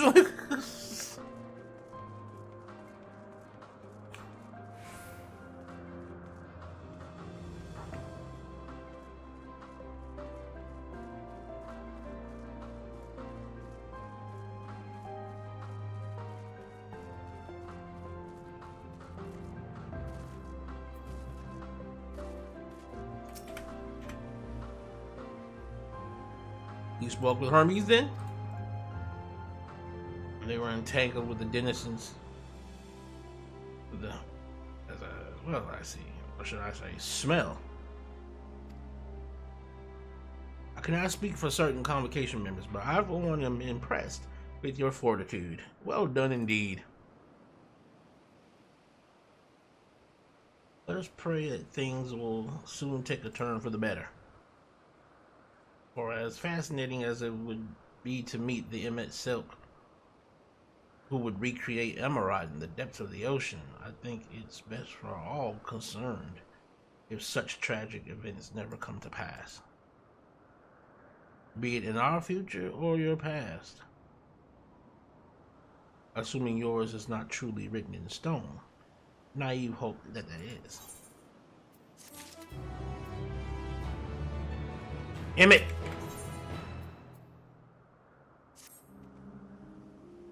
Hermes said he would not be long, yes? Then we shall wait here until he emerges.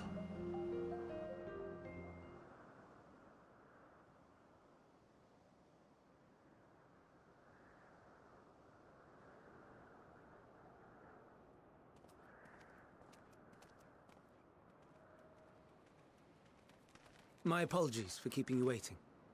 I understand there is a matter you wish to discuss. Aye. A matter of the utmost gravity. If one can suspend disbelief. Go on then. Tell him what you told us. Who you are and why you came.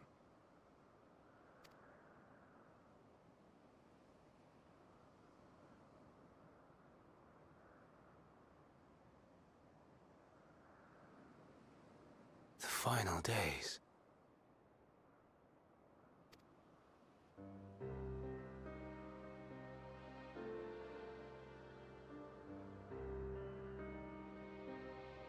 The phenomena observed during these star-encompassing calamities is likely the product of a dynamis reaction.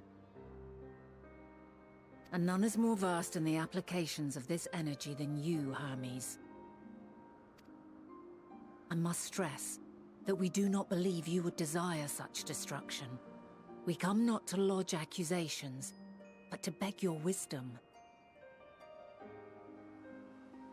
And so, distressing though the exercise may be, I ask that you share with us your opinion on the matter, on the assumption that our visitor's tale is true.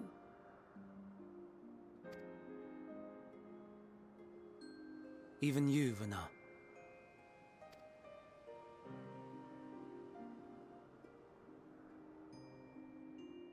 As you say, the phenomena observed in the two calamities may both be attributed to dynamis.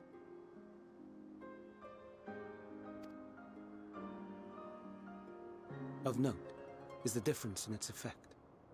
In the first final days, it warped creation magics. In the second, it warped the people themselves. The key variable, I suspect, is the etheric density of the men of each age.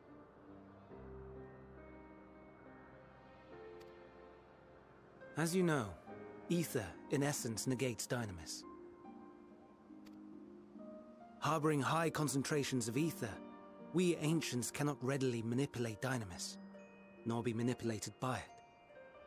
Therefore, rather than ourselves, the calamity affected our magics. In contrast, having been sundered, the people of the future are composed of but a fraction of our ether.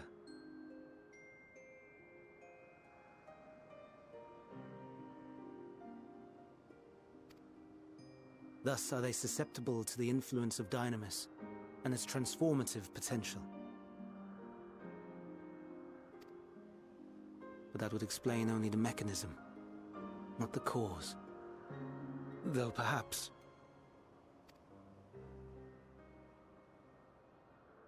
What is it? Even should it be a hypothesis, we would hear it.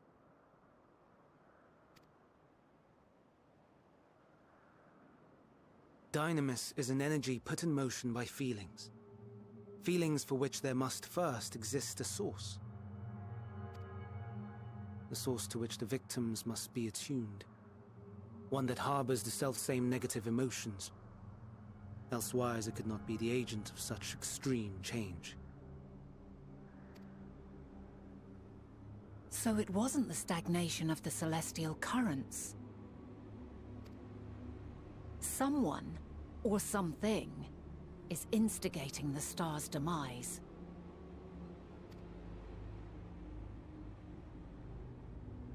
So, we've a villain on our hands after all. Any idea who or what it could be?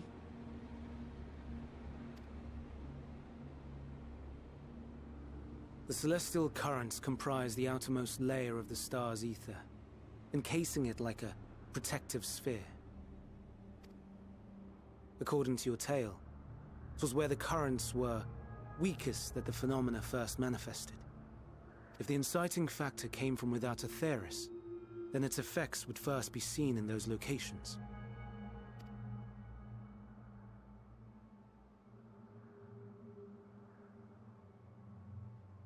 Greetings. Can you hear me?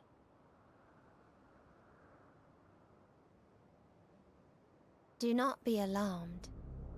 I mean you no harm. I wish only to hear your words, share your feelings, know your thoughts. May we please be friends? Meteion. What is it? Executing scheduled task, suspending individual self and connecting to shared consciousness. Connection established. Commencing status report.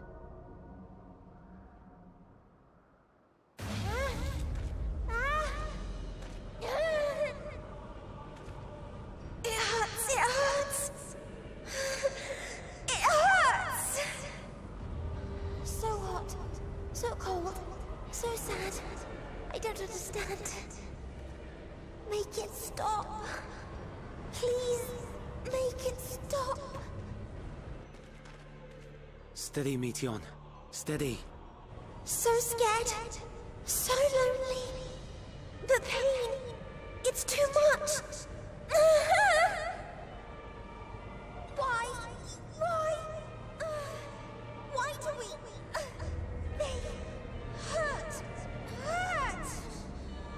Hate.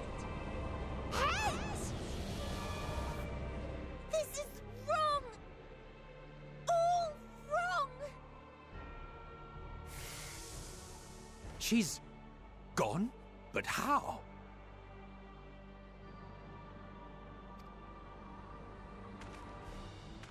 She has altered her etheric density in order to blend in with her surroundings, an ability for avoiding confrontation.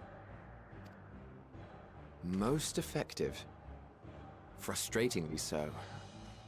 I can't see her either. Not even a trace. Stay away. Please. This is wrong. My mistake. So please. Are you all right?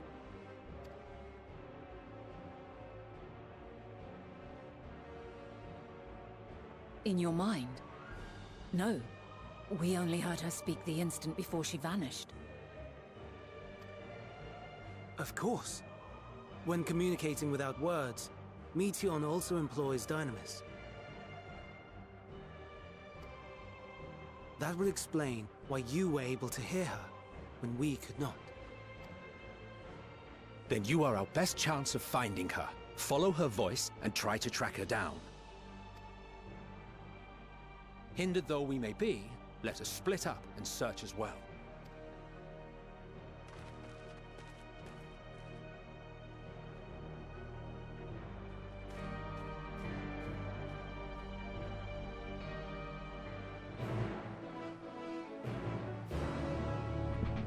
Damn, cuz it got dark real quick, boy. He got...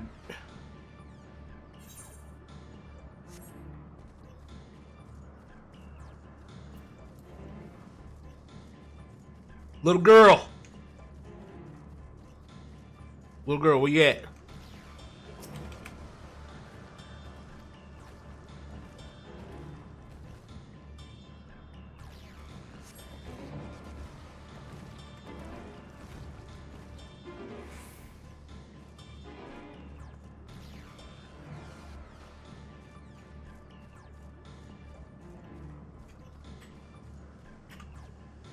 The hell is that?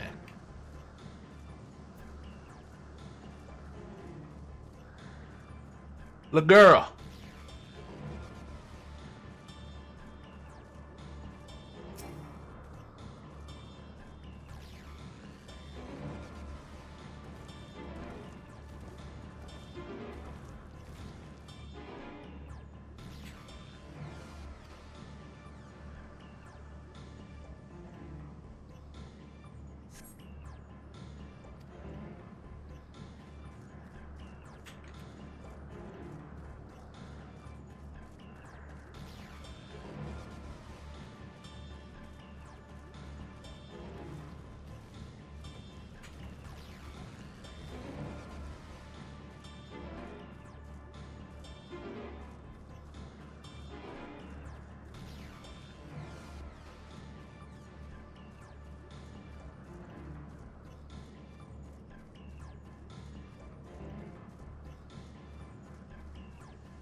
Ah, here we are.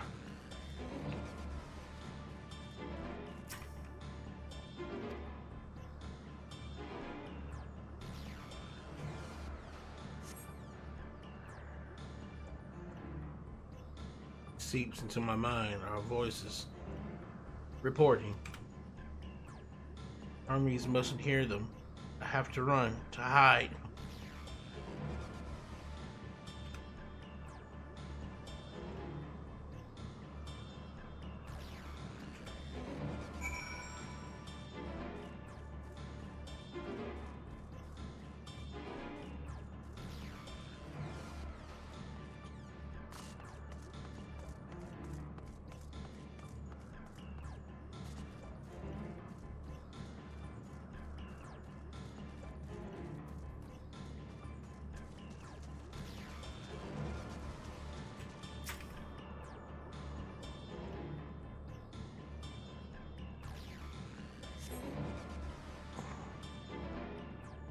Catch you with the faintest whisper.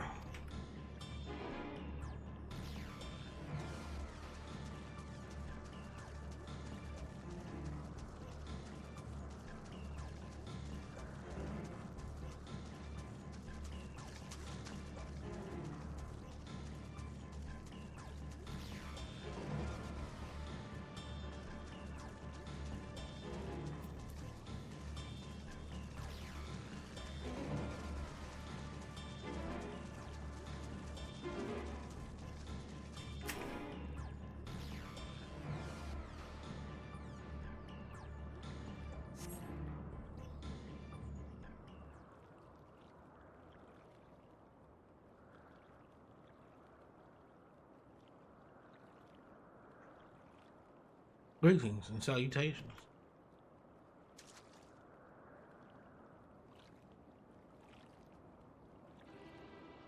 Commencing report.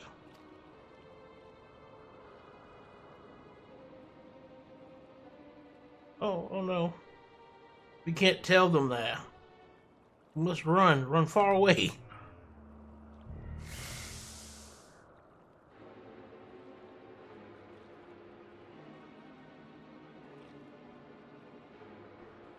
Please don't follow me.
How did it come to this? Is this the reason we traveled to the stars? What we sought out? Why we sought out other life forms? Is this it? Is this the answer? It can't be. It cannot be.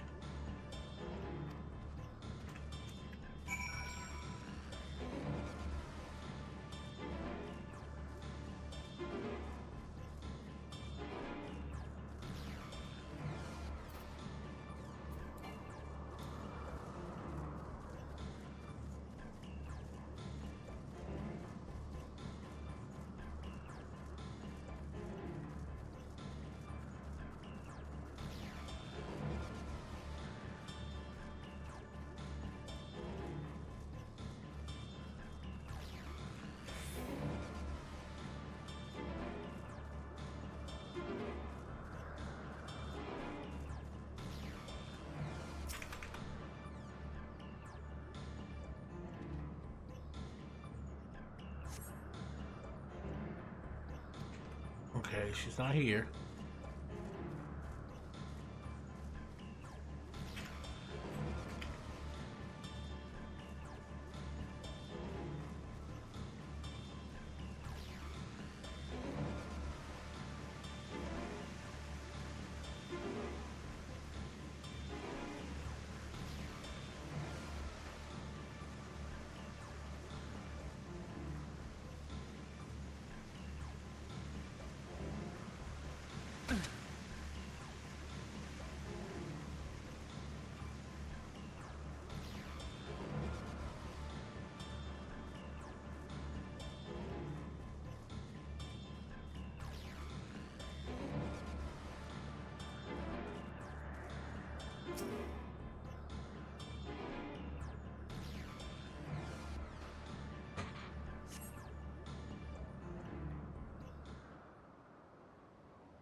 Compiling report for dissemination to Hermes and all peoples of Aetherius.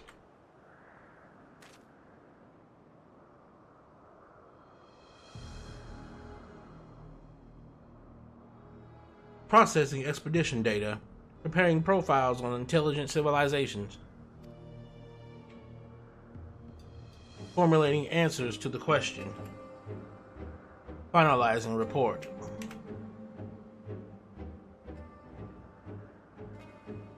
No, Amon, you mustn't listen.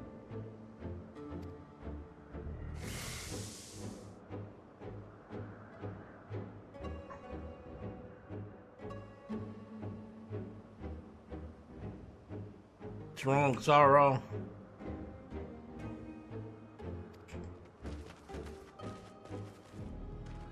Like, I really hope they don't keep doing this over and over again. Like, this is, Final Fantasy has a way of making certain gimmicks overstay their welcome at times.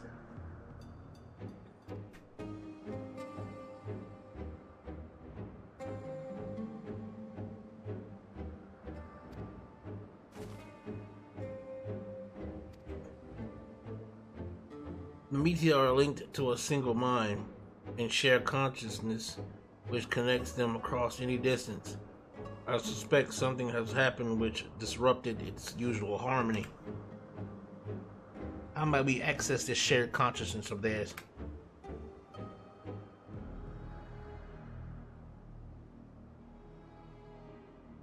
Much as you would approach any sentient being directly. To any incarnation within physical reach.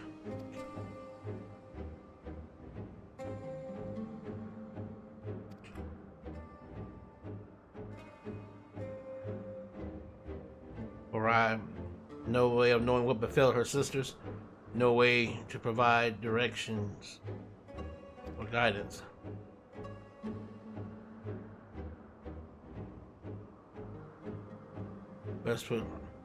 We had best set our musings aside and concentrate on how we find her.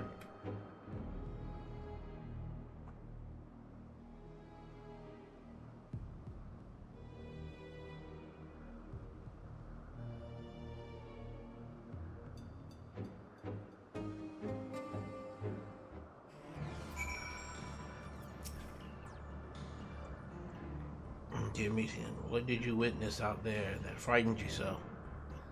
Why do you seek to keep it from us? How terrible could it possibly be?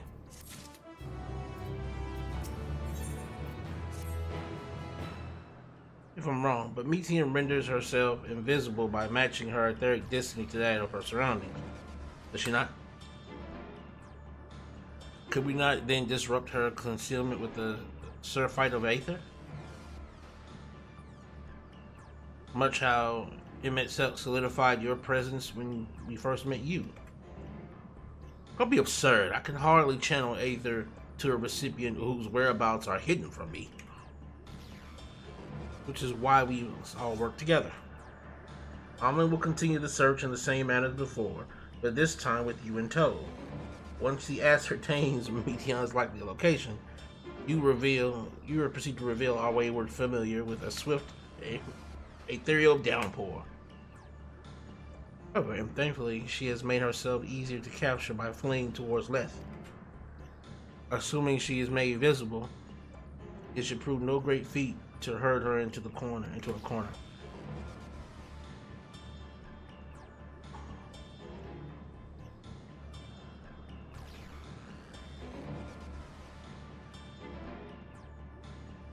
Coordinate our efforts.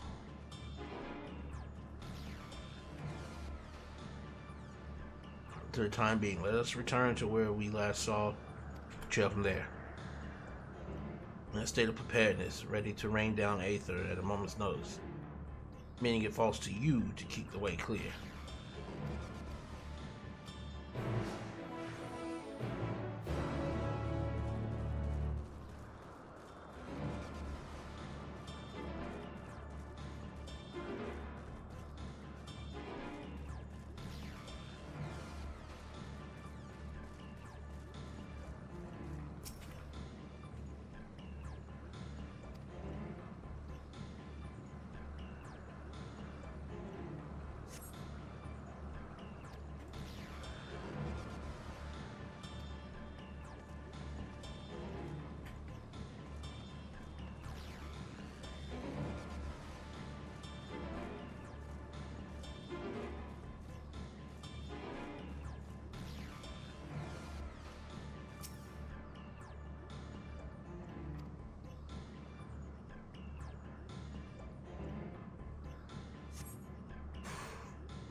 Why can't I fly? Are my functions being restricted?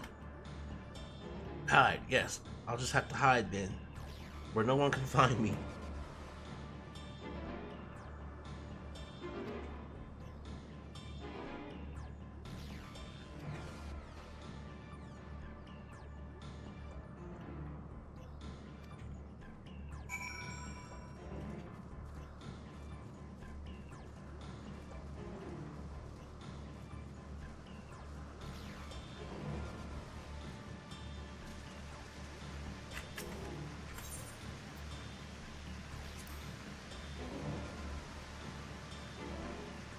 Just drop by climbing down the rock, the water's edge.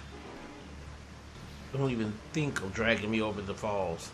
Final days or no, if I end up drenched in from head to toe, I swear I'll feed you to a remora.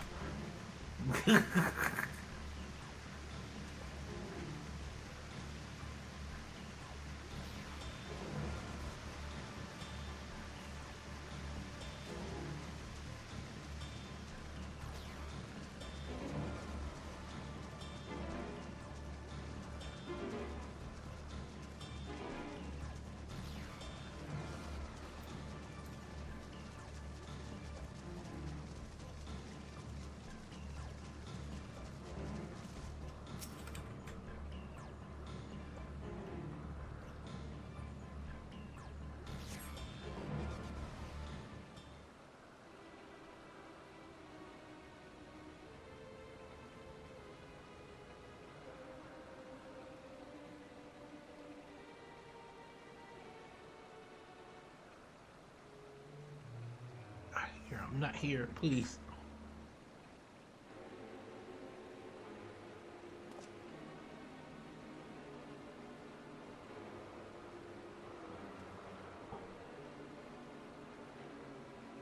Very well.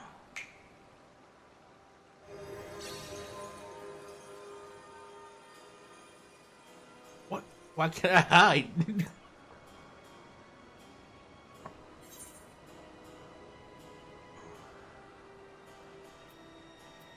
No need to run.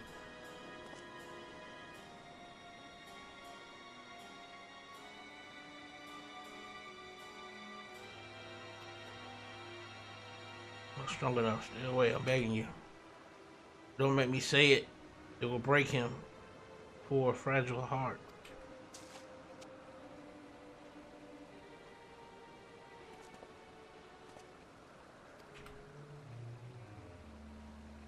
Two of us can herd her into their midst.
This news not in use.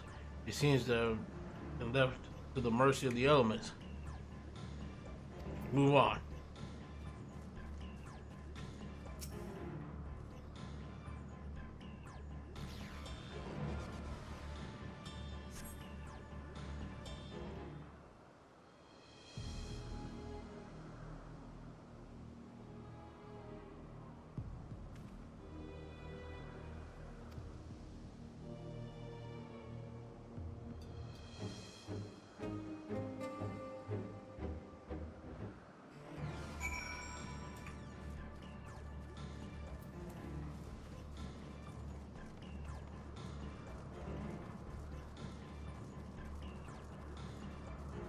Okay, enough of the hide go seek, girl.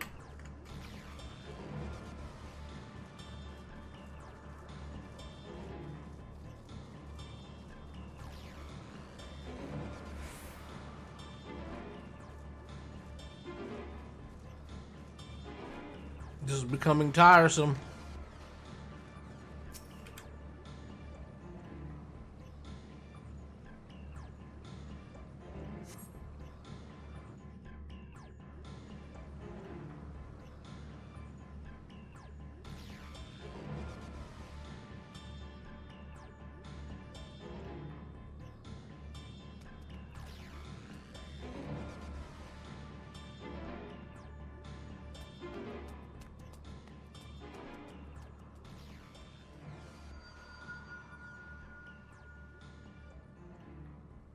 Aha!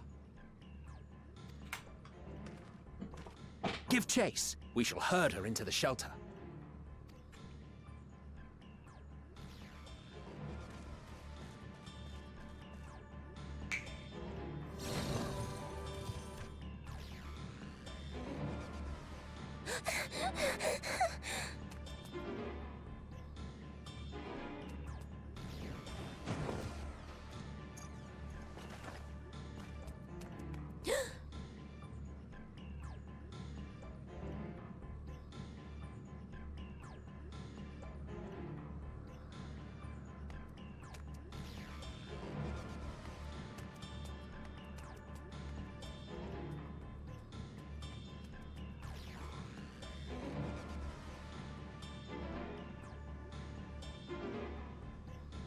Why don't you just fly and grab her?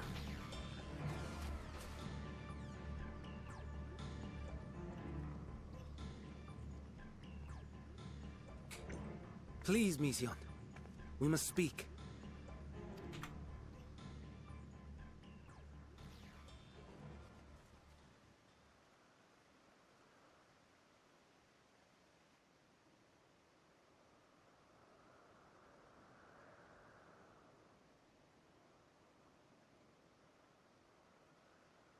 I'm sorry, Hermes. I'm so sorry.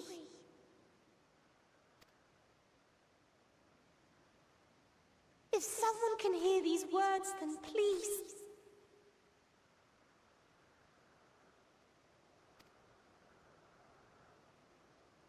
Please protect them. Protect them all.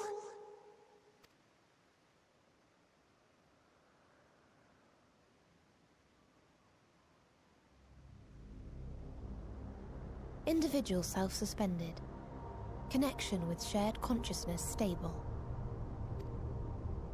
Our survey is complete. We shall now report our findings.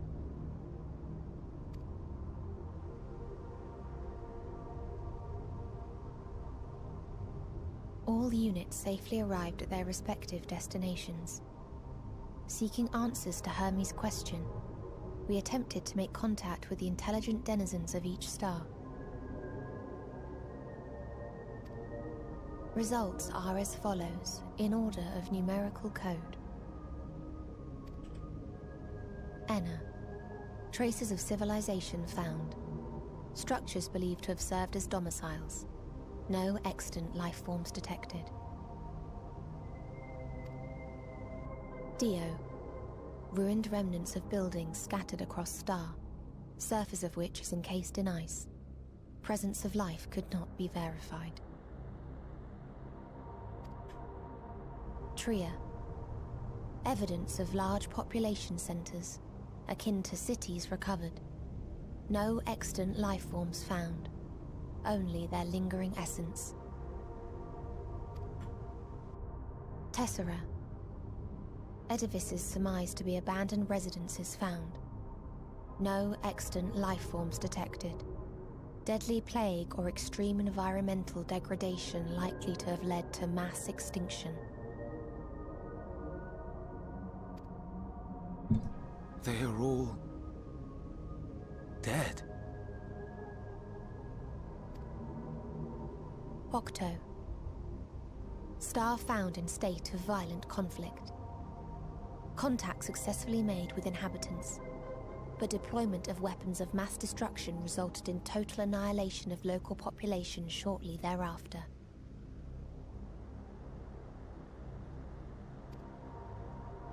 Inea. Star is a barren desert.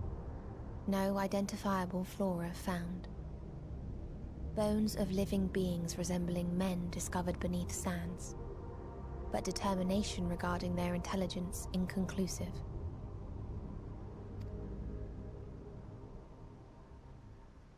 Remind me, Hermes, what exactly was the question you entrusted to Meteion? I tasked her with asking what others live for. What gives their lives meaning. Did you consider what may happen if the premise of the question is flawed? To be able to answer it, one must be living and desire to continue doing so.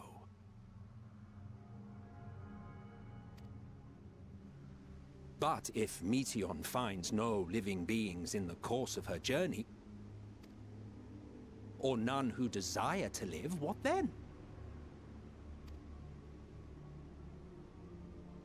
What answers would she derive from their silence?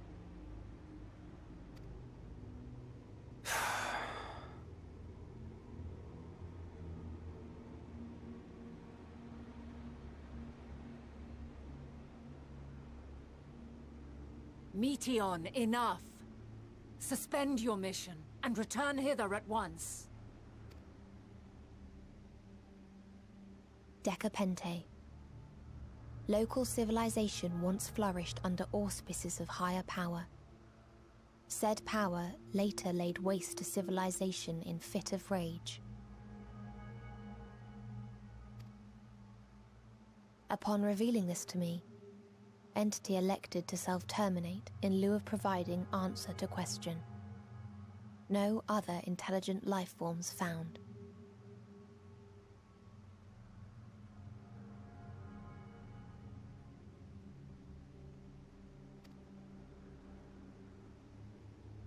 Turning a deaf ear, are we? We are taking Meteion back to Amarot. As I understand, we will need her if we are to bring back all of her sisters. Yes.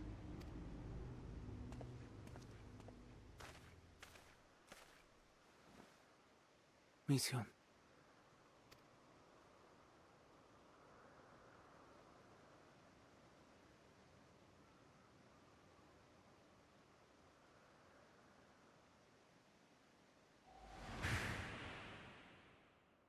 It isn't right, is it? It isn't right to turn away from the answer.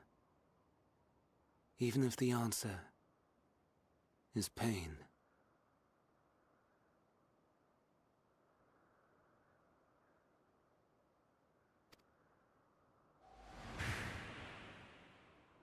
Even if we aberrations must scream ourselves hoarse to be heard.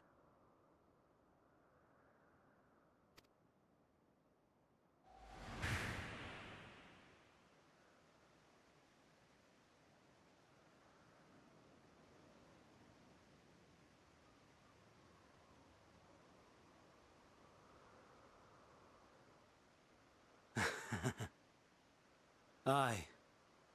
Whatever answers we find, I will not dismiss them out of hand. These words I said to you,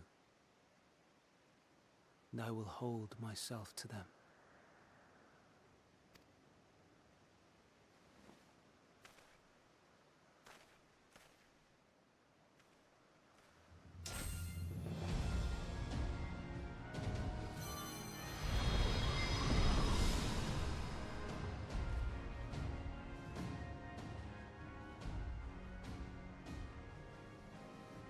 What is the meaning of this? You cannot take Meteion. Not until she has finished her report. All else must wait.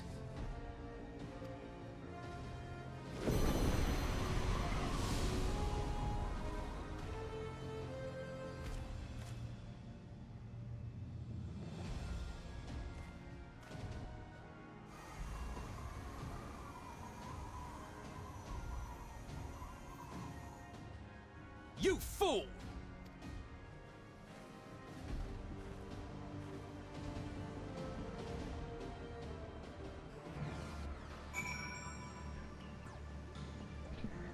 Damn, he turned into something major. Why, Hermes? Why could you not leave well enough alone? Will these answers assuage the pain you feel when the creation is returned to Aether? Had you ever casted your accursed question to the distant stars? Had you never cast your accursed question to the distant stars, you may have one day learned to be at peace upon this one.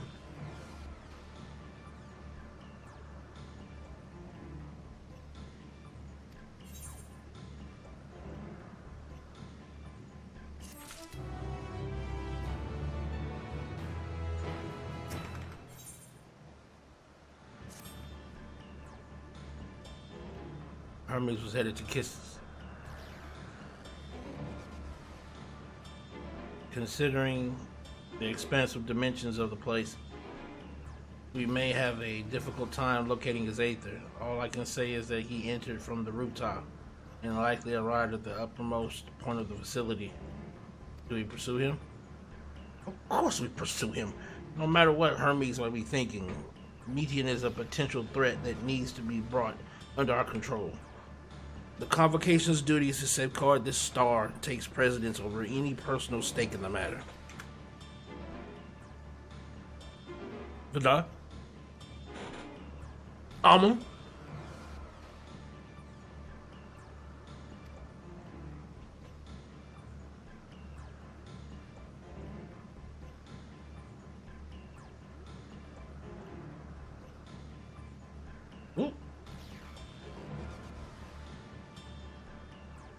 It is clear we stand on a precipice, but we have yet to determine beyond the shadow of a doubt that Metean is the hand which tips us over the edge.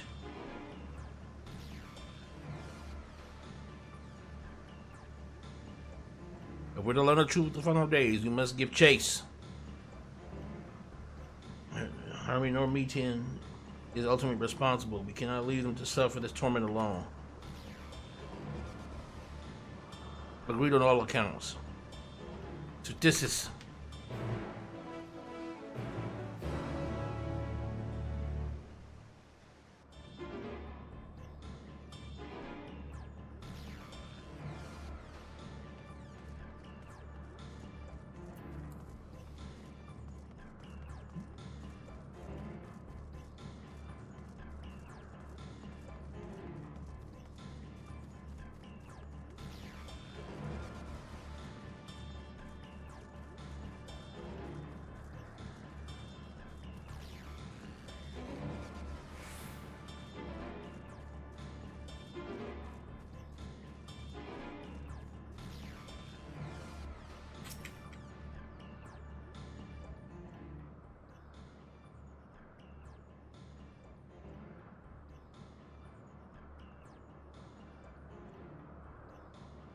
What have we here?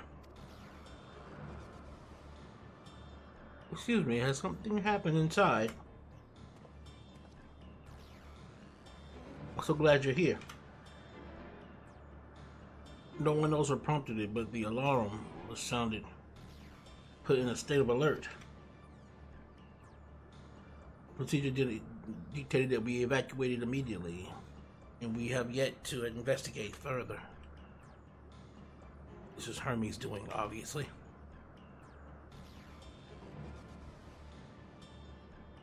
And what does this state of alert entail exactly? A field of dampening magic is draped over the entire facility, usually in response to escaped entities and the like. Are unaffected, but everything and everyone else is weakened to a fraction of their usual capabilities. We do, however, have urgent business with Chief Hermes. They must enter the premises regardless.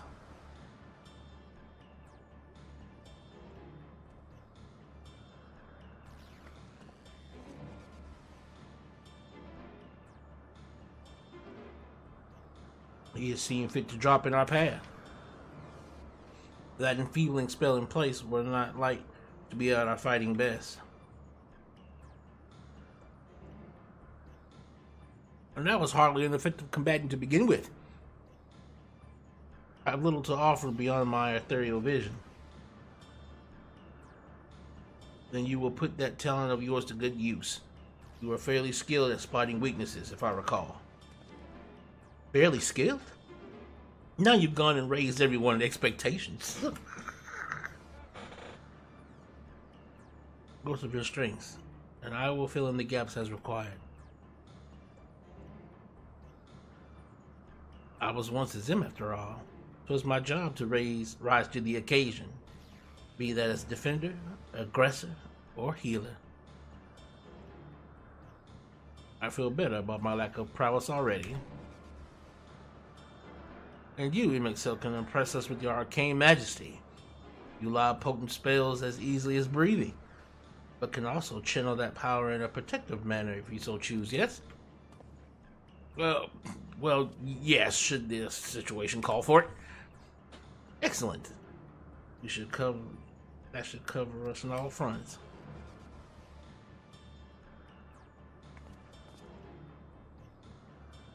Your tale led us here, Amon. So it's only right that you lead us now. No matter what lies ahead, we will win through. You will win through to Hermes and Metian, and then we will face the future together.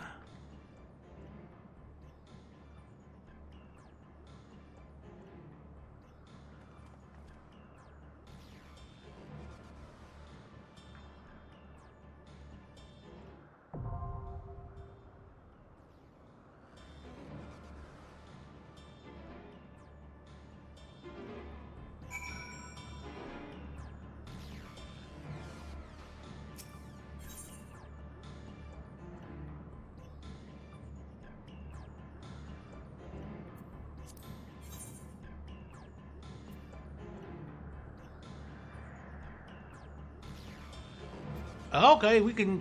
Okay. Can scarcely contain my excitement.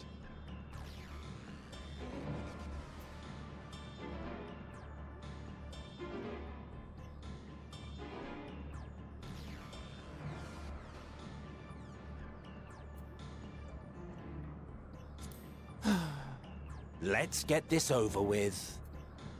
Come, let us be off.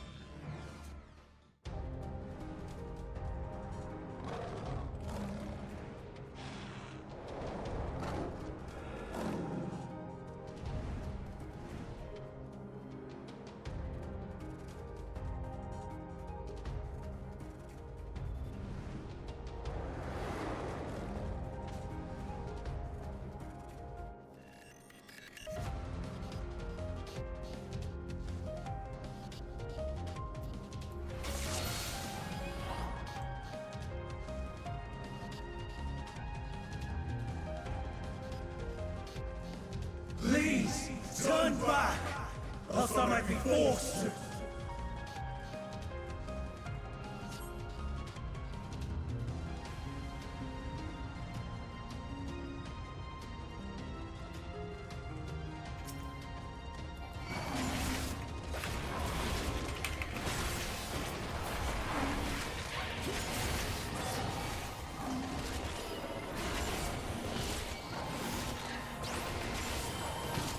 Be gone!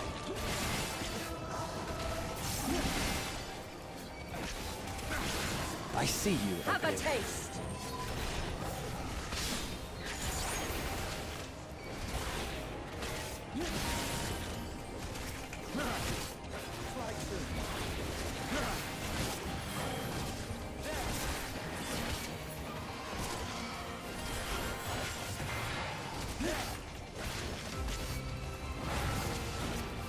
Have at you!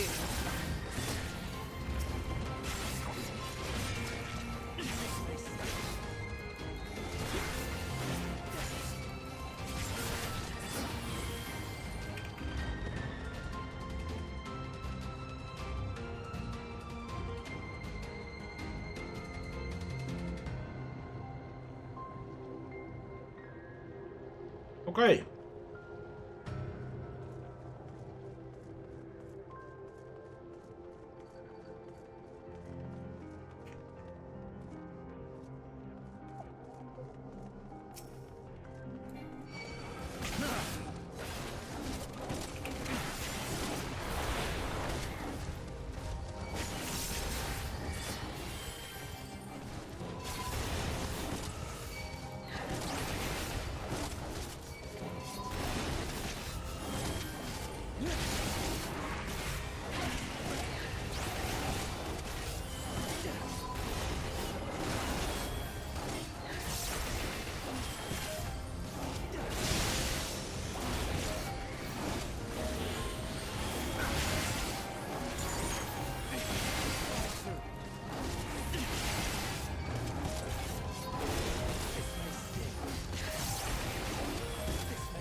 Good job. Good job, guys. Let's go. Guys and gals.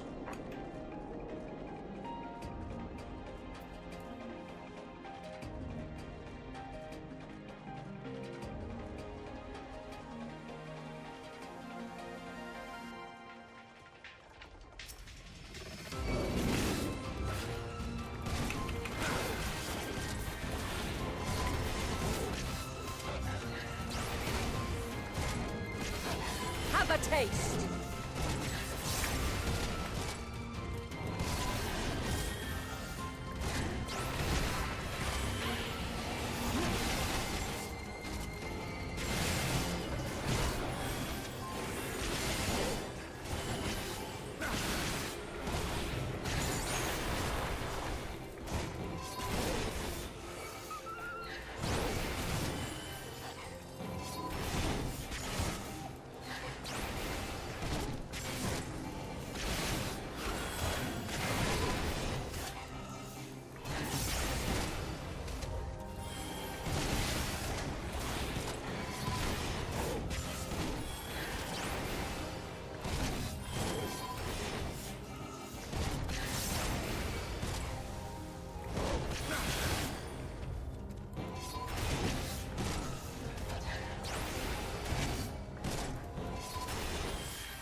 I'm not entirely useless.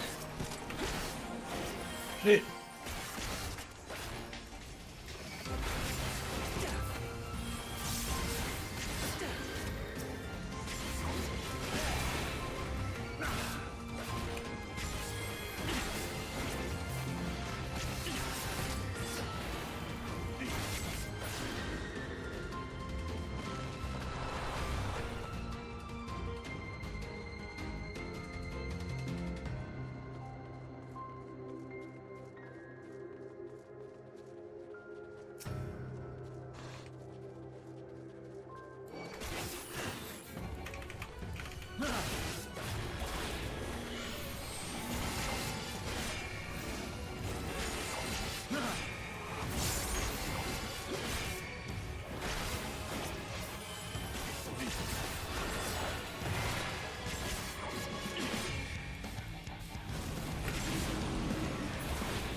Oh, a bitch!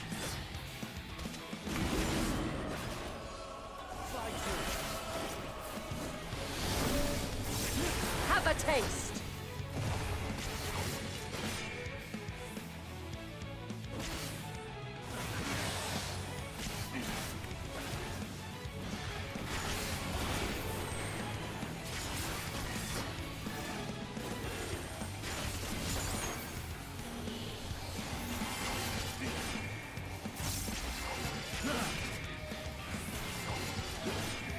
Be gone!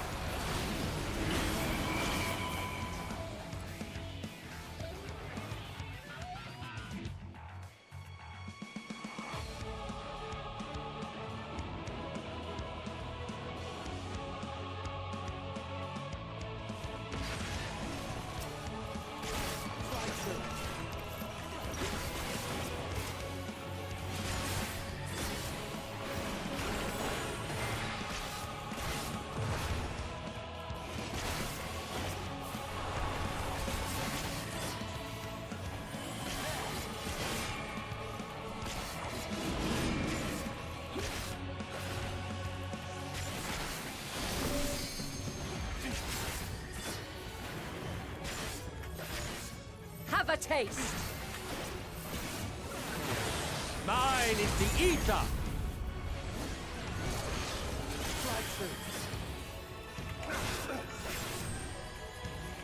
I'm not entirely useless.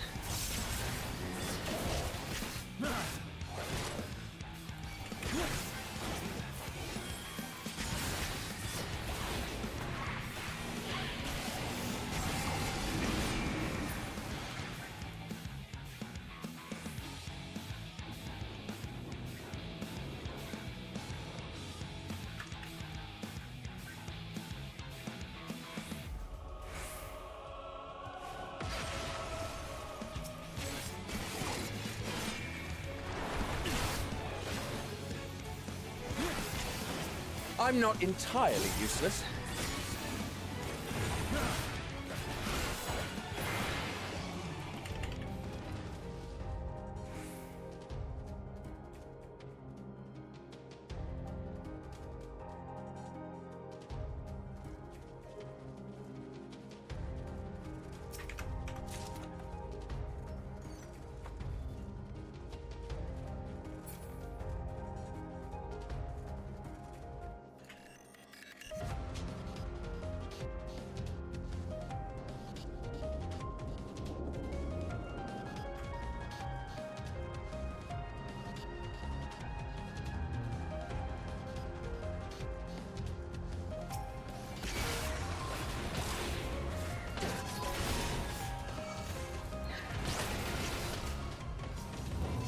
Be gone!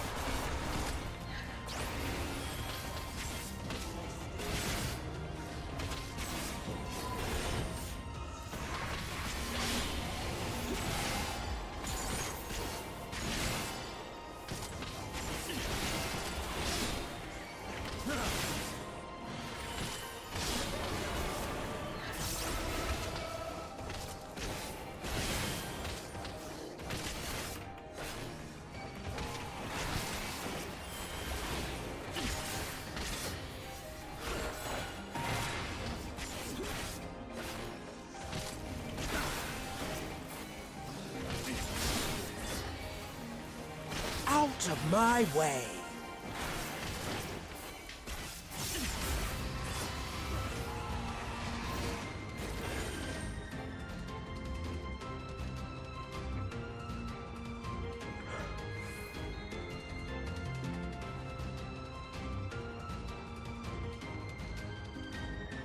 I'm warning you.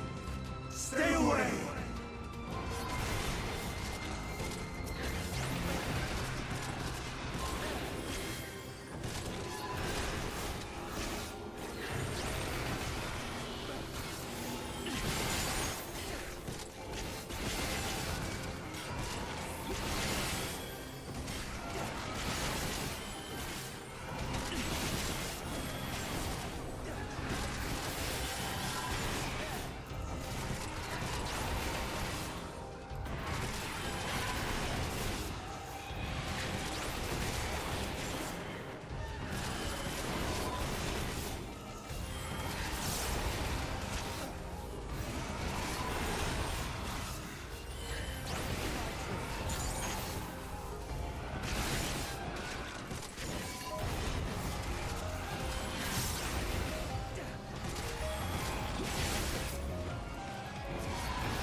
All right, let's go.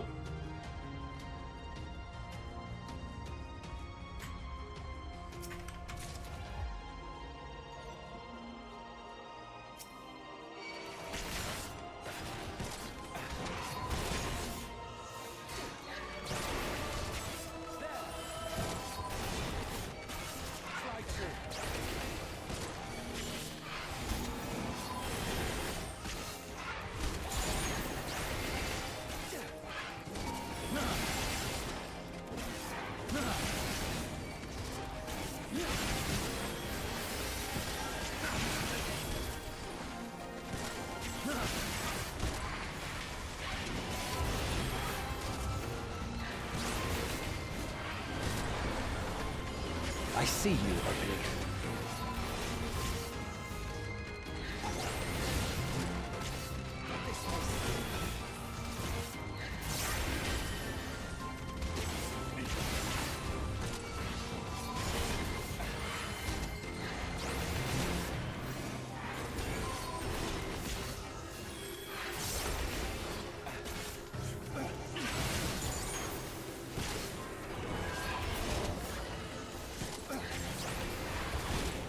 Be gone!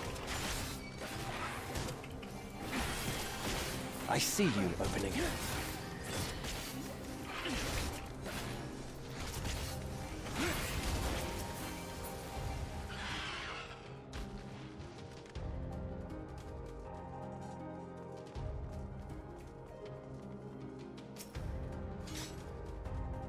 According to Mistress Lisa, her creation is based on a concept for a bipedal wolf. And indeed, it is impressively manlike in its gait. It is also highly intelligent, as is evidenced by its ability to employ tools, while the gleam in its eyes gives the impression it comprehends our words. If this proves to be the case, it would be a shame that its throat isn't designed for speech. I must make mention of this in the next report.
Out of my way!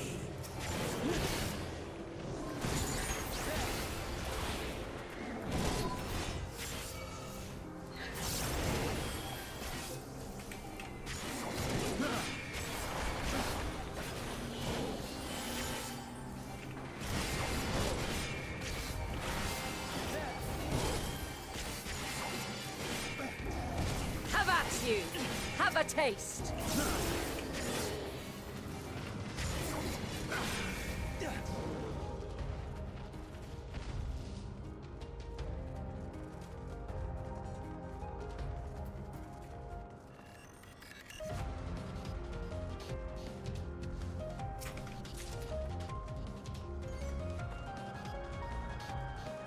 Let's go!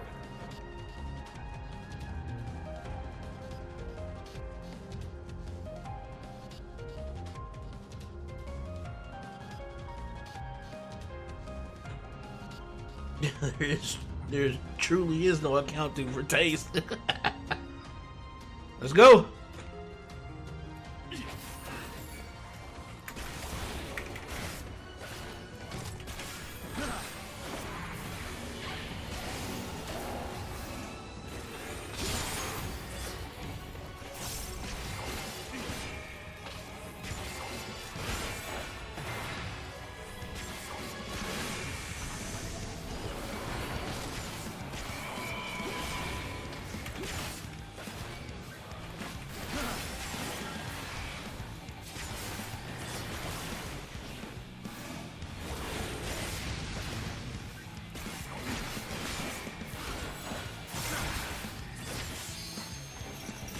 Mine is the ether!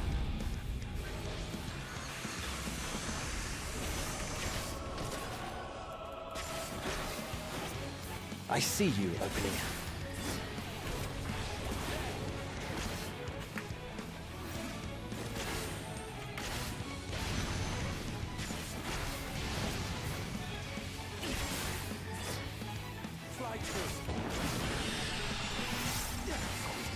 Out of my way!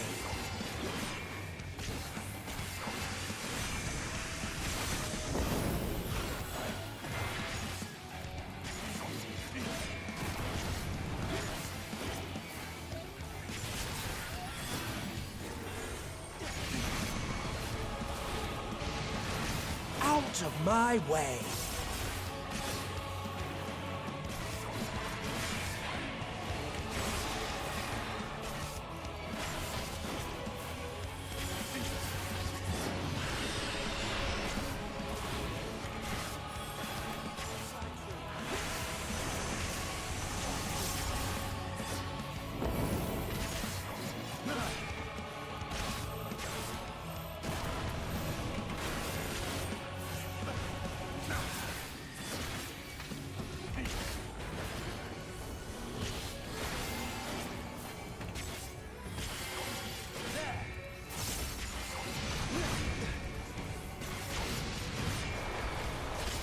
Prepare yourself!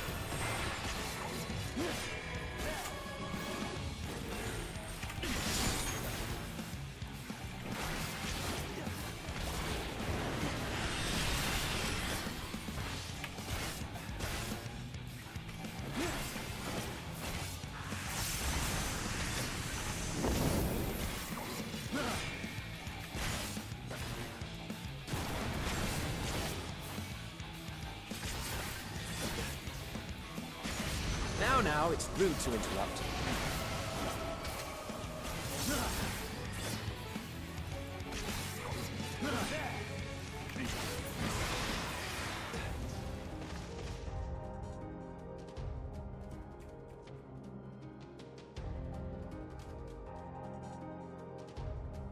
A pass for constitution, but a fail for intelligence.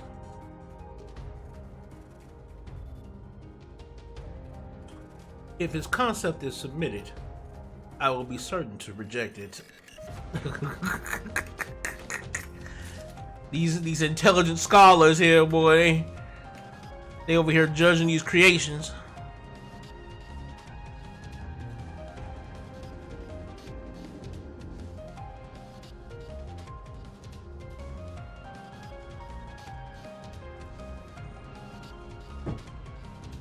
I cannot let you take Mission.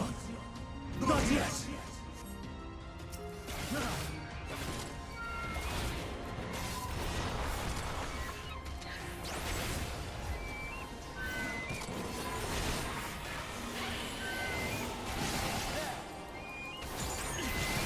This may sting.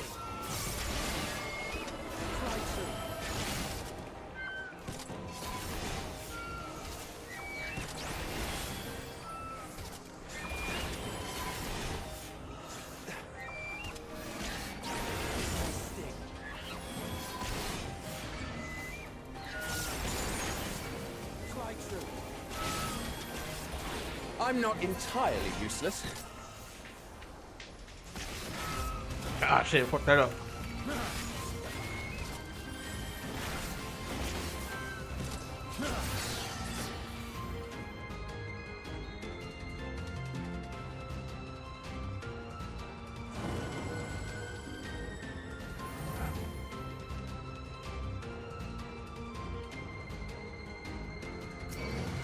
Stand firm.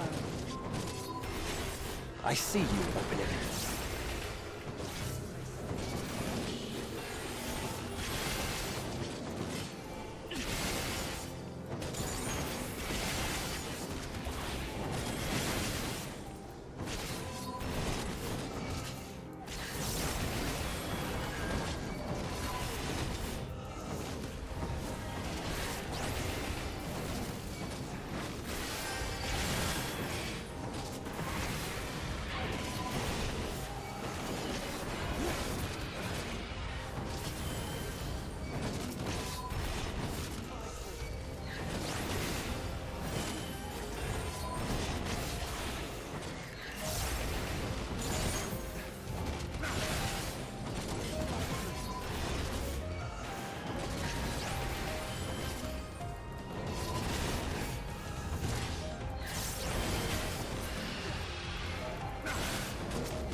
Okay.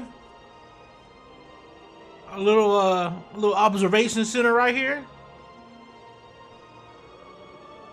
And over there too. Okay.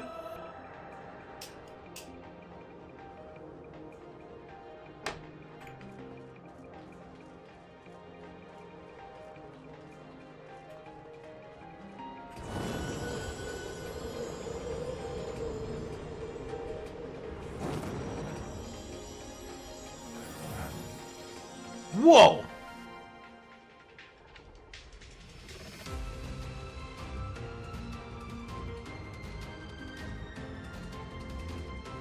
I must hear their answers before they're expunged from existence.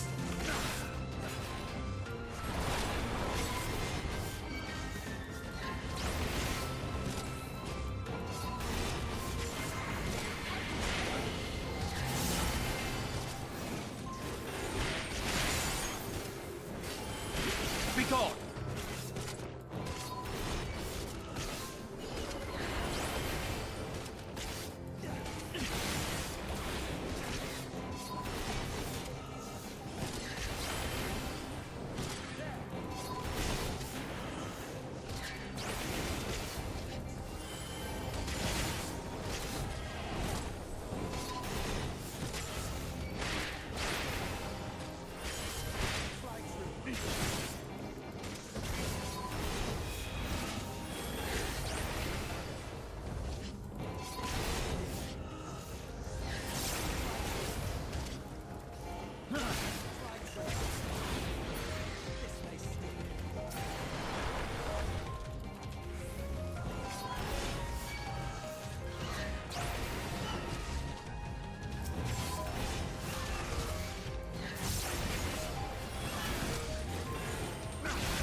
I see you, Ugly.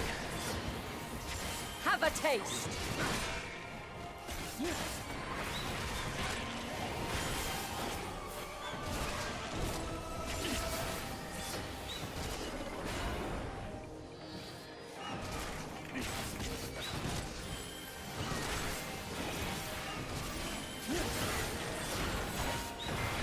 Be gone!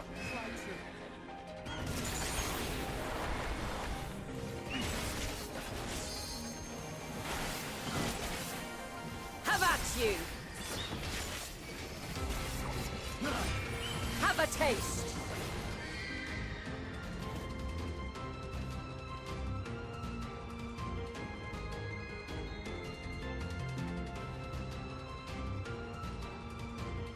Good lord. We are up here too, cuz.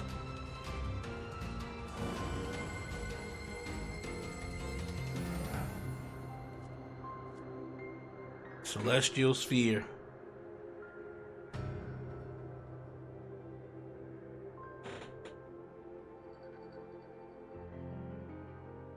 Here we are.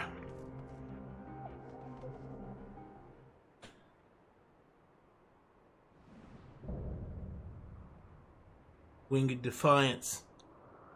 Hermes.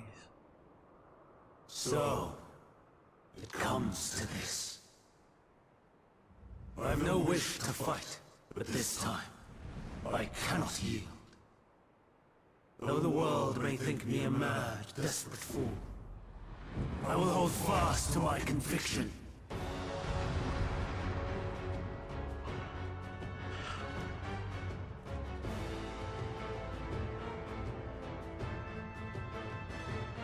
All right, guys.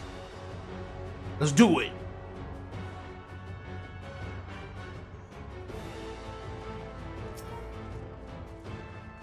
I will have the time and tranquility I require. Gust and gale, gather to me!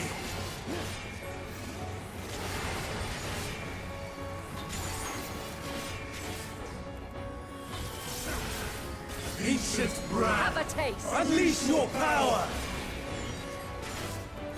Have a taste. That's you! Dancing winds, pierce my foe!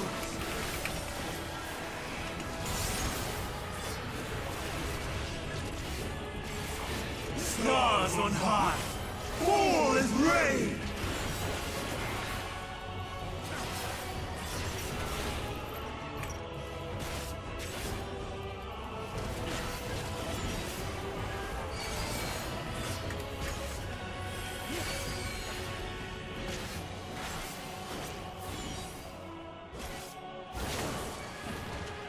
Oh! Oh! Out of my way! Okay.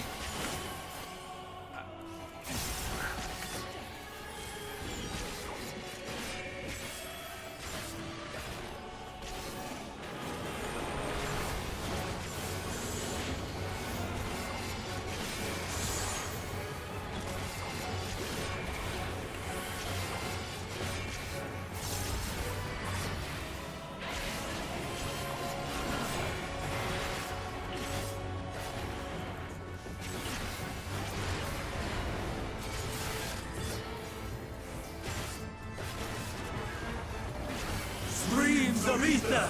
Surge as one! Have a taste!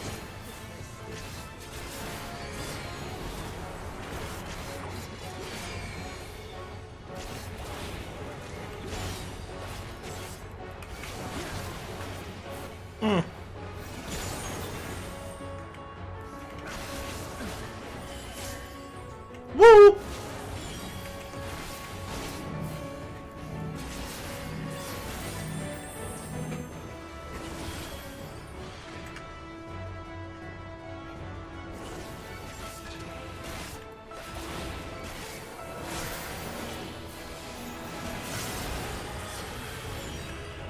I'm dancing winds, pierce my foes! Oh God. I was not ready for that.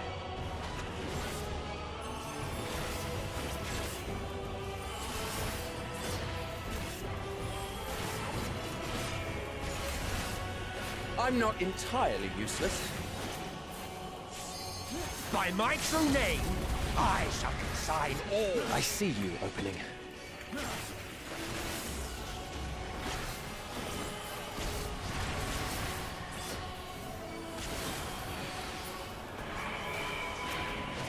Stars on high, fall as rain!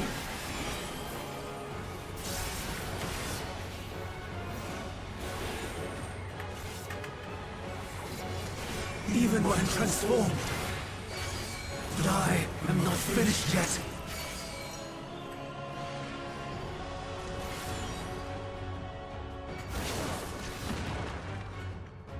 Oh God. I dodged one.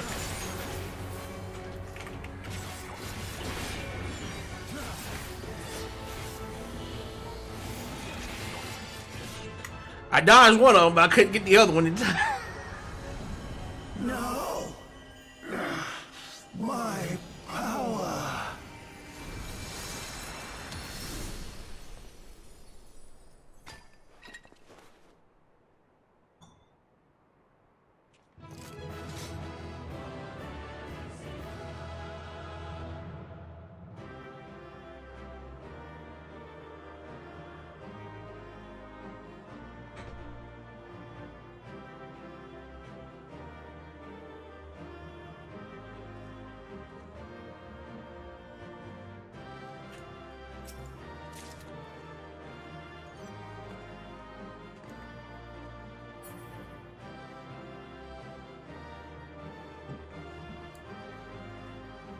We did it, guys. We did it. Up here at the precipice of the gods. We did it. Look, girl. Look, girl. Look, girl. Come with me. Come on, let's go. Let's get out of here. We high as fuck too, boy. We high as fuck. Yeah.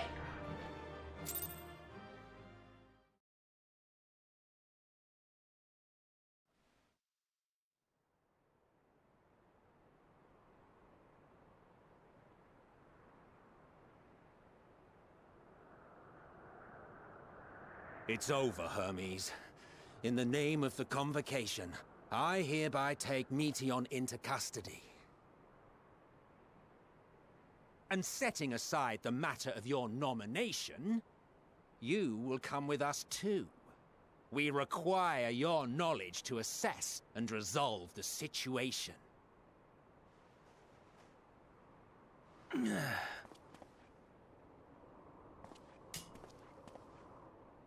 Meteion, I am so sorry. Would that I could have listened to your report in full. Reflected upon its meaning and conveyed it to others, that they might reconsider their chosen course. But I have failed, and that wish will never be realized. However, ere our fates become the province of others, I bid you tell me just one thing. Was there happiness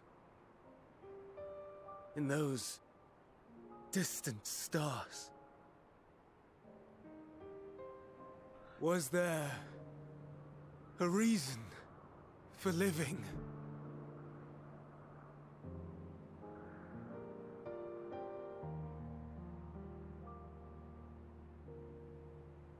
We conducted our search as per your instructions. We scoured historical records, communed with the spirits of the deceased, heard the final testaments of the dying, welcomed their shadowed hearts into our own. One race had striven to create a world bereft of animosity. They renounced relationships to avoid interpersonal strife, and in so doing brought about societal collapse. One race had renounced war and devoted itself to the enrichment of its people. They were conquered. Though they destroyed the enemy in reprisal, they could not regain their former glory. One race had concluded that finite time was the root of all woes. Aspiring to shatter its shackles, they went in search of infinity. They discovered nothing is infinite, and that neither time or death can be cheated. Disillusioned, they gave up on the future and themselves. One race had discarded all things that gave rise to sorrow, hoping to have only joy. They found joy lost its savor in the absence of sorrow, and lost their will to live. Though worlds apart, these peoples shared a belief. The belief that they had tried their best. That they had tried to fulfill their potential with every step and success. In the course of which, they learned the truth. That they would never be free of fear and sorrow, anger and despair, of loneliness, so long as they yet lived.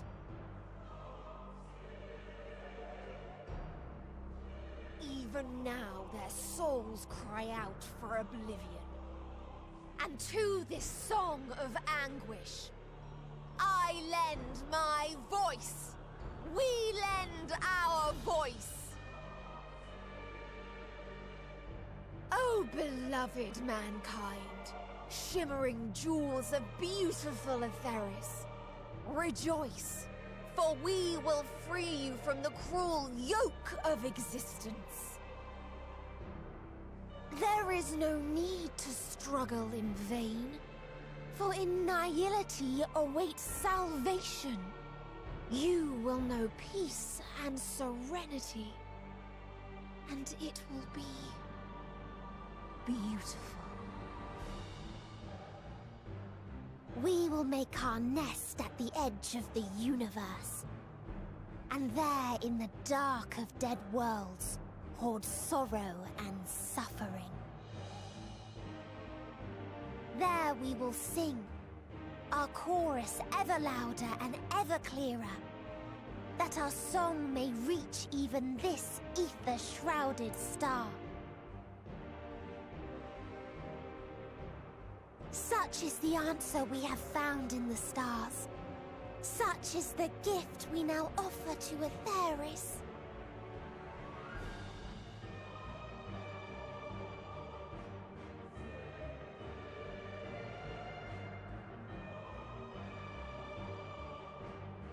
Who are you to decide our fate? To decree we live or die?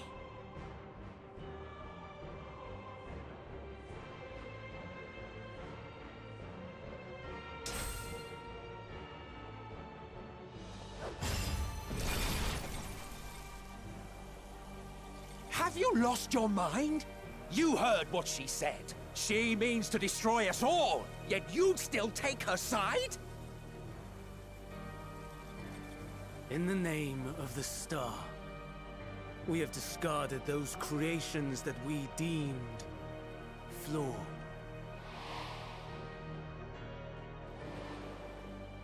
If we ourselves are flawed, does it not stand to reason that we too should be discarded? That is sophistry, and you know it! Perhaps it is. Perhaps I am wrong. But who is to say that you are right?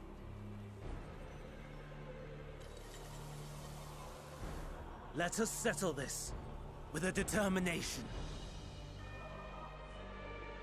In my authority as Chief Overseer of Elpis, I will make a judgment on man's fitness to exist. If he can learn to value all life and retain his will to live, even should his end be justified, he will surely find a way to avert his demise.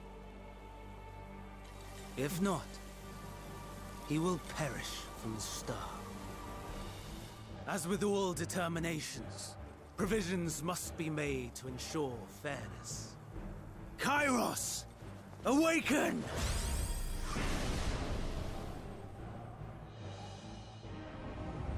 Memory reconfiguration system Kairos activated. Awaiting instruction. Command.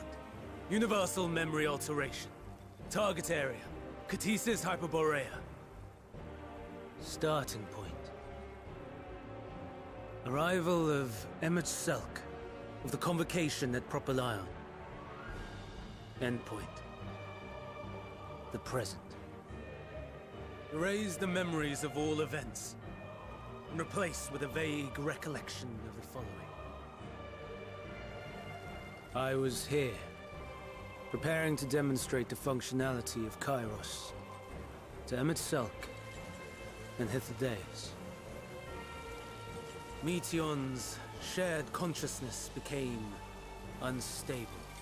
She and her sisters could not sustain their existence, and all dissipated with a burst. The resultant shockwave accidentally triggered Kairos, which erased several days of memories from all present. Execute.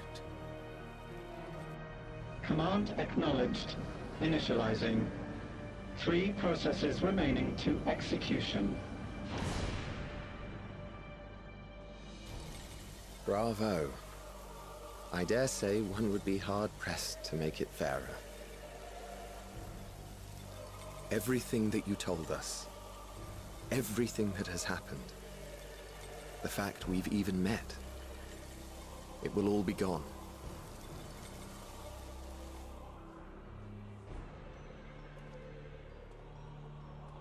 Go, Meteion. To the edge of the universe.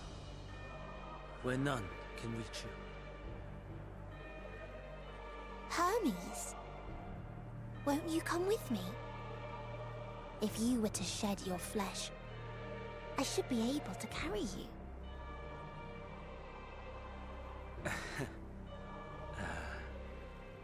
I will remain. As a man, I will oppose the Oblivion you bring. Silly fool. Had you said yes, I would have granted you the gentlest end.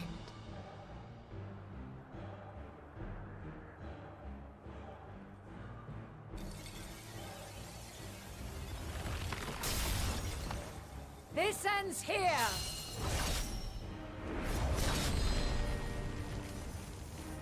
Fly, Meteion!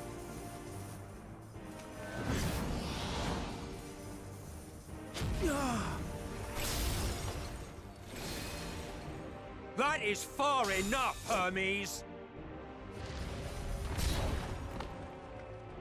Argos, to me!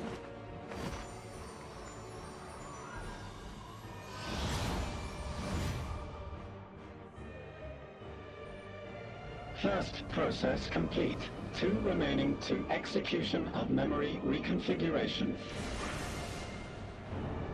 As if we needed more pressure. No matter what, you cannot forget what happened today. For it is the key to saving your future. Your world. This fight is our fight. What comes after, our problem to contend with. Not yours. No. Your own struggle awaits. And no one else can take your place. You must flee this place with your memories intact. And I will see that you do. Now then, where is it? There you are, my little confluence.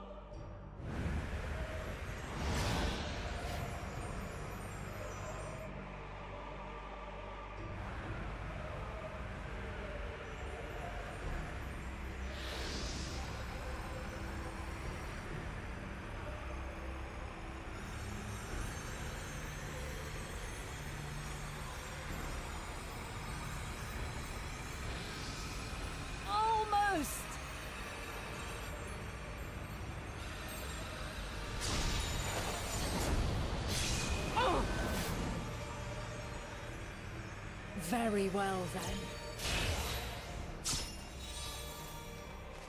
You may elude us this day, but not forever.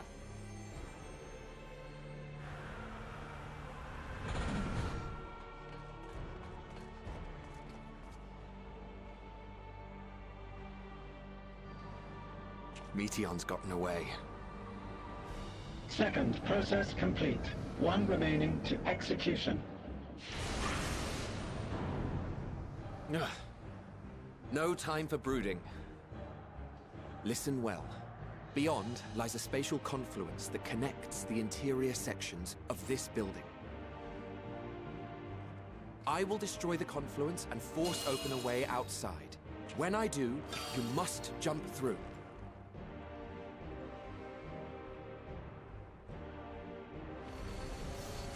I cannot tell you how sorry I am. But neither can I let you escape!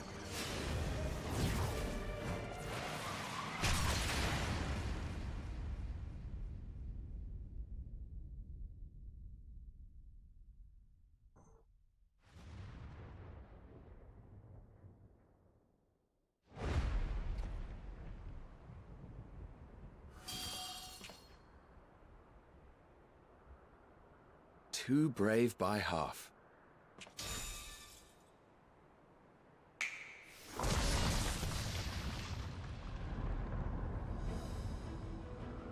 Exemplary work, as always, Selk.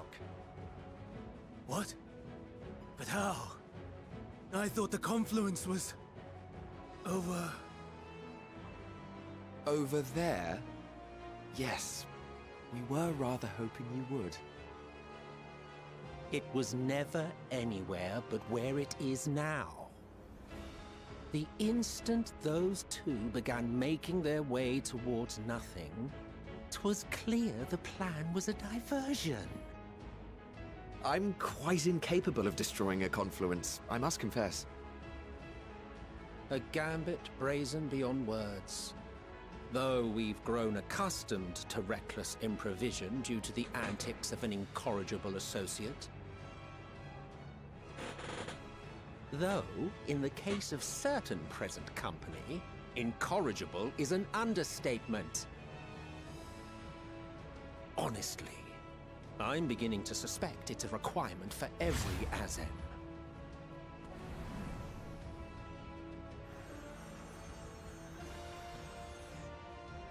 There's no time! Quickly! Even now, I do not believe your tale. I would not suffer us to walk such a wretched path. Still, if it must be said, do not squander it. The legacy I leave you.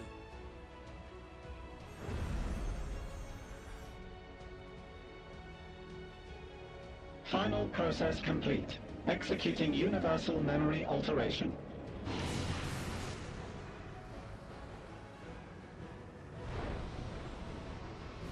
Go, Argos!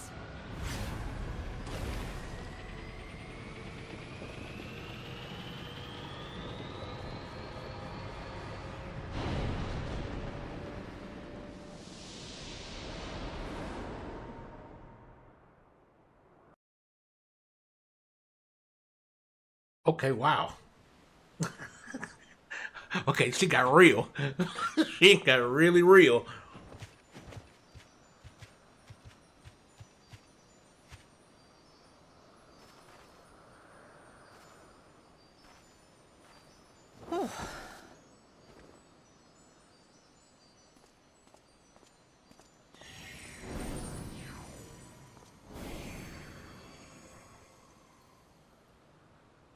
I'm fine.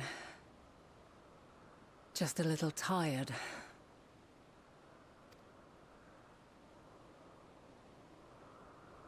Can it be true? Are we the only ones left who see beauty in the world? In life? Are the stars above no more than husks of fallen civilizations?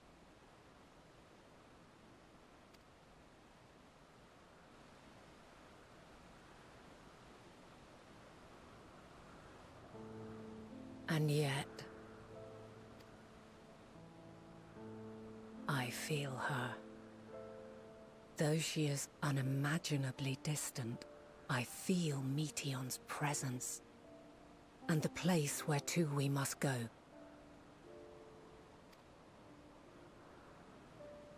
Ere she made good her escape, I placed an enchantment upon her, one which allows us to follow her trail. She has already left the outermost bounds of Aetheris, and continues on her way.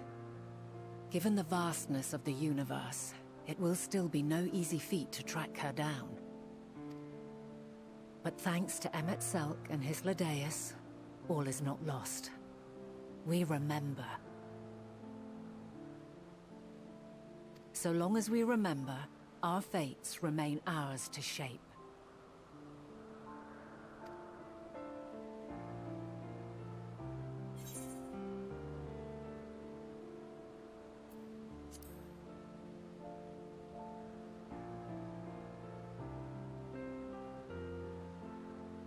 I'd like to know too.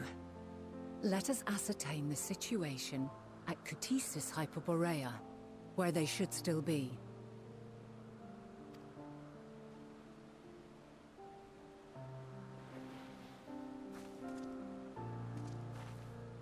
Given the likely state of their memories, however, it would be imprudent for us to approach them directly. In which case...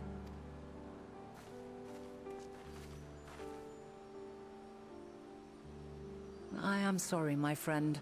I've asked much of you this day. But may I trouble you one last time?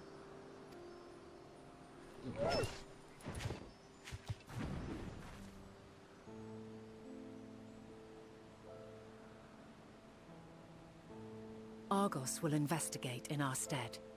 We will share in his consciousness and see and hear as if we were with him. Now, close your eyes and open your mind.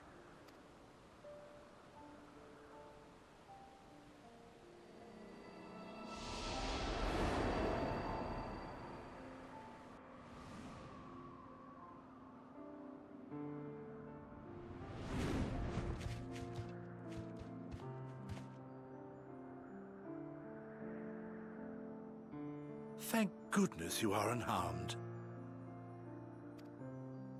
Unharmed? There is a gaping hole in my memories. I can scarcely remember arriving here in Elpis. Forgive me.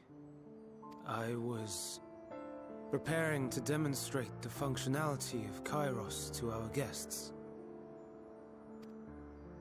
But Meteon, her shared consciousness became unstable. And she...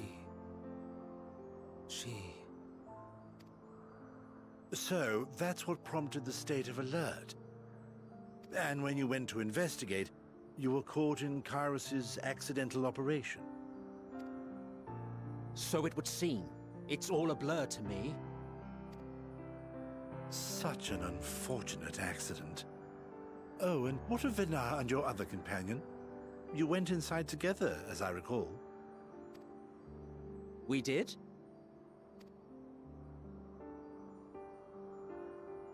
If Venar was with us, I have no recollection of it. But that there is her familiar, is it not? The fellow seems happy enough, so I think it's safe to assume his mistress is well.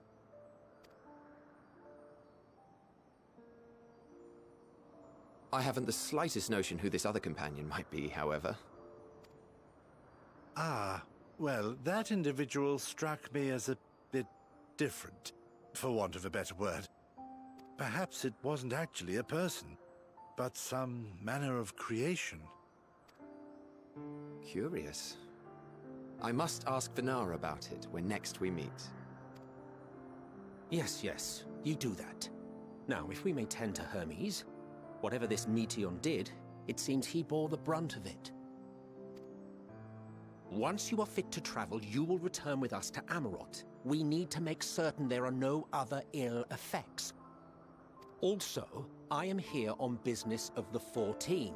We've already had the conversation, like as not, but since your toy wiped my memory, we'll have to have it again. Yes, of course. As you see fit. This Kairos, it manipulates memories through the emission of etheric waves, correct? There is a theory which holds that memories scoured by blasts of ether are restored when the soul is cleansed in the underworld. If true, then perhaps when our time comes to return to the star, we shall remember these few days we have lost. I doubt aught of interest occurred. Look forward to the revelation if you like, but I should prefer to reminisce on more meaningful moments.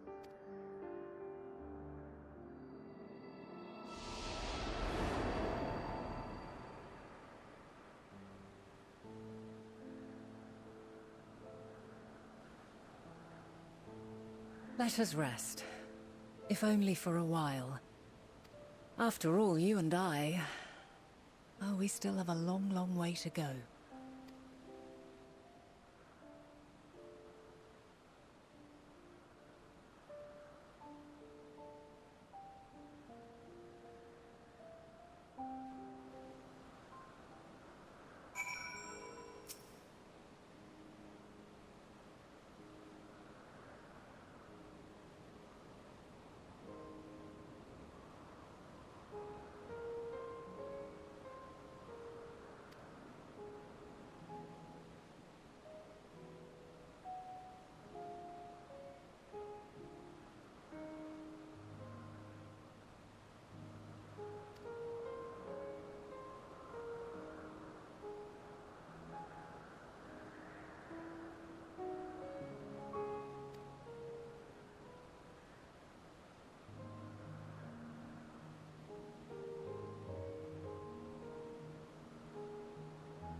So at least we know now that median is going to cause some serious problems. But at least I wonder how much of a problem she's going to actually solve or cause. Because we still have Zodiac to contend with. So, you know, and Zodiac seems to be like this world's god of destruction. So I'm wondering what role she's going to play in all this. If she is...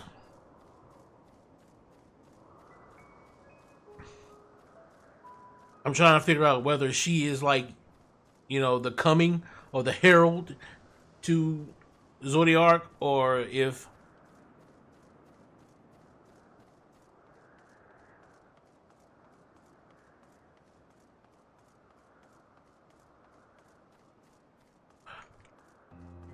because we know that the Convocation gave up their souls to create, or gave up their lives to create Zodiac, so that Zodiac could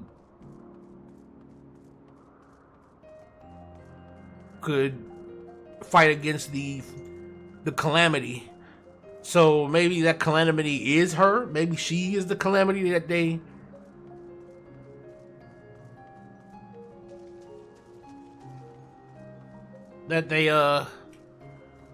put their bodies together to or they sacrifice themselves to stop.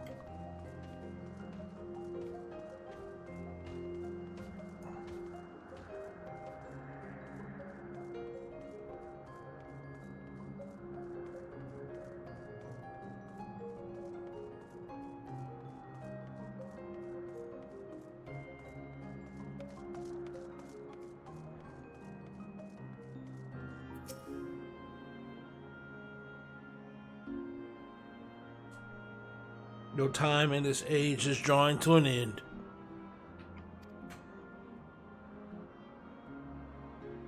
Upon speaking to Banat, several cutscenes will play in sequence.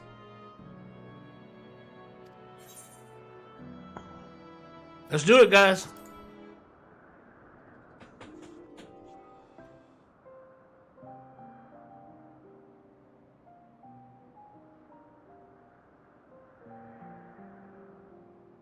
So, it is within. The portal that brought you hither, and will take you home.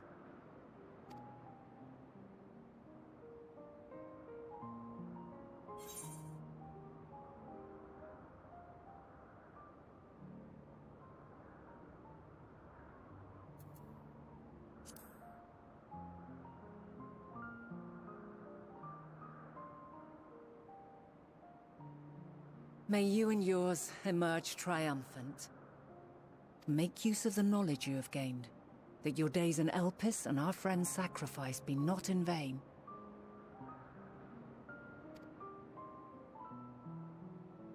With Meteion free to pursue her designs, 'tis only a matter of time until the final days are upon us. We must be ready. From fortifying our defenses to securing our escape, there is much to be done. In spite of this, we cannot allow the report that set this calamity in motion to become common knowledge. Were the masses to learn the fates of the other stars, I fear the situation would spiral out of our control. I must carefully consider who can be trusted and bring them into the fold.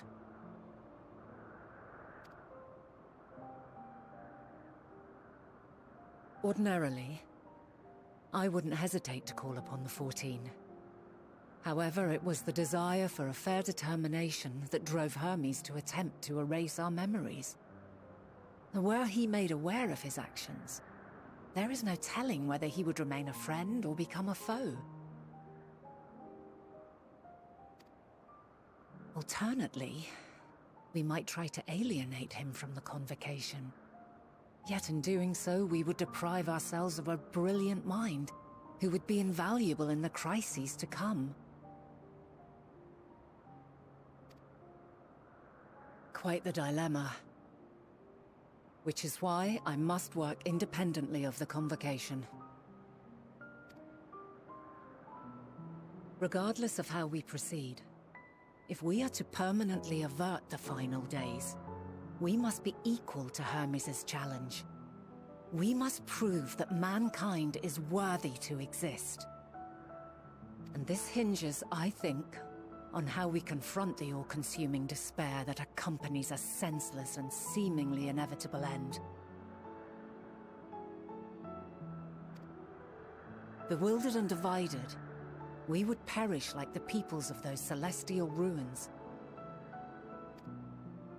We could not hope to survive the final days, much less take the battle to Meteion at her nest. We must find a way to defeat despair, to unite and prepare as many as possible for the struggle ahead.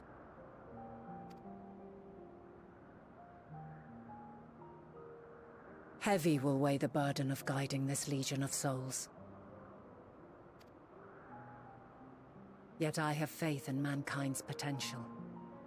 As long as he believes in himself, there is naught he cannot achieve. So I will not give up on him. On us. You may find your world to be very different. Or perhaps the erasure of our friends' memories has sown the seeds of a conjunction between us.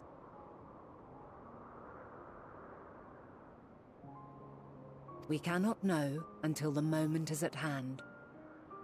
So shall I strive to do my best, taking naught for granted as I walk my path.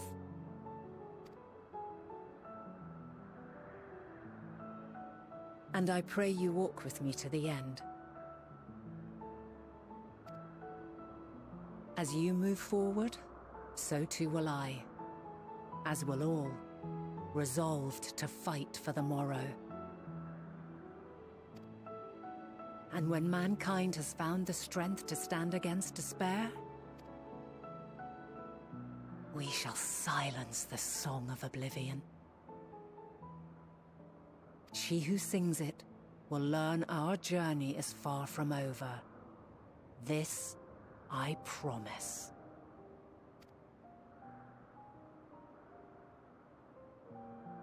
Fare you well, my light of the future, till we meet again.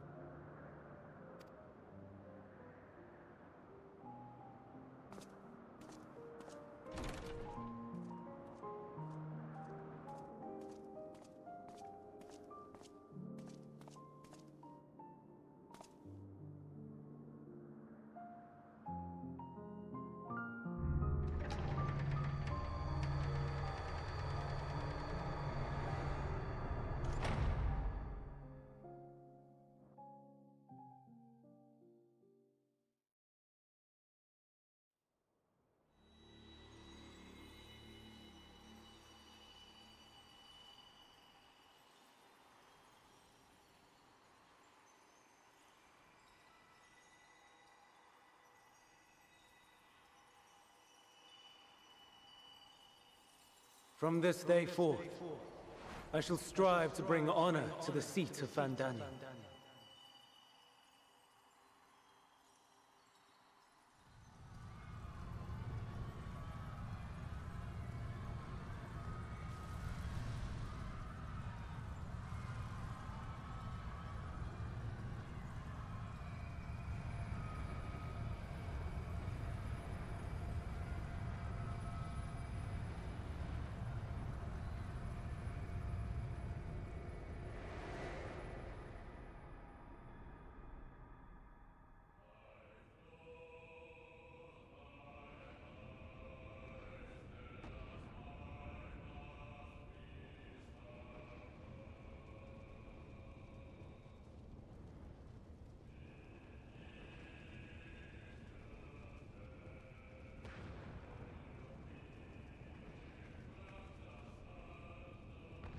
Even now, I remember standing there, locked in a moment where the sky is aflame.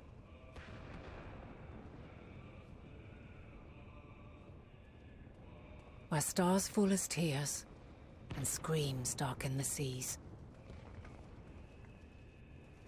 Where resignation rots the trees.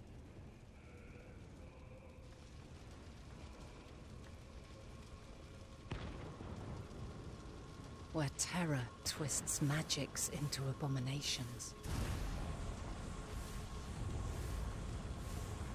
Such is the lament of they who have gone before.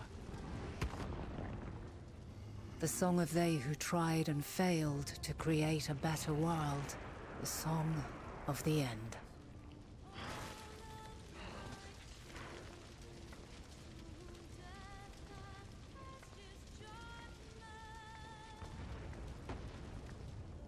That which hides at the edge of the universe is no longer Hope's creation.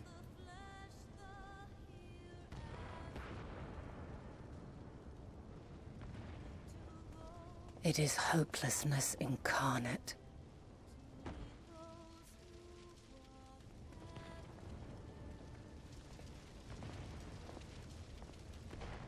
That day, mankind saw half of its number sacrificed to bring forth Zodiark.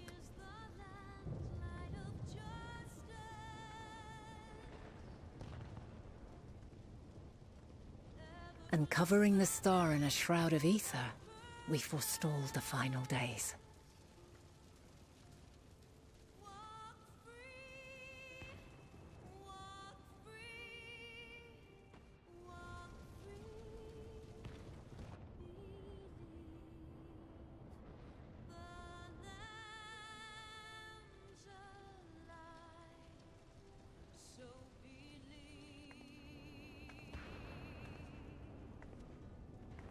Yet the cries echoed still.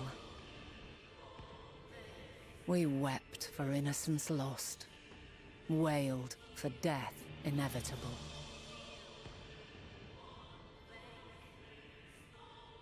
A reality too terrible to bear. And for too many who sought comfort in gilded memories of joyful days and tranquil nights.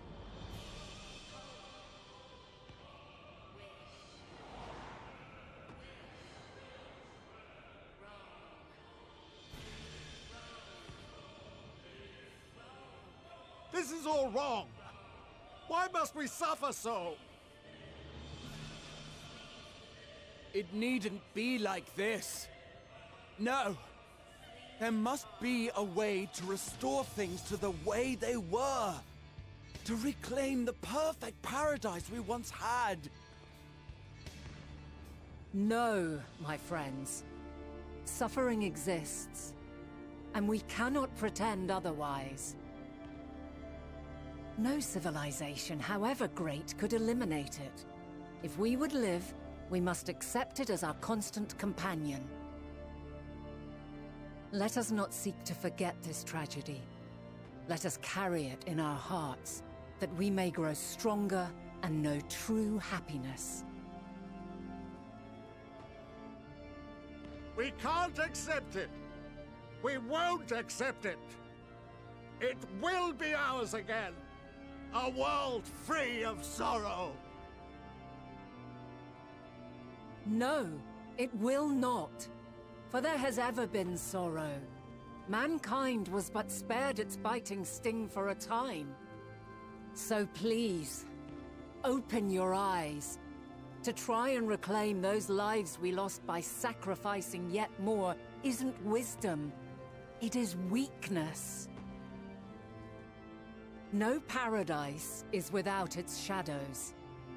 If we cannot accept this truth and learn from our pain, then our plight shall be repeated.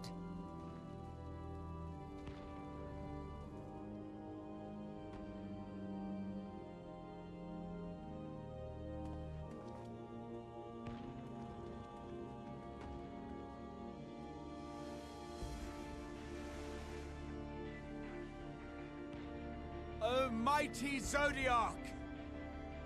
God, born of our boundless faith, we bid you, hear our prayer.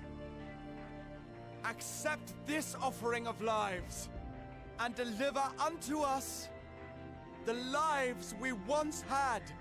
Deliver unto us the days of old, the days when the star was a font of love, and we knew naught but bliss.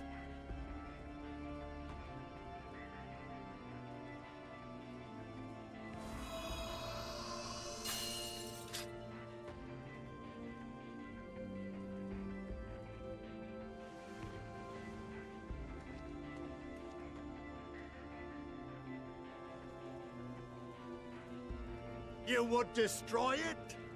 Our beautiful world?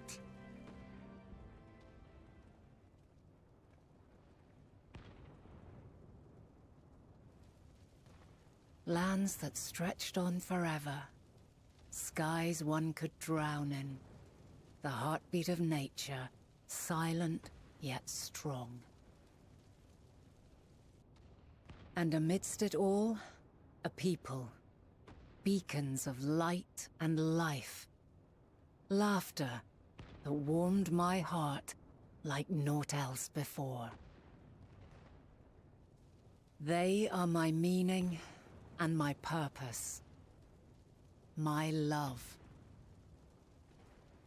In spite of, or perhaps because of this, I choose to believe in mankind's potential, in his ability to find a way forward.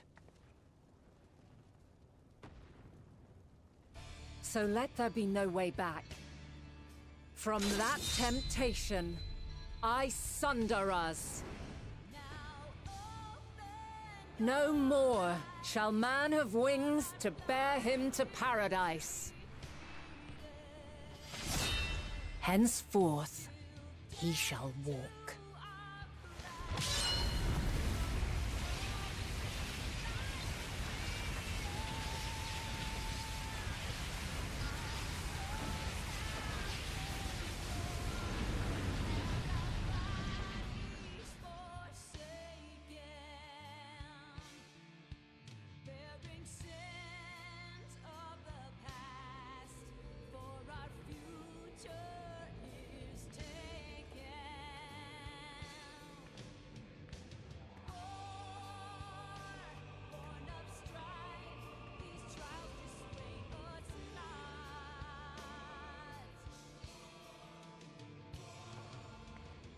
All is excruciating pain.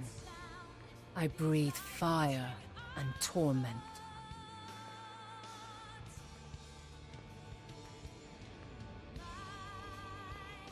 I birth a world of suffering, to mire and plague.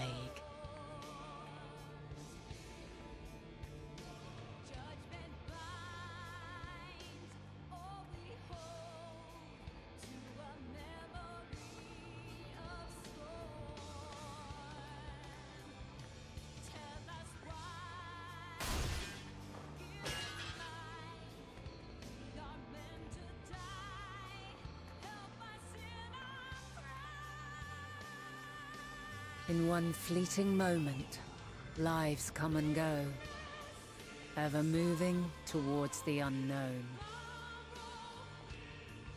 And in that fleeting moment, they cry for the answer to the question.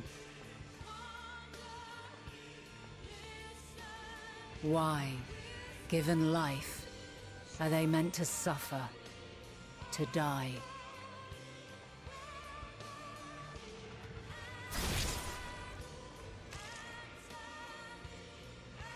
As fragmented, imperfect beings, yours is a never-ending quest.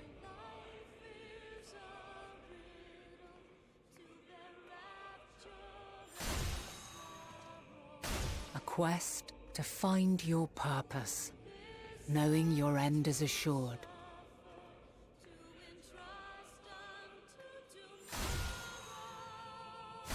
To find the strength to continue when all strength has left you. To find joy even as darkness descends. And amidst deepest despair, light everlasting.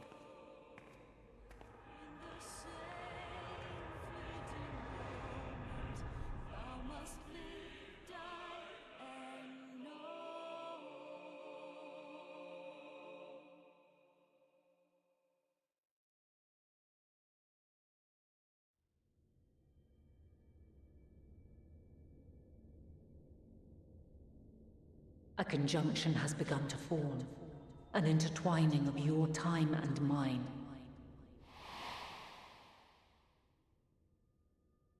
When you truly understand what is at stake, and your journey has prepared you to surmount the insurmountable,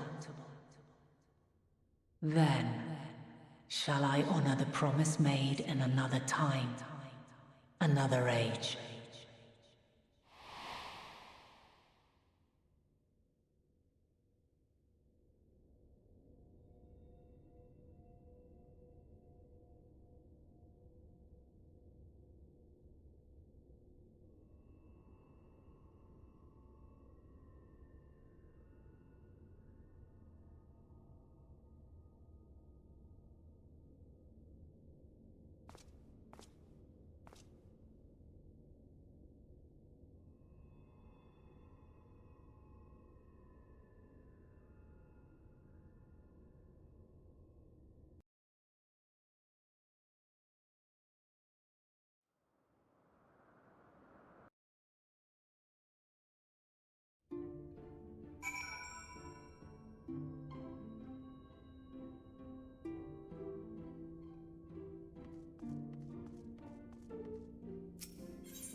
Okay, that was nasty. That was nasty how she was walking through all that. That was nasty.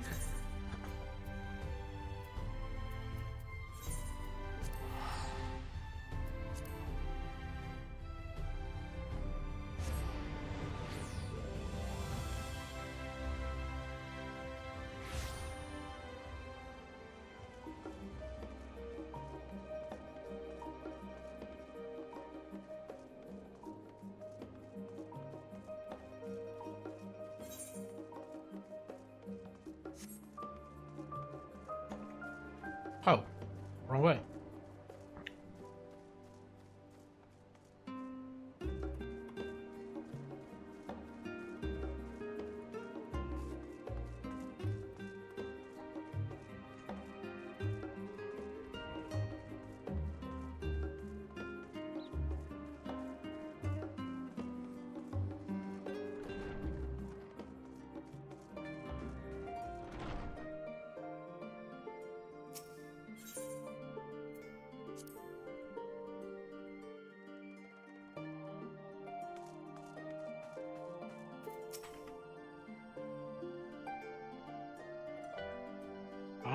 Impeccable timing as always. I heard you were off to the first as part of our efforts to investigate the final days. As so often seems to be the case, while you were away, you had a few developments. For now, however, I cannot tell you how wonderful it is to have you back.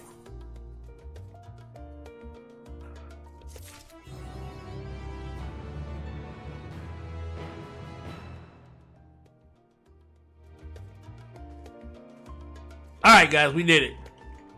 We did it. I think this is the best place to end it off right now.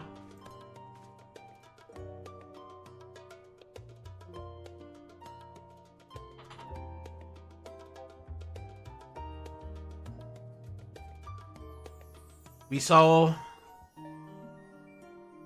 what kind of pushed forward, I guess. I'm trying to see, I'm guessing that from what happened here was Medion finally brought about the end of days, I guess. That might have been what it was. And it was then that caused her not to do what she did. And basically sunder our worlds into a bunch of smaller worlds. Which is what, I guess the ancients are the pure human beings that were all of that one world. But this sundered version of us now was due to her doing what she did. And that fucked her up bad. Whatever it is, that sundering fucked her up bad. You saw how bloody she was? It's like the more and more she walked, the bloodier she got. Like, something was hurting her. I don't know what it was that was hurting her, but just like, I don't know if it was like existence itself was killing her or some shit, but something was fucking her up. I mean, she had the stern look of somebody willing to walk through it, but it was like, dang, cause like whatever was fucking her up, it was doing her dirty, cause she was getting dirt dogged the entire time she was walking like that. Cause at first it didn't look so bad. It looked like she just got into a scuffle, but then after a while, as she started walking, boy, that scuffle turned into, you could barely tell it was a woman after a while. Like, what the hell was that going on to her? But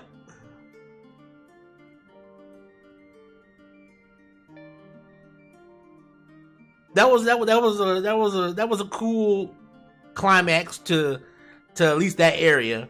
And I guess in the next one we'll figure out, are we gonna tell Kryl everything?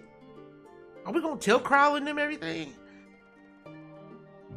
Because there is certain things I think our character can't really tell people that we know about the future, or else it might mess things up. I'm not sure.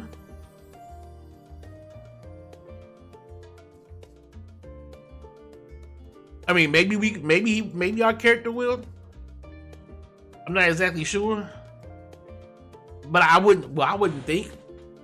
Well, maybe we could tell them, be it that this is technically the present point in time, but if we're doing things like hopping back in time, then there's going to be a possibility of us hopping forward in time. So I'm not exactly sure how that's going to work. You know how this time travel shit be doing. It be turning stories inside out. It's one of the reasons why I kind of don't like time traveling stories, because it muddles the ability to tell the story in a coherent way. So, like, we know that Venat of the past knows of the future, of what's going to happen in the future, because we were in the past and we basically gave her the ability to know what happens now, or what's happening now, which is what caused her to make the decision to sunder the worlds in the past, because she understood what was happening in the past, that she needed to make sure, because again, if we did this the way it's supposed to be, that means her past self now knows what the present is. So her future self knew the past that her past considers the future. You see what I'm saying? This is ridiculous. Like, this is the story's cool, but like this time travel shit just makes stuff ridiculous now. Now the story just becoming like a big ass spider web of just past selves learning what the future is, and so the future self is making decisions based on what it knows from the past self, because the past self now knows what the future's gonna do, so it's making decisions that it's dumb. It's dumb. And then we over here bouncing between past and present and future and present, future and past, and we just fucking around, bouncing around, just causing all kind of butterfly effects. We just fucking everything up. Like, I don't know what we are the ones that are just like untouched in all of this, in the sense that no matter what, we're the heroes, so we're gonna break our limits. No matter what happened, we're gonna bust our limits. I was actually halfway expecting us to just bust out the chains ourselves. I didn't think it was gonna be Venat who did it. I thought it was gonna be us. I thought we was gonna bust out the chains and do some damn Dragon Ball Z powering up, so then get the whooping on your boy Hermes. But it was actually Venat who busted out on her own. And it's like it's weird how kind of like. What I'm really wondering is how, and this is just my writer brain kind of like getting worked up here. If he sent countless copies of Medion out into the universe to basically survey other civilizations and other worlds, how is it that she comes to all the worlds that she seemed to have come by are all destroyed worlds? How is it that she lucked out to the point to where every world she came across was already destroyed?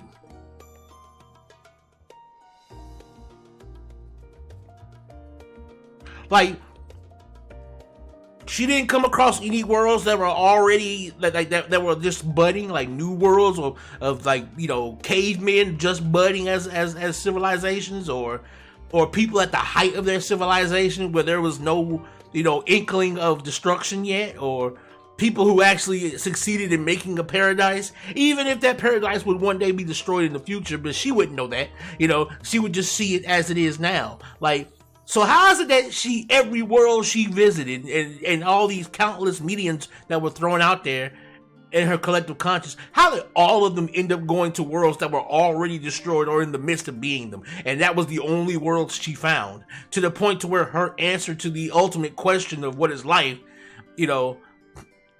and that, like life is all there is suffering, and all people want to escape from it, so oblivion is the answer. Like how, and then if you're looking at the countless stars in the universe, the likelihood that every single star in the universe being a place of civilizations and all of them are desolate and fucked up in some way, the odds of that is like insurmountably low. Like, there's no way that all of them can be like that. So for her to come up with that hypothesis that oblivion is the answer to creation, in that sense, like that doesn't make any, that part doesn't make any sense for her being a villain like this. Like, that part doesn't make any sense, because there's no way she should have come across nothing but dilapidated civilizations, or nothing but the civilizations on the brink of destruction or already suffered destruction. There should have been plenty of civilizations that she came across that were in like the primes of their intelligence and of their formations. There's no way in the world that she should have just, everyone she went to, it was just horrible, death and destruction everywhere. It just doesn't make any sense. I'm not saying that she couldn't have come up with the idea or come up with the hypothesis that oblivion is the answer on her own. Maybe she's borne witness to so much suffering throughout her, looking at different stars, that she may have thought that hey, all this suffering, it's like no matter where I go, there's always some sort of suffering. And because she couldn't find a complete perfect world, she surmised that suffering, is the problem and oblivion is the answer type thing. I don't know, but like the way she made it out when she was speaking up there on the towers, up there on the platforms, the way she made it out as if everywhere she went, that everywhere was, all these other worlds, every single world that we look up into the sky and see as stars, every single one of those worlds are already destroyed worlds, and the one that we're on is the only one that hasn't yet fallen under that. Like, she made it seem like the universe was full of nothing but destruction, and that's it, and so it's like, I just find it weird. I find it odd that if this is the story Yoshi P wants to tell, right, and if he wants to give some kind of gravity and weight to the idea that oblivion is the only true answer to life, he and this is just my critique as a writer, he has not given enough. If he wants to lend power to her stance that oblivion is the answer to life, he has not given enough pushback to her so that she can truly define why she believes that. Because again, it seems very contrived and it seems very purposeful that he made sure that she would see no good civilizations, no civilizations that are blossoming and beautiful, maybe some that are even ahead of them in their civilization, or budding ones that are growing, like, it's like everywhere she went, she did not have any contest to that idea. And so it makes the thought of her going down this path of oblivion is the only answer, it makes it kind of shallow, because in all reality, every time she comes across a civilization just being born, there's a question mark to that answer. Can you say that Oblivion is the answer when these people haven't lived long enough yet to know what their existence means? You know, this is a budding civilization. They're just starting. They haven't reached the intellect able to, you know, necessary to question their existence yet. Or over on this side, there may, again,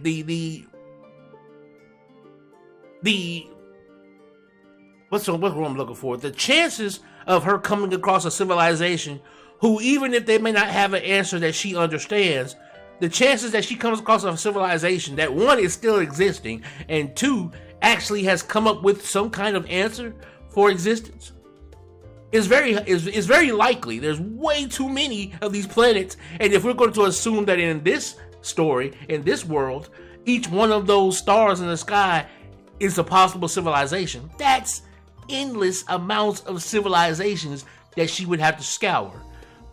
First and foremost, if that's the case, if we want to look at this from a metaphysical or from a time perspective, her journey to find the answer, like in real life, and you can kind of take this lesson with you from the end of this video, but if you're looking for the meaning of what life is, you're going to spend your entire life looking for it.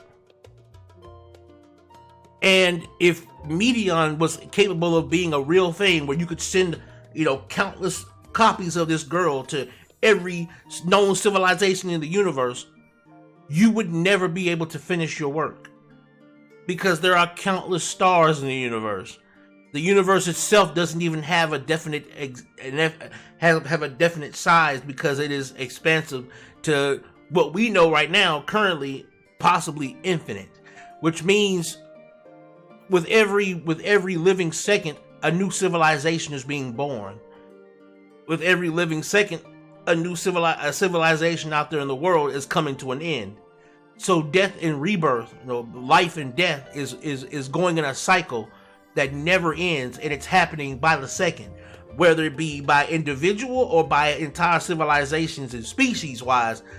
If we're going to look at the expansion of the universe, life and death is a cycle that's happening ad nauseum, you know, at infinitum, and the scope of it is infinite. So the fact that she was even able to come to a conclusion makes it very, very wild, because if we're to take what the game is saying, I'm not sure exactly how long ago he started his experiment by sending these girls out like that, but it seemed like it wasn't that very long ago before he started sending them out. So the time it would take, like, even if she could come up with a rough estimate, it would take her thousands of years of scouring so much of the universe for her to even have a rough estimate as to what the general whole totality of universal life would see as the meaning of it. You see, like this story is trying to tackle something that I don't think it's truly ready to tackle it. This story is trying to tackle the meaning of universal life, and I don't think it's ready to tackle it, because it's chosen to jump to the conclusion of, and I'm not saying the story is trying to do that, but it's created a villain that should not be a villain right now. Like, she should not have come to that conclusion just yet.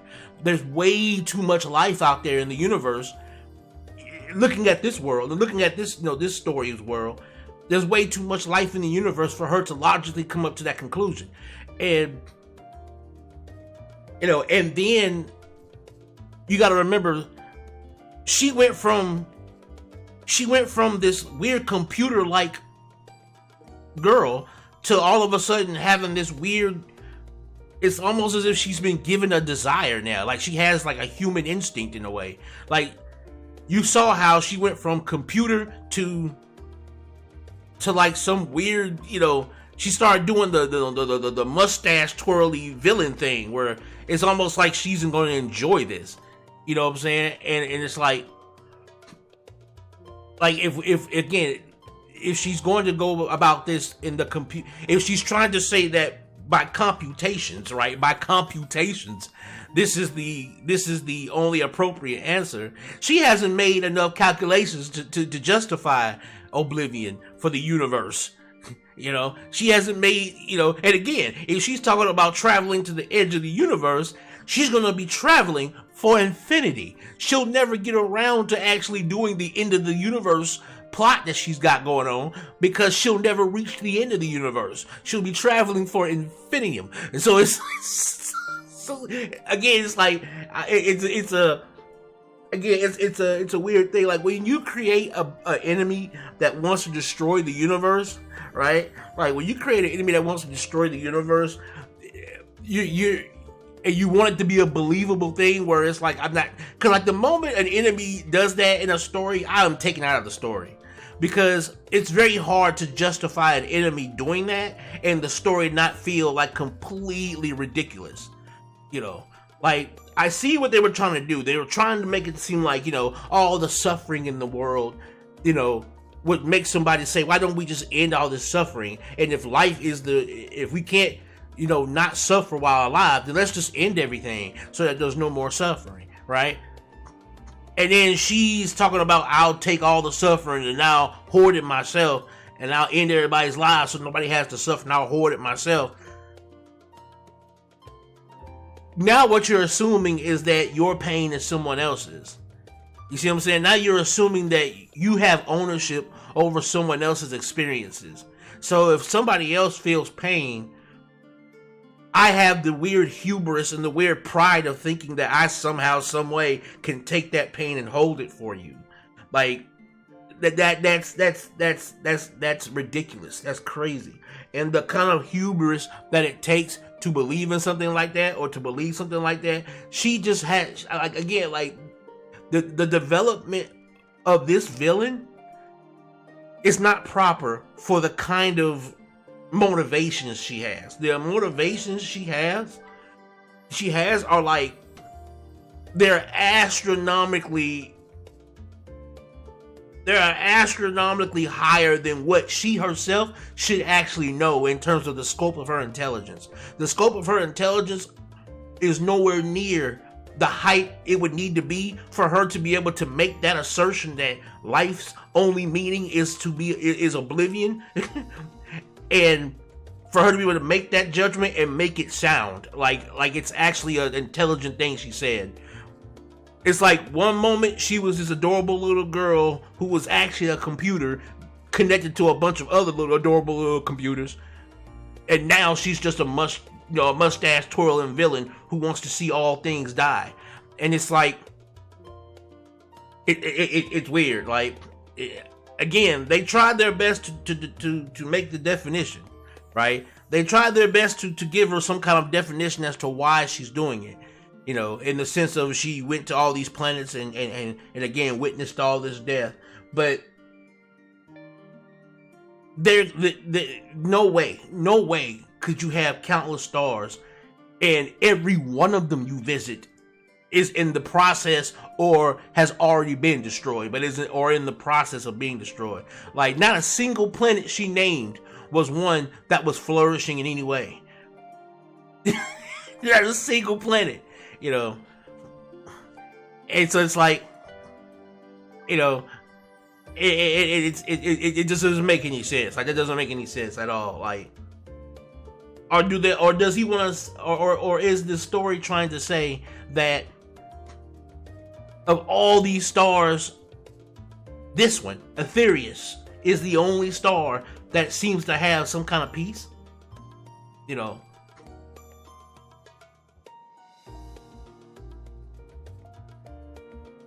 You know, and if that's gonna be the pretense, right? If the pretense is gonna be, well, yeah, Aetherius is the only star that seems to have some sort of stable peace, then that one subject, right? Due to the calculations she's making, just the very fact that this star is succeeding where many other stars have failed, right? And again, by Hermes' own account, the way he sees it, he even says, if there's even a slight bit chance of saving a life, saving, you know, a life of a creature, then it should be, you know, it should be fostered. There should be again, that's another thing. Like, how in the world did he go from this dude who was willing to go, like, how did he go from this dude who was so convicted on every creature deserves its chance to live, every creature, you know, and every creature should have a, you know, should be given every, you know, every possible chance to live, to all because this little girl happened to went out into the world or went out into the universe and for some reason only found dead planets or fucked up planets that, oh yeah, I'm gonna follow her, yeah, man's not fit. Like, what do you mean man's not fit? There is a world that you're literally floating above that is in the process of still flourishing. You know, like, this world's existence in and of itself is a contradiction to what she is saying is true.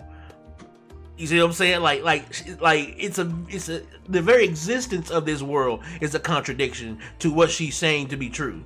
You know, and it's just weird. Like, it's like you know, people were turning into villains like within like 2 seconds, you know, and while they did a whole bunch of mental gymnastics to try and make you believe that it was a just turn, if you actually sit down and dissect what you're being told as the reasons as to why these two have all of a sudden become, you know, brimming with evil and oblivious thoughts, it's like, wait, no. For her, it shouldn't be able to be possible on a mathematical level. For him, it shouldn't be possible based on his own actual, you know, internal beliefs, you know, and character. You know, mathematically it should be impossible for her. Character-wise, it should be impossible for him to both come to that same conclusion together. You know, so it's like it's a situation where, for, you know, again, for a cool, blazing cool story with lots of stuff happening, it's serviceable. You know, a lot of cool stuff went down. You saw some sparkles and some fireballs and some powers and, you know, some godly shit happening.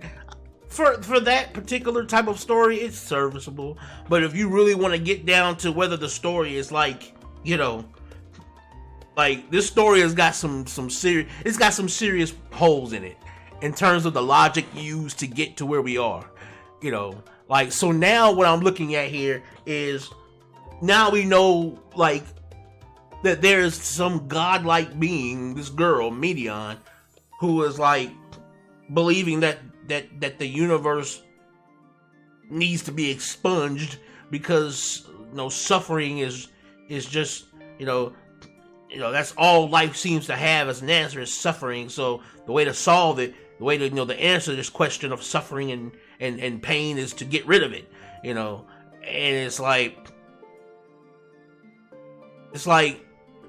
she's totally ignoring the joys that she must, like, that's what I'm looking at. It's like, if this was supposed to be an impartial, right, an impartial study of all life forms in the universe, then that means she should have seen a relative, I'm not saying exact, but a relative equal measure of both pain and suffering, joy and happiness.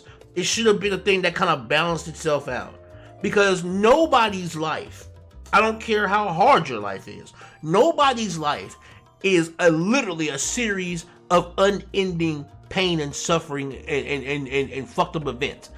There's going to be, you know, there might be some of one side more than the other at times, but you're going to have that time where it balances back, where you might have a series of unfortunate events happen, but then somewhere in your life there's going to be a series of positive things that happen to you, and that's what life does. It ebbs and flows. Negative and positive ebbs and flows, you know. And there's no way she could not have seen that ebb and flow and understood that, okay, with one comes the other.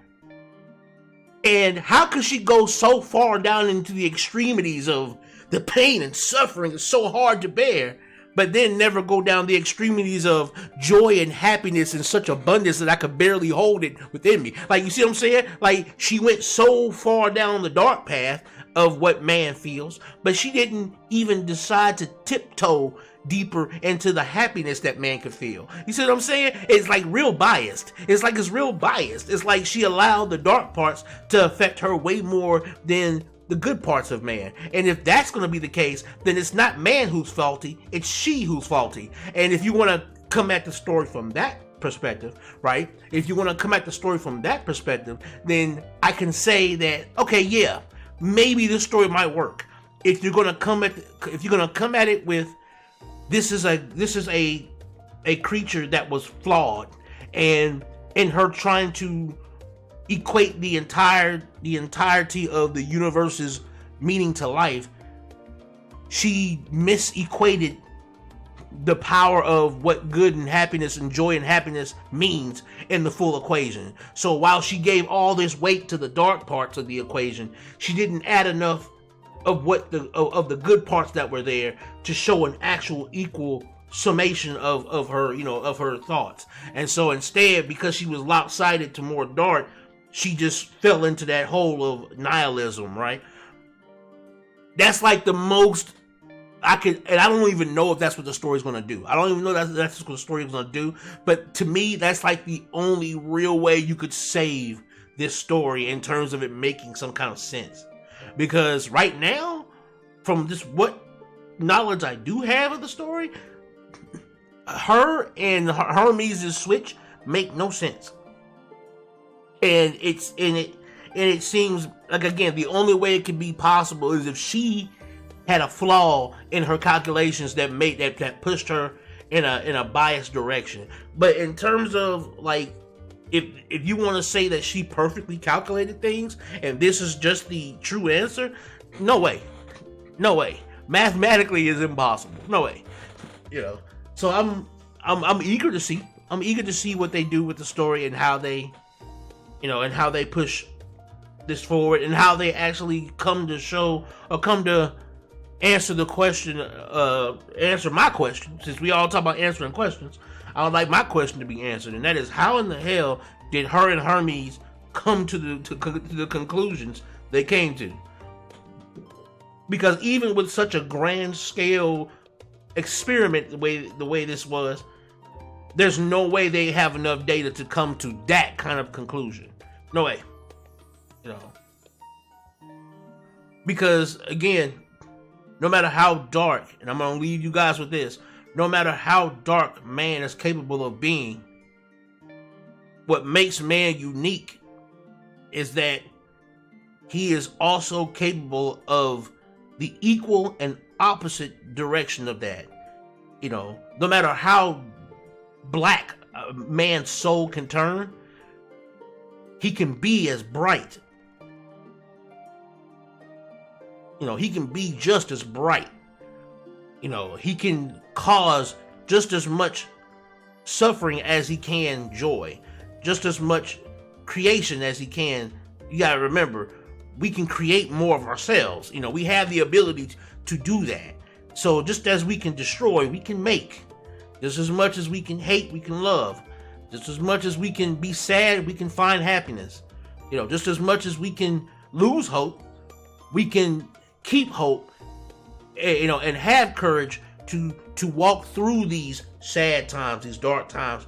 So, again, if we're gonna have a story like this where we push into the subject of what is the nature of man, what is the nature of life, and what is its meaning and the nature of its meaning. If we're gonna get into these kind of metaphysical thoughts and metaphysical things in the story, then we have got to be willing to be fair and saying that both sides must be a part of the equation. We can't just laser focus on, oh my God, all this pain and suffering around the universe. Yes, but there's also immense amounts of joy and happiness in this universe. Being experienced by endless life forms and on endless planets. And that matters too. Not just the suffering we endure, but that matters too.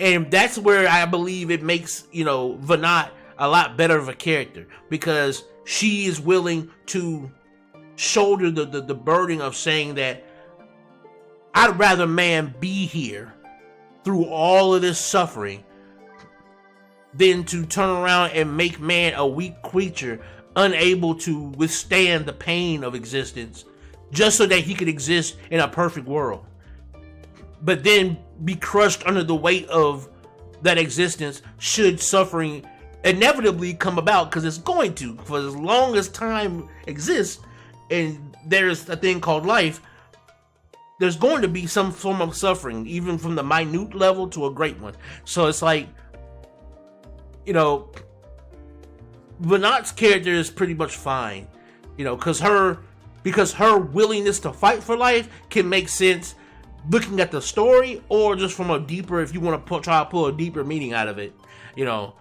Like if I wanted to pull a deeper meaning of her walking through all of that and her bleeding like that, I could look at that as her punishment for doing it. Since she damned the world to have to feel pain and suffering, what she's feeling as she walks like that is she's feeling the world's pain and suffering being placed upon her. She's taking that burden upon her to feel it as we feel it, because she damned us to it. You see what I'm saying? But she believes in our ability to fight and to survive through it so much that she said, I want to take the wings from man to keep him from flying to paradise. He instead is going to have to walk, you know. So she believes in our ability to do it so well that she's willing to damn us to it, to make sure that we do or whatever. So it's cool, her setup. You know, it's cool, her setup. And I'll give it that. Like, you know, whether it's a surface level, whether it's deep, hers is cool. But they're going to have to really sell me. They're going to have to resell me on Medion and Hermes and what they're doing. Because what they're doing, I'm not fully believing that they would come to this conclusion intelligently. And again, these people are supposed to be vastly intelligent to the point where they're creating life and putting it on the planet. You know, they're basically playing God here. They're creating all of the different, you know, they're doing what God did in the Bible. You see what I'm saying? They got it's basically like Noah's Ark in the sky. You see what I'm saying? You know, or like doing, you know, they're like, it's basically Elpis is like heaven, you know, and we're just talking to all these different Jesuses that are making things, and like, so if you're that intelligent, then this should not be possible. But we'll see. Thanks.